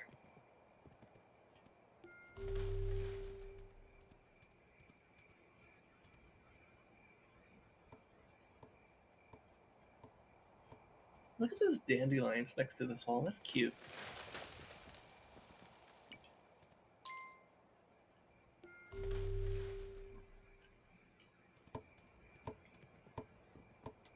I think we just got lucky and didn't get attacked. That's cool. Okay, so now the archers are coming up. Do any of them happen to have money? They probably don't. But now they have the forest, so they'll actually be able to do some hunting.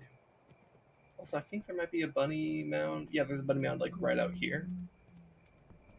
So they'll be okay.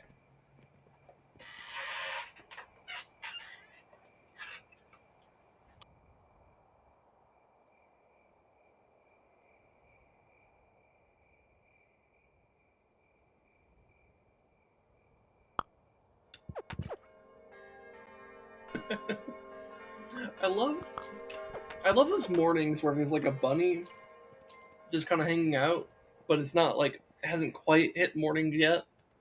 So they're all just like letting the bunny go, and then the clock rings and it's like, or the bell rings, and so we're like, it's just suddenly like a fucking flurry of arrows at this like one bunny.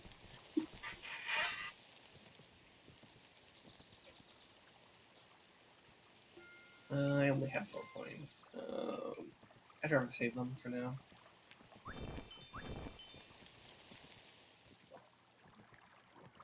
Because I want to get these guys.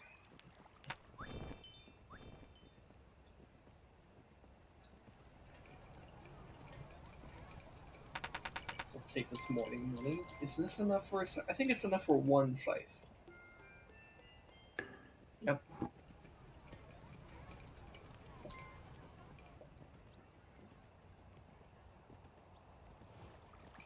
Okay. don't think they've had a harvest just yet. But we got free farms here, that's good. Pretty soon that'll start being a profitable thing. No farm set up just yet on this one, but that's okay.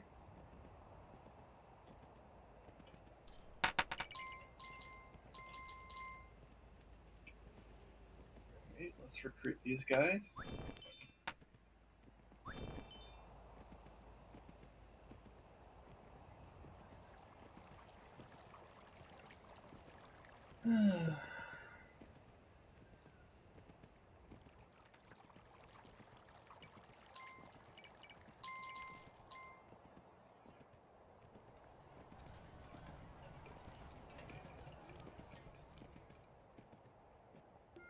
Man, how do extroverted people have energy to always be high energy?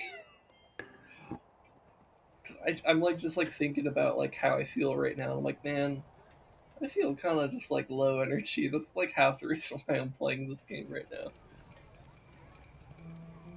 And it's like, man, fucking like extroverted people, caffeine. I guess, yeah. I mean, I guess it would have to be drugs and shit. And I don't really consume a whole lot of caffeine myself. Um, like I don't drink coffee or any of that shit. Most of my caffeine is just like from fucking like Pepsi.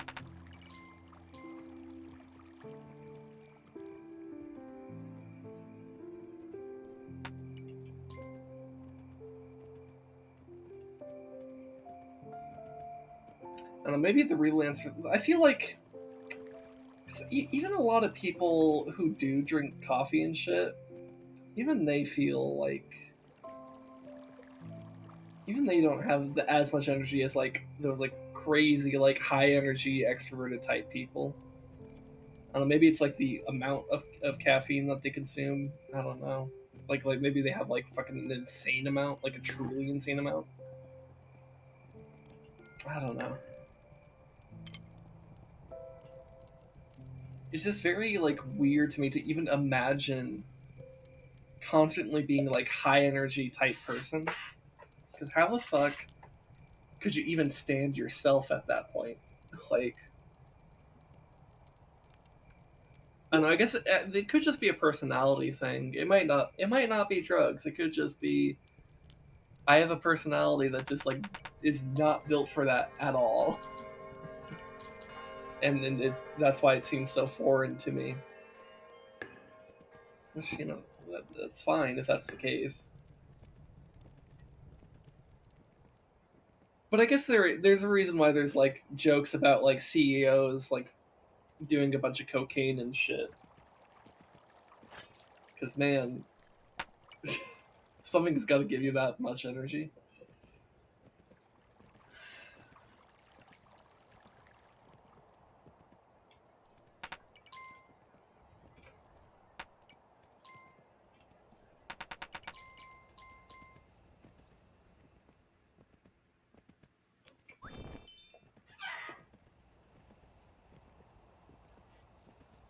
I don't know.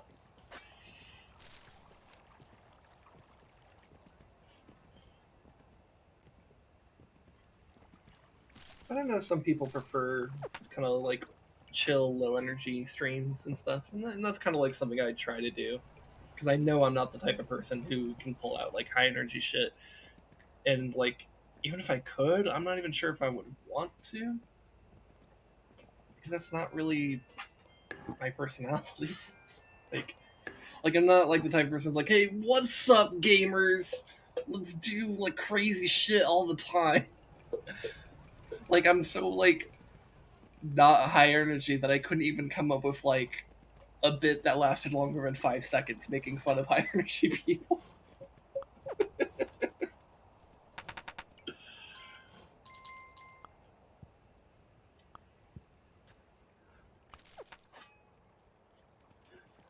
I don't know. Personality types in psychology is it's fucking weird. I should probably check on the right side. Did I ever upgrade their wall to a level 2? I don't think I did. They should probably have a level 2 wall. And I need 3 coins there. I currently have 3 coins, so I should not spend any of the coins as I run through the forest. So I might be able to if those guys have money, because they probably do. But probably better if I just do this right away.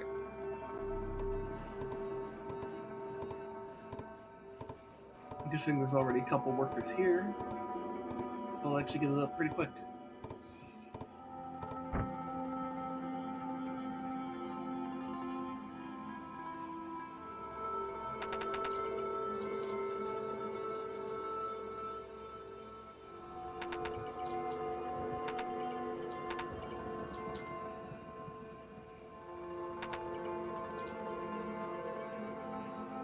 Okay, so let me run through this way, do some recruiting.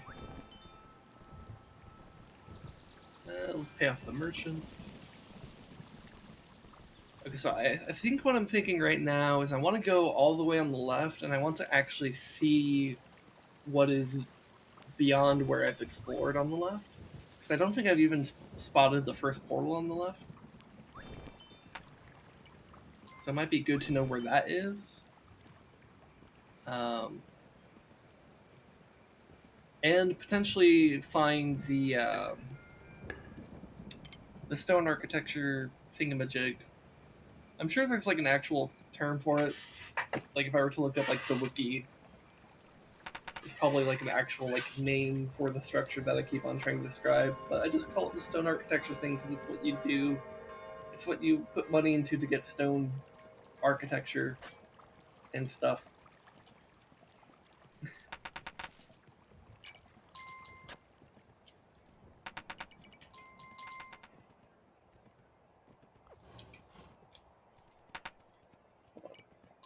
Eat the grass. Where's the grass? Is right there. Okay.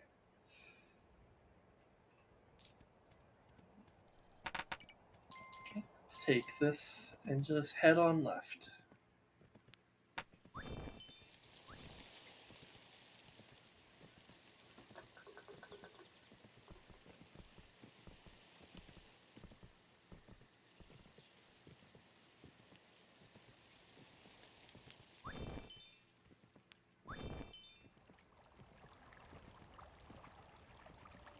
Okay, let's stop to eat some grass so we have energy.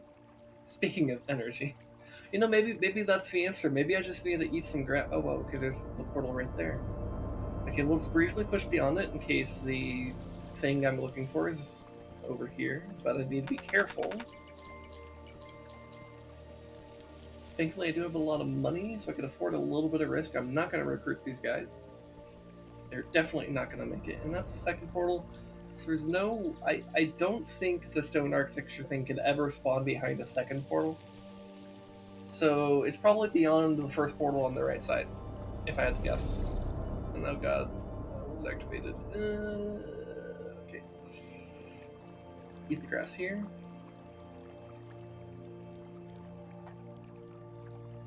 And run. Okay, so we're gonna have to check the right side then. And if I don't fucking spot it there, then shit. It's actually that deep, and that sucks.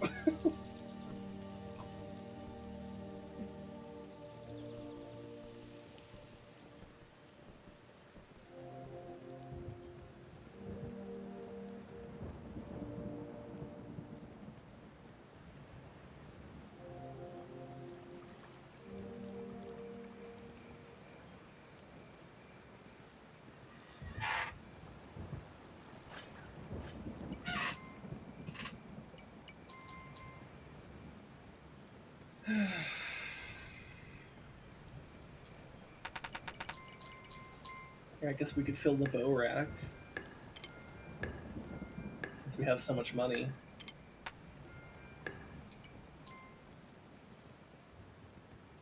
Stop to eat some grass.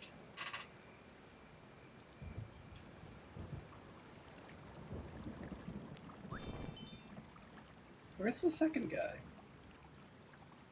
Shouldn't there be a second guy here? It's been a bit. I don't know, maybe it hasn't been as long as I thought it has. I'll just leave an extra coin.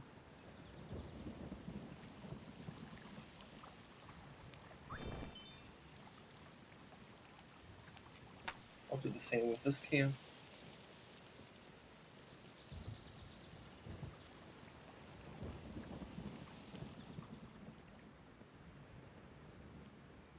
I think I'm doing pretty good on having guys, so that's good. Ooh, that's a lot of money. Okay, let's get this horse. Hell yeah. Okay, so we're gonna explore beyond this. There it is. Alright. I think we'll push on the right, because we're basically already here. So I just basically need knights, and then we're pretty much ready.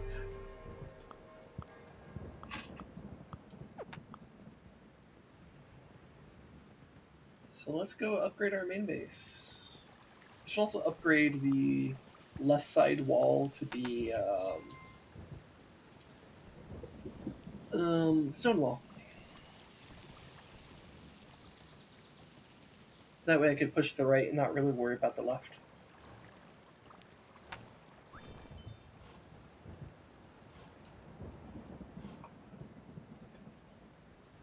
And God knows I wish I could push on right-wing people without worrying about how left-wing people are going to freak out.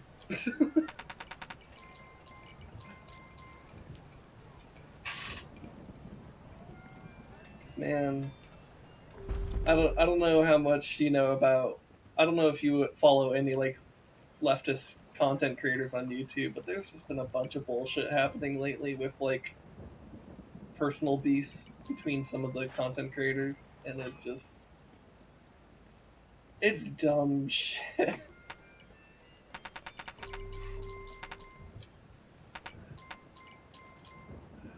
It's like they agree on like what to do in terms of policy, but they like have like some personal issues with each other or personal grievances, and like they're letting that cloud their judgment, and it's stupid. And but you know, that's if there's anything that leftists are good at, though, it's hating other leftists. So like right wingers might claim to be the people who hate lefties the most, but that's not true. Lefties hate lefties the most. Nobody hates a lefty more than a lefty.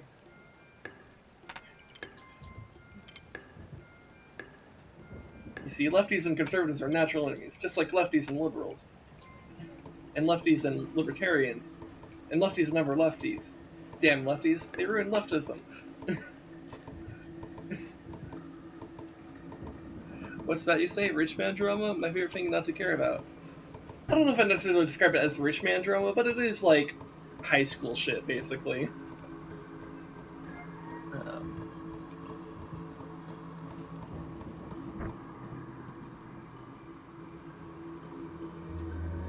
it's all petty drama that's been happening. Well, it's not entirely petty, but it's become petty. Um,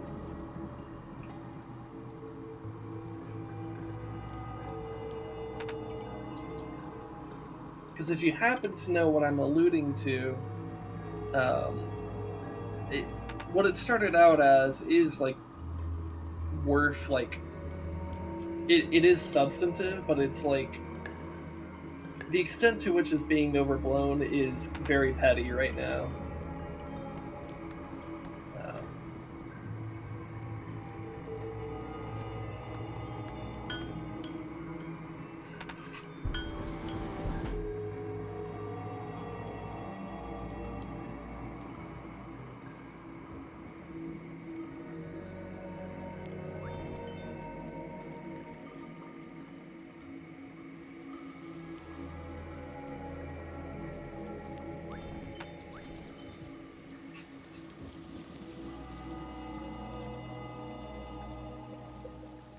I know, but sometimes it just takes like a few weeks for people to just like calm the fuck down about this shit, and then like they're totally over it and they just move on.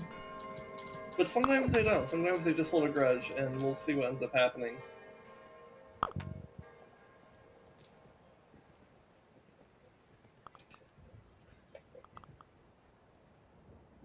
They have more money than me, but view people like us as nothing more than peasants to control. So to me, they're just rich pigs whose squeals get lost in clouds as they fight in their secluded glass towers. So the people I'm specifically referring to, I don't think they're the types of people who would view like you and me as like peasants, or at least in the sense that they might view us as peasants. They're not viewing us as their peasants, but as like they care about working class issues and shit.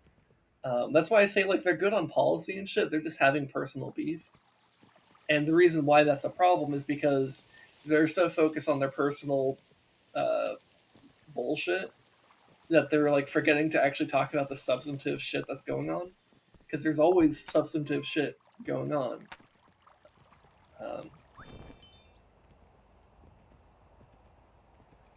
Because if you've ever heard of Jimmy Dore or Kyle Kalinske, those are the people who are kind of beefing right now, or at least they have been for the past few days.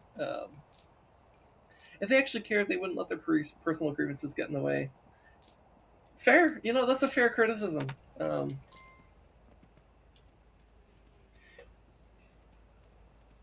um,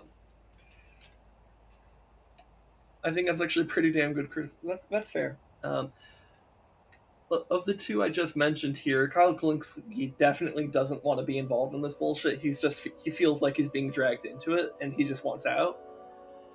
Um, but I don't know if you know who any of these people are, though.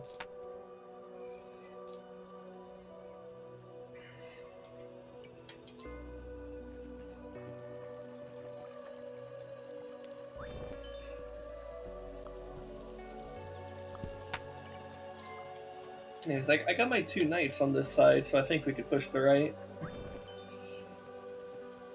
But yeah, I definitely think like if you're gonna be, um, a content creator or a commentator or whatever, um,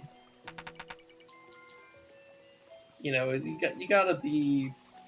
gotta keep things in perspective and not let this like high school shit like take over your whole like existence, I guess. Um,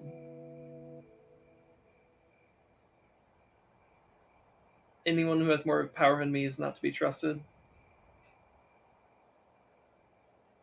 I guess maybe. I don't think that's entirely true, but I can understand why given how bad it's been, especially in the United States, but even other countries, I can understand having such a jaded view. It's very hard to not be cynical, especially with the last year. Last year was so shit politically, so I totally understand having a very jaded view about anyone who has power, like even just a modicum of power. So, uh, my issue is more with like the people who I think actually have like good. Like I think we have a fair amount of politicians that actually do have good policy positions, but they're really bad at actually utilizing the power they do have for those good policies. Um, Oftentimes, it's like I just kind of think they're cowards because they're more afraid of the party that they're under,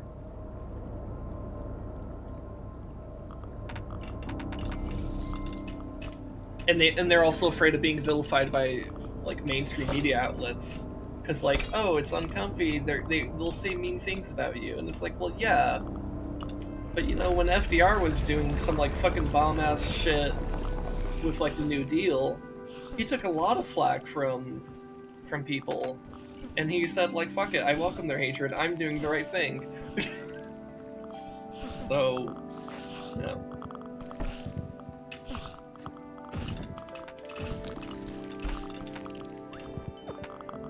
and I feel like currently just like with people who are in power and happen to have the right policies or policy stances, they just don't have that kind of fuck you instinct, I guess.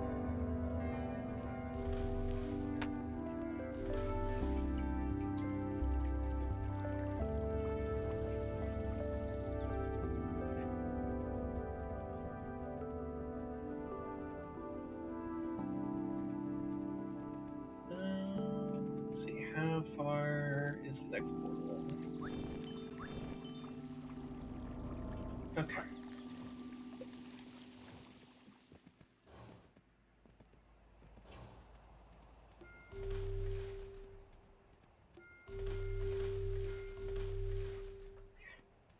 But yeah, I understand your cynicism. It makes a lot of sense to me.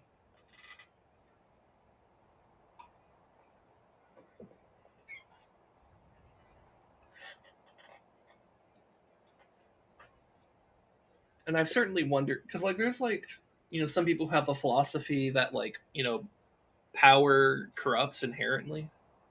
Sometimes it'll be phrased as like absolute power corrupts absolutely. Um, and I've often wondered about that philosophy and how much I think it's like true and how much I think it might be bullshit. Because I definitely think for anything truly good to be done, especially on a mass scale, you need people who have not only have the right idea, who are smart enough to have the right ideas, and who are like kind-hearted enough to like do to like have be like morally grounded, but you also need people who are like actually like powerful enough to do something. Uh, Power makes people more willing to be who they really are. Well, maybe that's where that moral grounding really comes in. In a way, they need all parts of the Triforce, don't they? They need to have the wisdom to actually come up with the right idea. They need to have the courage to actually stand up for what's right, and then they need to have the power to actually do it. Ooh, okay. I do not have enough money to save them, so I need to leave. If you can't be stopped, why care? I guess, yeah, I guess that hits on the idea of like, do we value altruism for altruism's sake, or are people inherently selfish and always will be? I don't think people are inherently selfish. Actually, like I think we're conditioned to think that because that's how our society is built. Capitalism is um, a very self-centered system or self-serving system, and that's not to say that you can't do things for yourself. Obviously, animals are inherently selfish. Yeah, but yes and no. Um, there's a lot of animals will also there's definitely forms of altruism that you'll see in animals. Um, but yeah, like you're right, they are also self. So I don't think it's at one or the other. I don't think like humans are purely selfish, nor do I think they're purely altruistic. I think we're just kind of somewhere in between. Um, but I think we're also smart enough and have an I think we're capable of steering ourselves, but we have to actually do it, and that's the hard part. I mean, in a sense, you could kind of view like the struggle of humanity is just like the struggle to like actually decide whether or not we're going to be altruistic or not.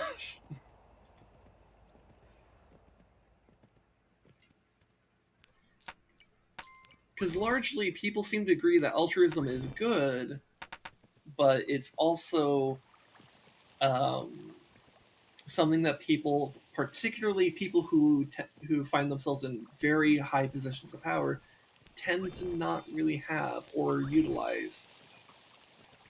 So, hence the whole idea that power might itself be corrupting. Uh,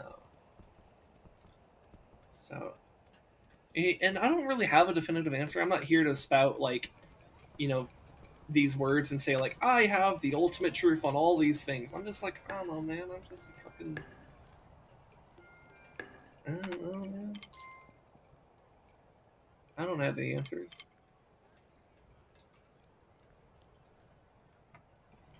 I'm just kind of. I'm just like thinking out loud, really. But it's something I've wondered a lot about since I was like, at least since I was like 15 or some shit like that. Um, if not longer. Because I always found like philosophy in general to just be an intriguing topic. Um,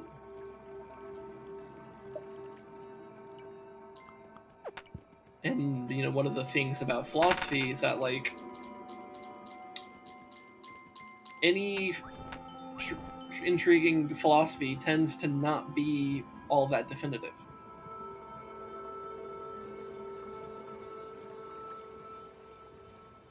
Not always, but usually. We're all just stupid animals on a rock flying through an endless void. We like to think someone else is in charge, but the scariest conspiracy is that there are no conspiracies at all. Yeah, I think that kind of type. What is the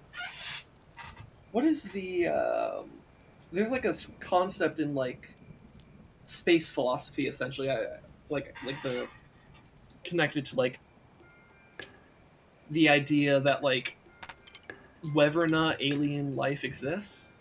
Um, I forget what it's called. I think there's like a specific name for it. Um, but like there's like the whole idea that like whether or not alien life does exist and whether we would prefer to have alien life already exist or to be alone, and which end is scarier.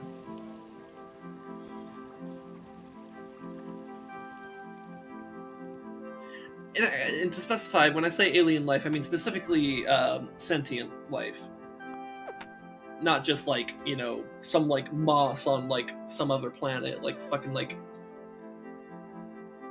human level intelligence or greater even.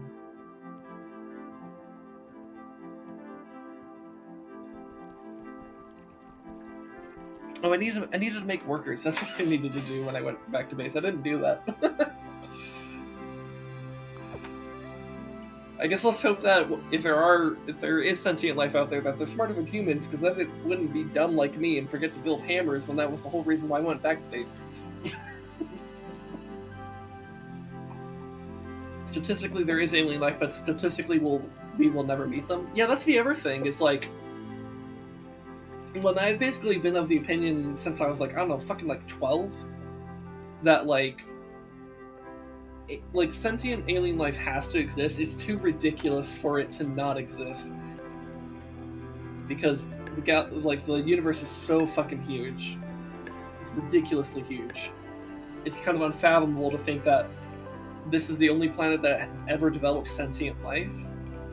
Like that doesn't make sense.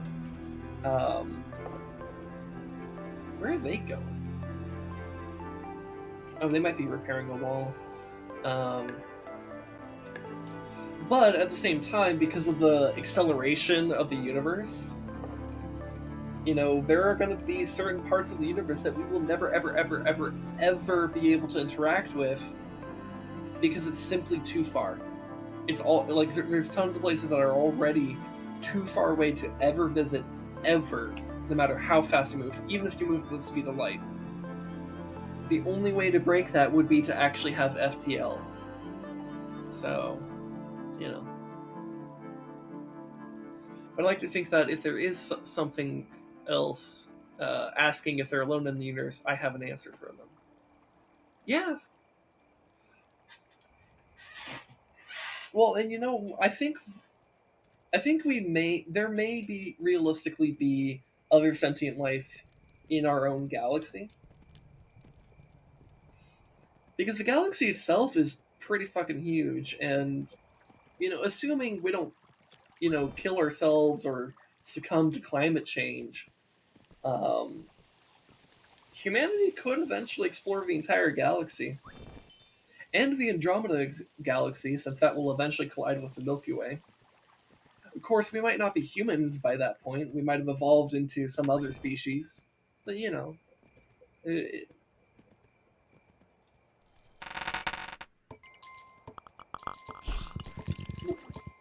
only time will tell. Of course, we're not going to be around to see that. unless you believe in like reincarnation or some shit, or some other form of afterlife.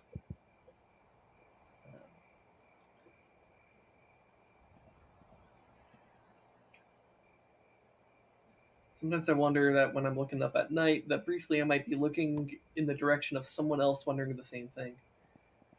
Most likely, unless you're looking at a star or the moon or something, um, if you're just staring into the blank void, chances are you're staring at actually nothing, like literally nothing. Because space is so like unimaginably huge that if you were to just like, let's say you were to go at light speed infinitely for like an infinite duration of time in a random direction, chances are you would never hit anything ever.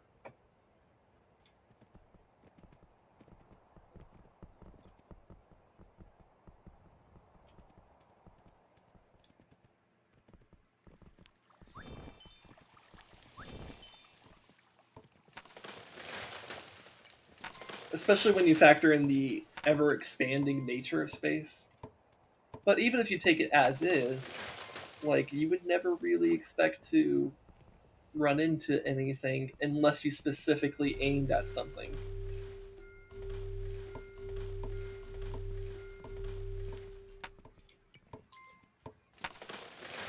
There's also a fuckload of objects that are out of sight. Absolutely. That is true. That's part of why the ever expanding nature of space is like a thing to be factored in. Because, from what we could observe, most of space is literally nothing. And like when I say most of space, I mean like I think actually like 99% of it, which is incredibly difficult to fathom. And by incredibly difficult, I mean fucking impossible. But it's all poetry. I mean, it's also just flatly science. Like this is just like what we've observed. Like the what we think of it is like the poetry, you know. Because we don't have to form any conclusions from this set of data. It's just data. Data doesn't mean anything until we give it meaning.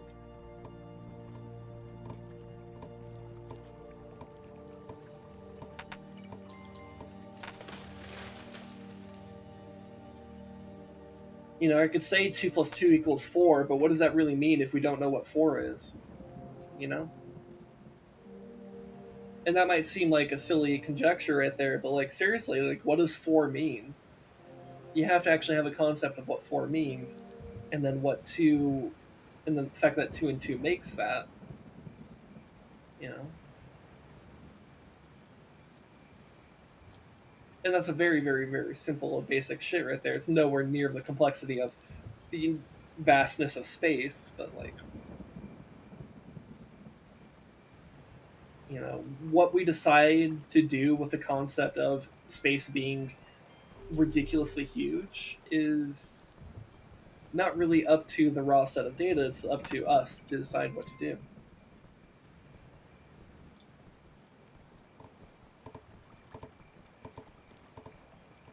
Because, like, personally, I like the idea that humanity goes on to explore space um,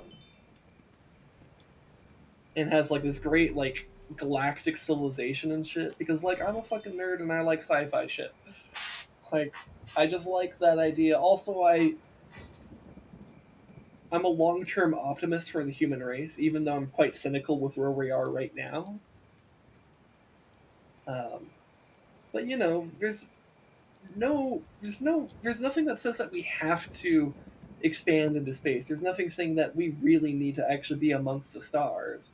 There's nothing that's saying that we ever need to leave the planet. The only reason we ever decided that's anything worth doing is because we decided it's worth doing. There wasn't any greater inherent meaning to the fact that space exists. It's just there. Yeah, let's set up a wall here. That way we have like a double wall system.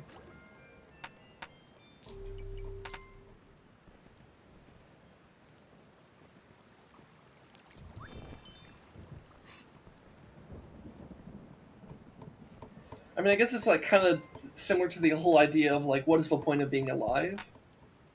Not to get like too grim, but it's like, that's the thing that people think about.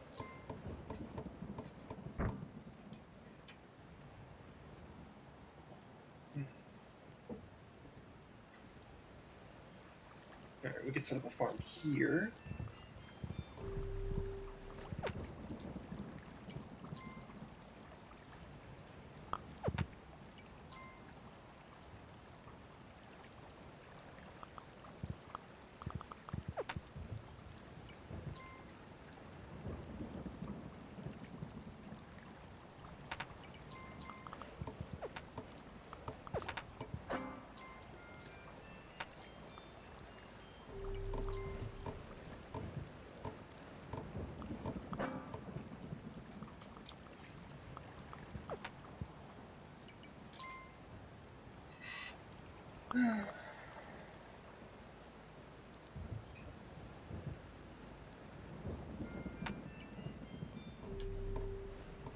All right, let's make sure these walls are very strongly upgraded.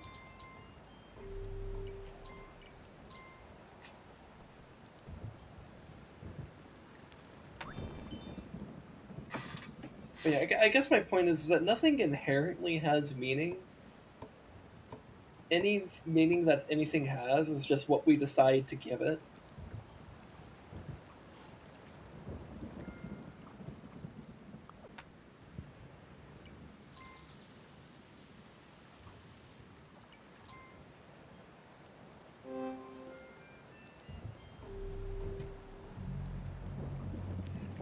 Like looping back onto the altruism versus selfishness aspect. Like, there's no inherent value to altruism or selfishness. It's just like, is there a point to self-preservation?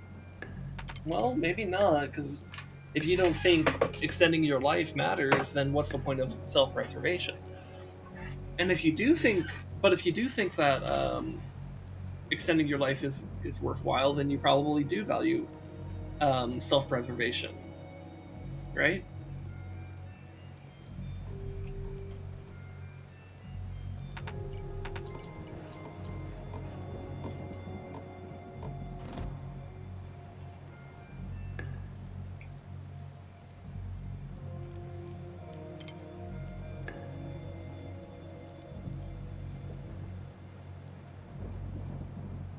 And these are the types of things that like philosophers throughout history have just been pondering for like thousands and thousands of years.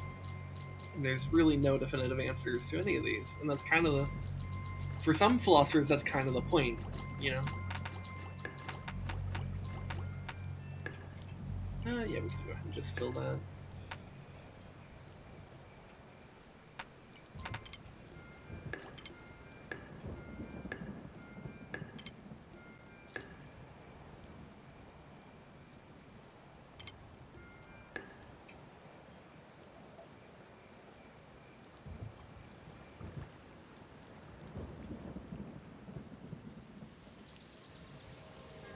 And I think I've always struggled to like make sense of a world that I've pretty much, for as long as I can remember, I've recognized that like most things that we have in the world are arbitrary as fuck. And I've kind of like struggled for as long as I can remember with that idea that like basically everything is fake on some level.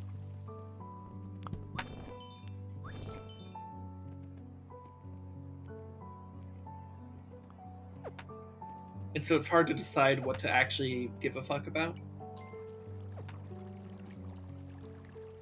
So I think that's why I think about this shit. Because I'm like trying to like understand me and the world I live in and like what I think of all that. And maybe it'd be easier if I didn't think about that. Yeah, let me make sure my knights are topped off. Yeah, they're good. That is 2 of them, right? It isn't just... Yeah, I think they just happen to be like stacking on each other.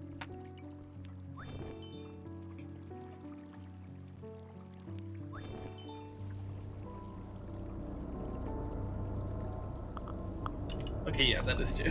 They're just stacked on each other.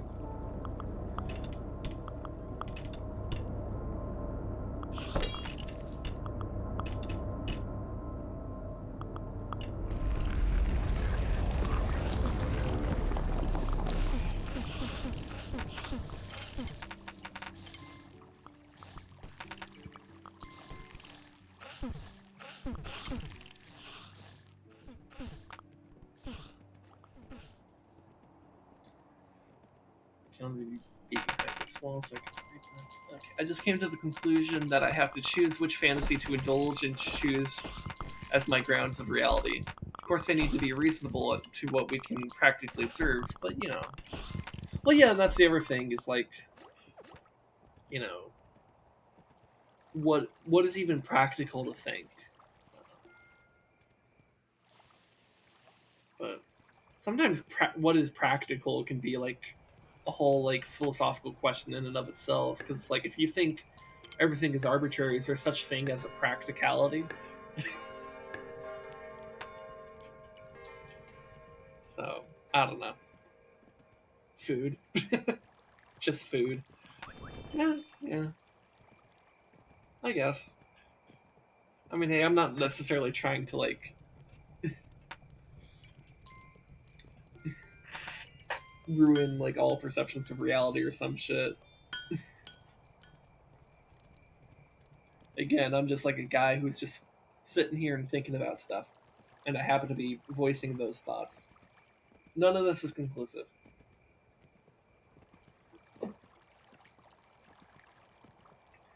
I definitely think pursuing what makes you feel good about yourself, and not like, you know, good as in you get that dopamine hit, but more about like you feel like if you were to read like a story about yourself, that you would say that's a cool character or that's like a good person or whatever. I feel like that's something that people should strive for. So,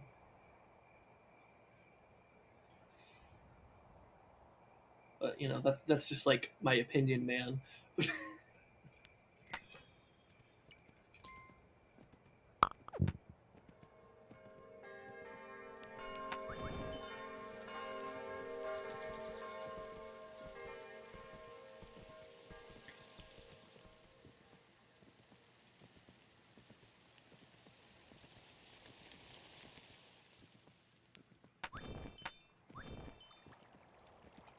Let's see if we can get some workers out here.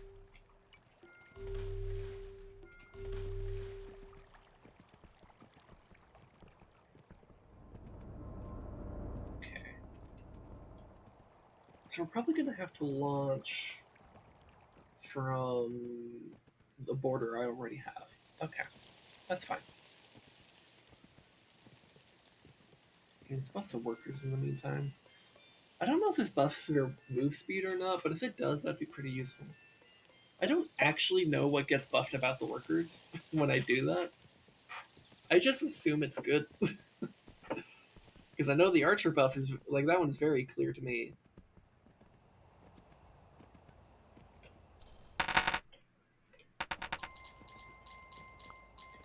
But if I had to guess, the worker buff probably just, like, makes them, like, build and repair walls faster.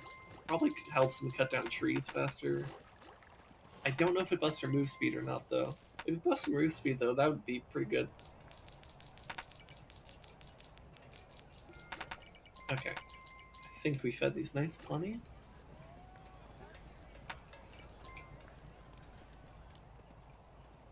Okay, let's get some bows out here.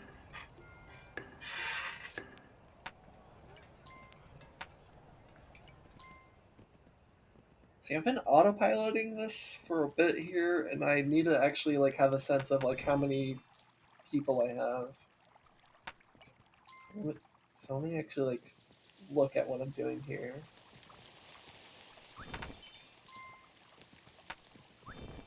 So I want to be able to like get a sense of how many archers I have on each side. Also making sure they're buffed so that if I do push on the third portal here, I'll have better chances. Okay, we got a fair amount of archers on this side. But I do feel like that could be more. I think we could definitely use more archers. Okay. So I'll continue recruiting.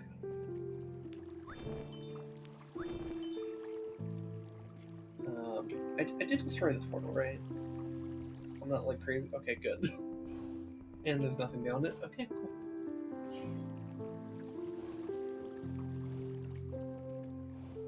So how many people did I just recruit on this side? Like 6, 7, or something like that? Maybe 8? I don't think all the camps were full. Or maybe they were. If they were all full, I think we have 8.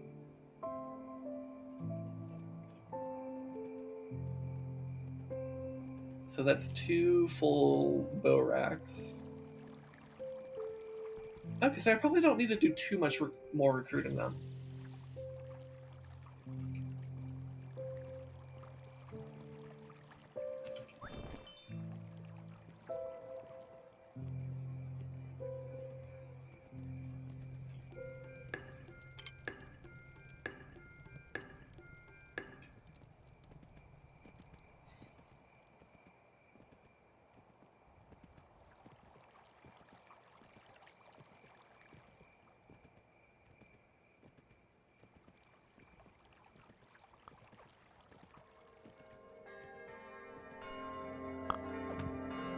So we're on day 19. Okay.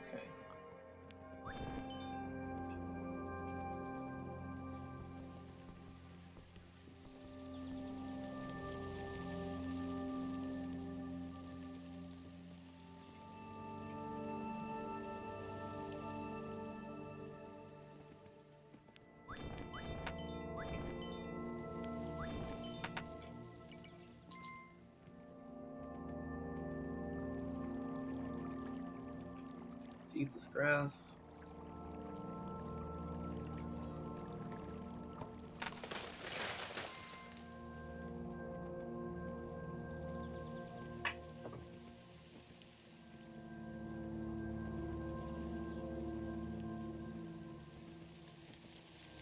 And what is it about this game that like gets my mind to just kind of like open up? I swear, I find this game way easier to just like talk about shit on than like any other game I've streamed. And it's not like there isn't shit to like focus on here. It's just because it's like there's strategy going on, and I have to think about that. But maybe it's just because I have like such a clear idea of how to approach this game. It just takes so much less brain power. But I think there's also something about the atmosphere of this game that just like is very calming and relaxing and emotional.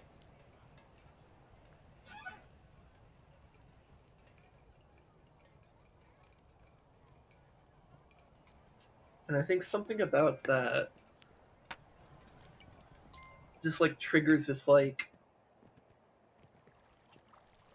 thing in me that just like makes me it makes my mind just want to think about things. It's like a almost like a meditative state type of thing.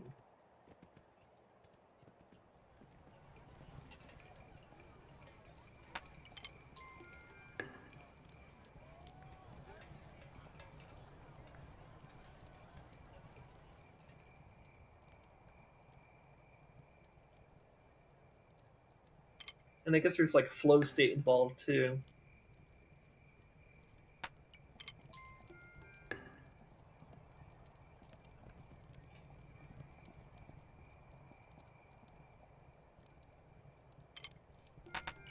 I don't know.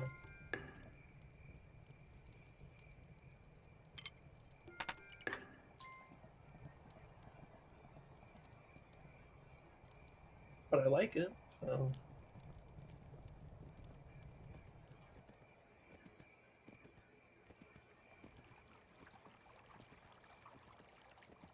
because I do like thinking about shit.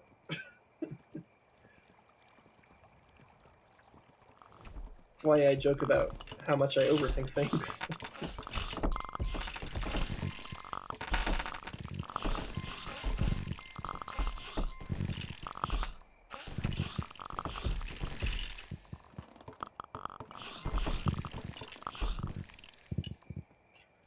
Yeah, let's just call for a raid. I think we're good.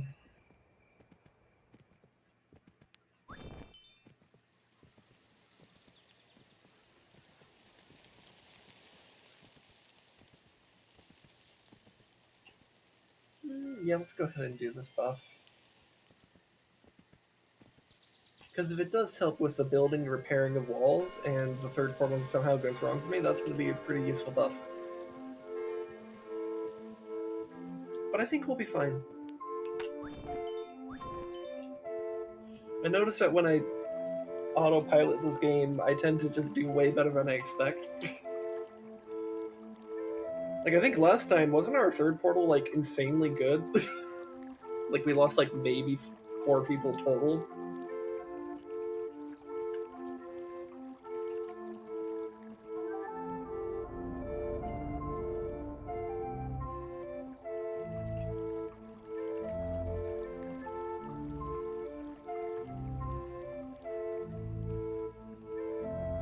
I suspect we'll lose more here, simply because there's more distance. Because distance definitely affects how much loss you expect. And I pretty much expect to lose all of these archers.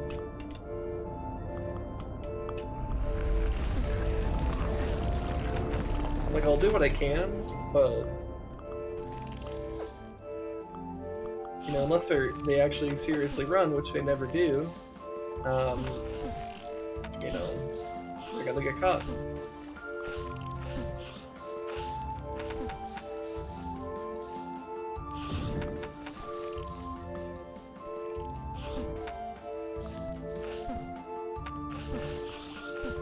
Yeah, I think I just need to go.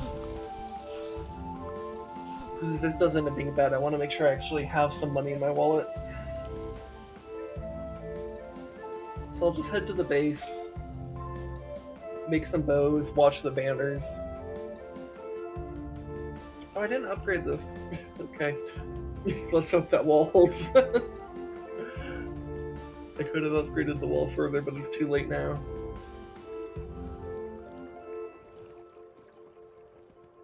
So yeah, let's hope the archer count I have is good.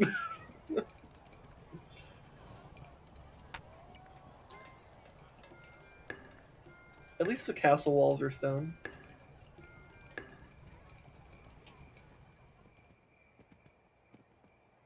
Gives us a few layers to work with. See, just like an ogre. We got layers.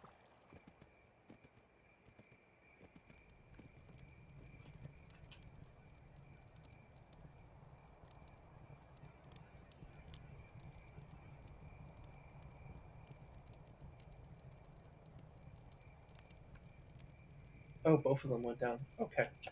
We could be in trouble. I need to go quickly monitor it then. And probably actually grab the farm money while we can. Because if we're getting fucked on this side, then those farmers are gone too.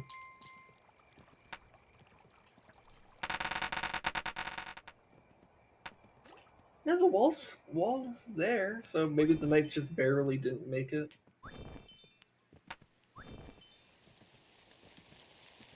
Okay, that's fine. Oh shit.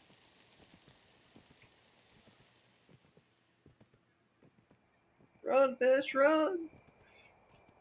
That guy might not make it. This guy's making it, that guy might not make it. Yeah, I'll see if I can save his ass.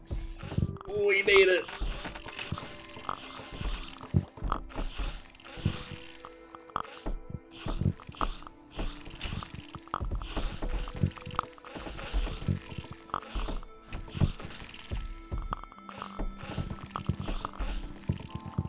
Okay. Alright.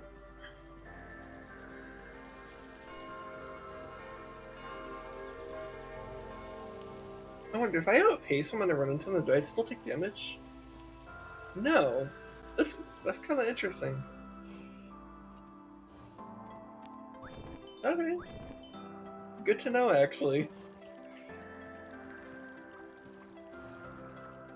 Alright, let's get workers out here now. So I can see there's a mound right here that could be pretty useful for protecting the farmland we just walked past. There's also this mound right here, which could give us access to 2 farmlands.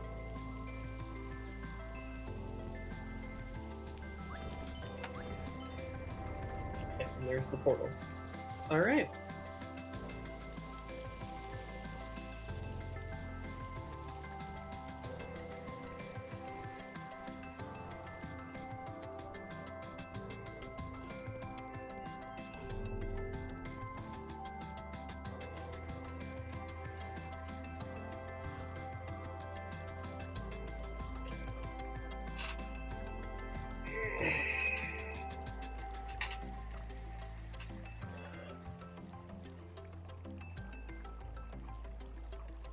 Here they come.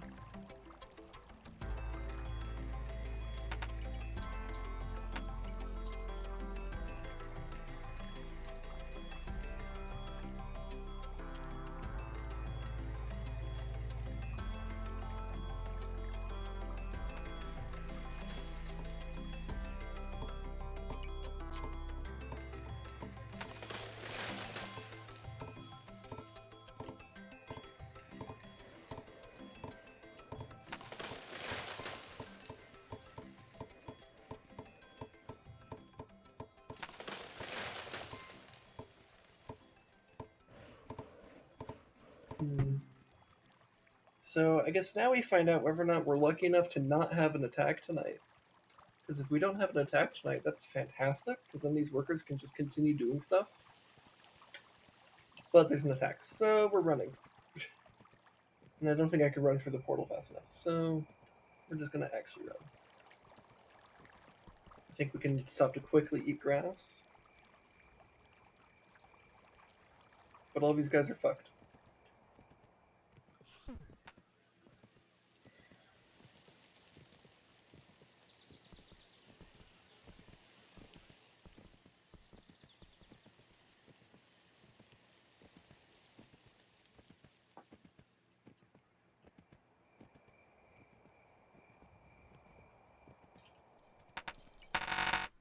God, that is so much money.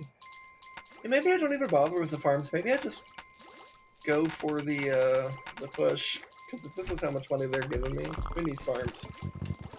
Who needs food?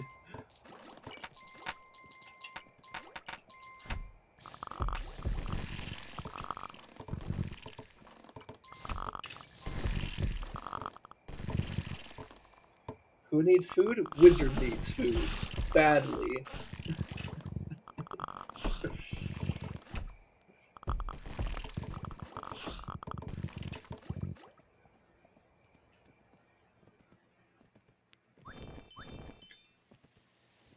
And I wonder if any of Rezdog's VTuber friends, if they would be down for doing a playthrough of or not Portal, Gauntlet.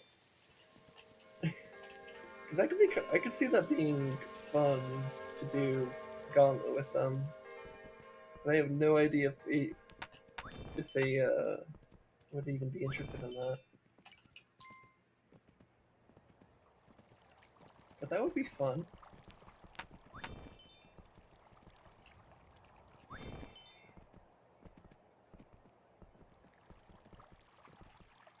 It's definitely one of those games that, like, if you actually have a full group, it's fucking fantastic.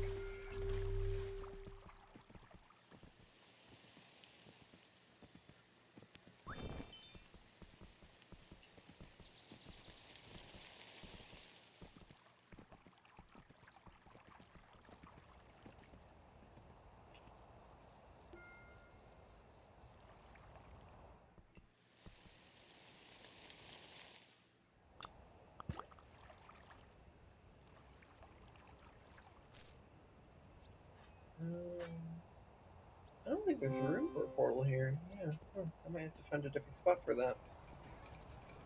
Oh yeah, I'm gonna need new knights. That's kind of important.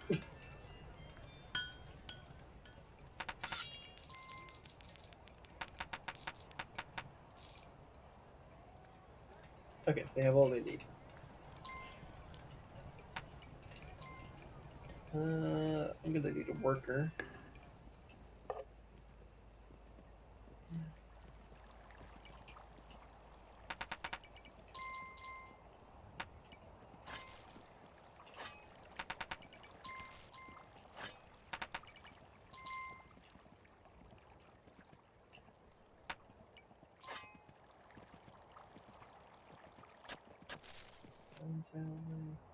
sail away, come sail away with me.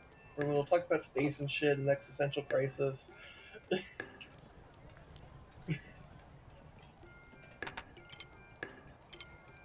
Could you imagine if, like, you did just, like, a parody cover of Come Sail Away and it was just all about, like, fucking. just, like, talking about, like, Lovecraftian existentialism?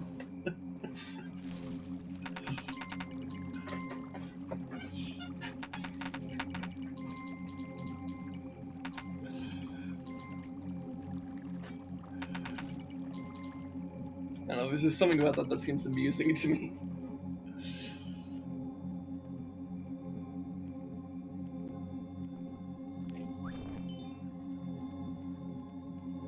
Ooh, we have red leaves today. Cool. I like the red leaves.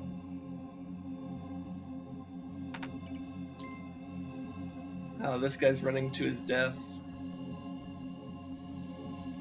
Oh, yeah. Yeah, fucking run, bitches, run.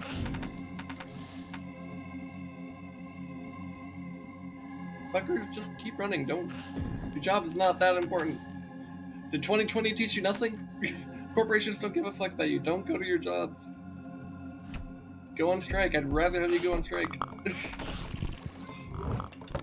Ow. That was a mean boulder throw from that guy. Yeah, maybe I should actually fully upgrade this, just in case.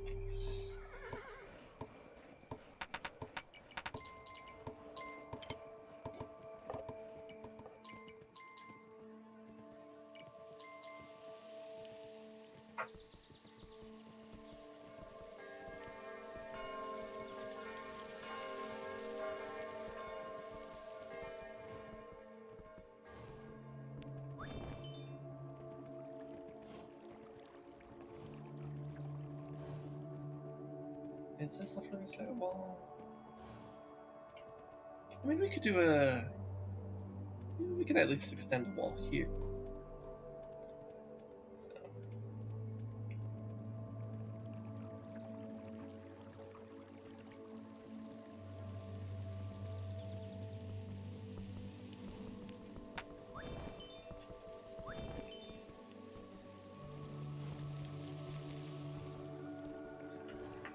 Yes, I think we should just push for this wall, or not this wall, this portal as soon as we can. But I do want to like actually have this like front moved forward. Alright, let's see if I can find a viable location for this portal. Maybe here? No, okay. Yeah, sometimes it's hard to figure out if there's enough empty space for a portal or not. Because you need like an empty background, but like sometimes it's like just barely not empty enough.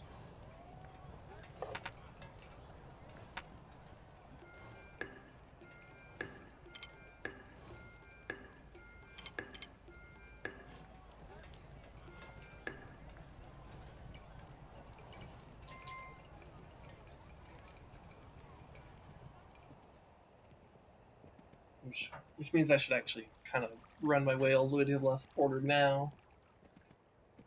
Since I can't wait for the portal to get me back, because the portal didn't actually function on this side. Portals are hard.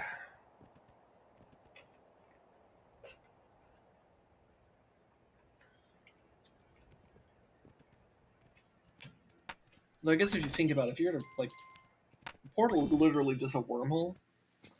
And if you figured out how to make wormholes, that's some serious shit right there. I mean, that's like, if we want to talk about like, you know, the idea of like exploring space and shit, and like actually like, you know, achieving some form of FTL. Any FTL we achieve is going to have to be like, it's not going to be like we actually get literally faster than the speed of light. We're going to have to cheat by using wormholes. That's the only way you actually achieve FTL, in my opinion.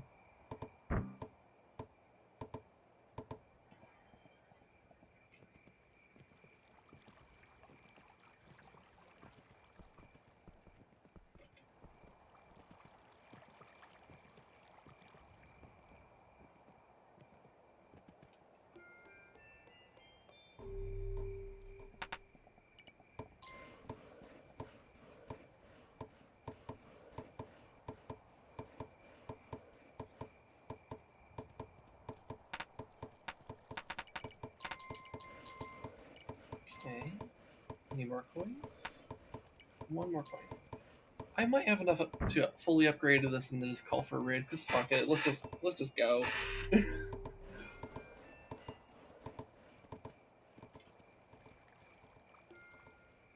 Also, I'm not gonna monitor this raid. There's no real point. So I'm just gonna send myself back. Maybe here. Oh, but shit, I need to find the money for it quick. Okay. Here we go. Okay. So now I watch the banners on the left to see if those go down. I don't think I've heard the portal go down either, so... Oh, it might actually be a good idea to buff our archers. I don't think I have them buffed right now.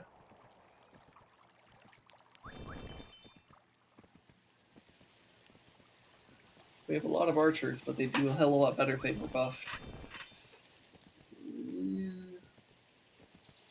Okay.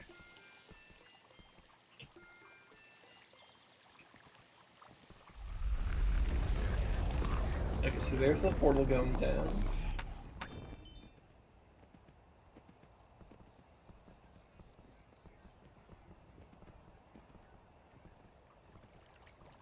Oh, did we never get farmers over here? Okay. We should have the archers out here, though. They probably have a lot of money. Yep.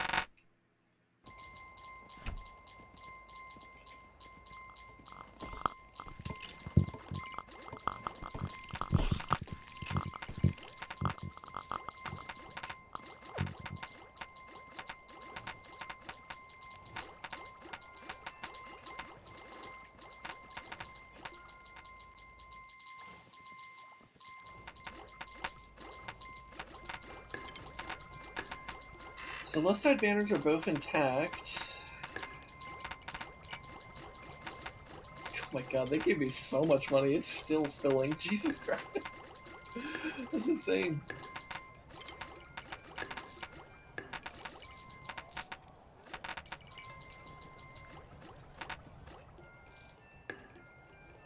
Okay, one of them went down. If the other one goes down, then I get a little bit concerned, but if it stays at one, then we're fine.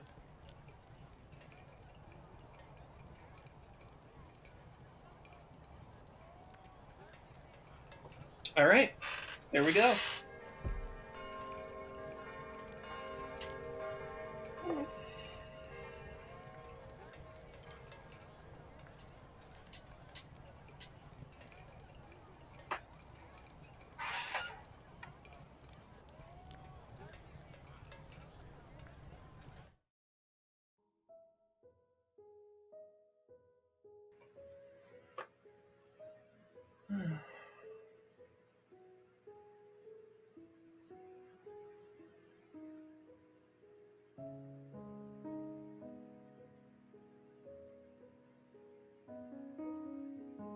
It's very smart that they decided to give this game an element of random generation. Because, man, it would not have even close to the replay value it has if it didn't have that.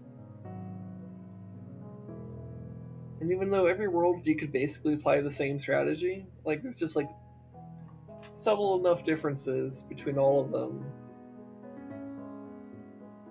helps make them all feel more unique.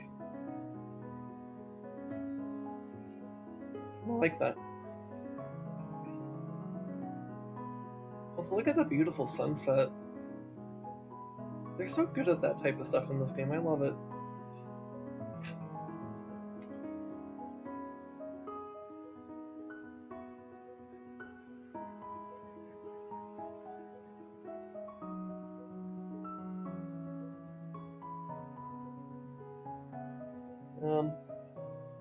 So tomorrow, I'll probably be finishing up Warcraft 3. Because I could probably do the rest of that bonus campaign in that stream tomorrow. You going to sleep? Have a good day. Alright, yeah, you too, man. Basically wrapping up the stream right now anyways. Thursday I'll be continuing Wind Waker. Friday, since I'm probably beating Warcraft 3 tomorrow, Friday I might be starting Dawn of War. So we'll see how that goes. But in the meantime, I just hope that you enjoyed yourselves here. Thank you to anyone and everyone who came by and watched live, and anyone who's watching the VOD right now. I am very well aware that a lot of people are watching my VODs after the fact, and I think you guys are really cool. Because it's really nice to see that number grow over the course of like a couple of days, just to see that like people genuinely care about watching this enough that they're willing to watch it even when I'm not there to just respond to their comments or whatever. So like, if you're one of those people, you're awesome, and thank you for watching.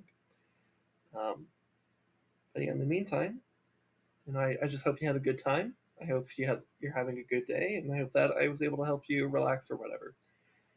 Um, I hope wherever you are in your life that things start to improve, and take care of yourself. I'll see you guys next time. Goodbye.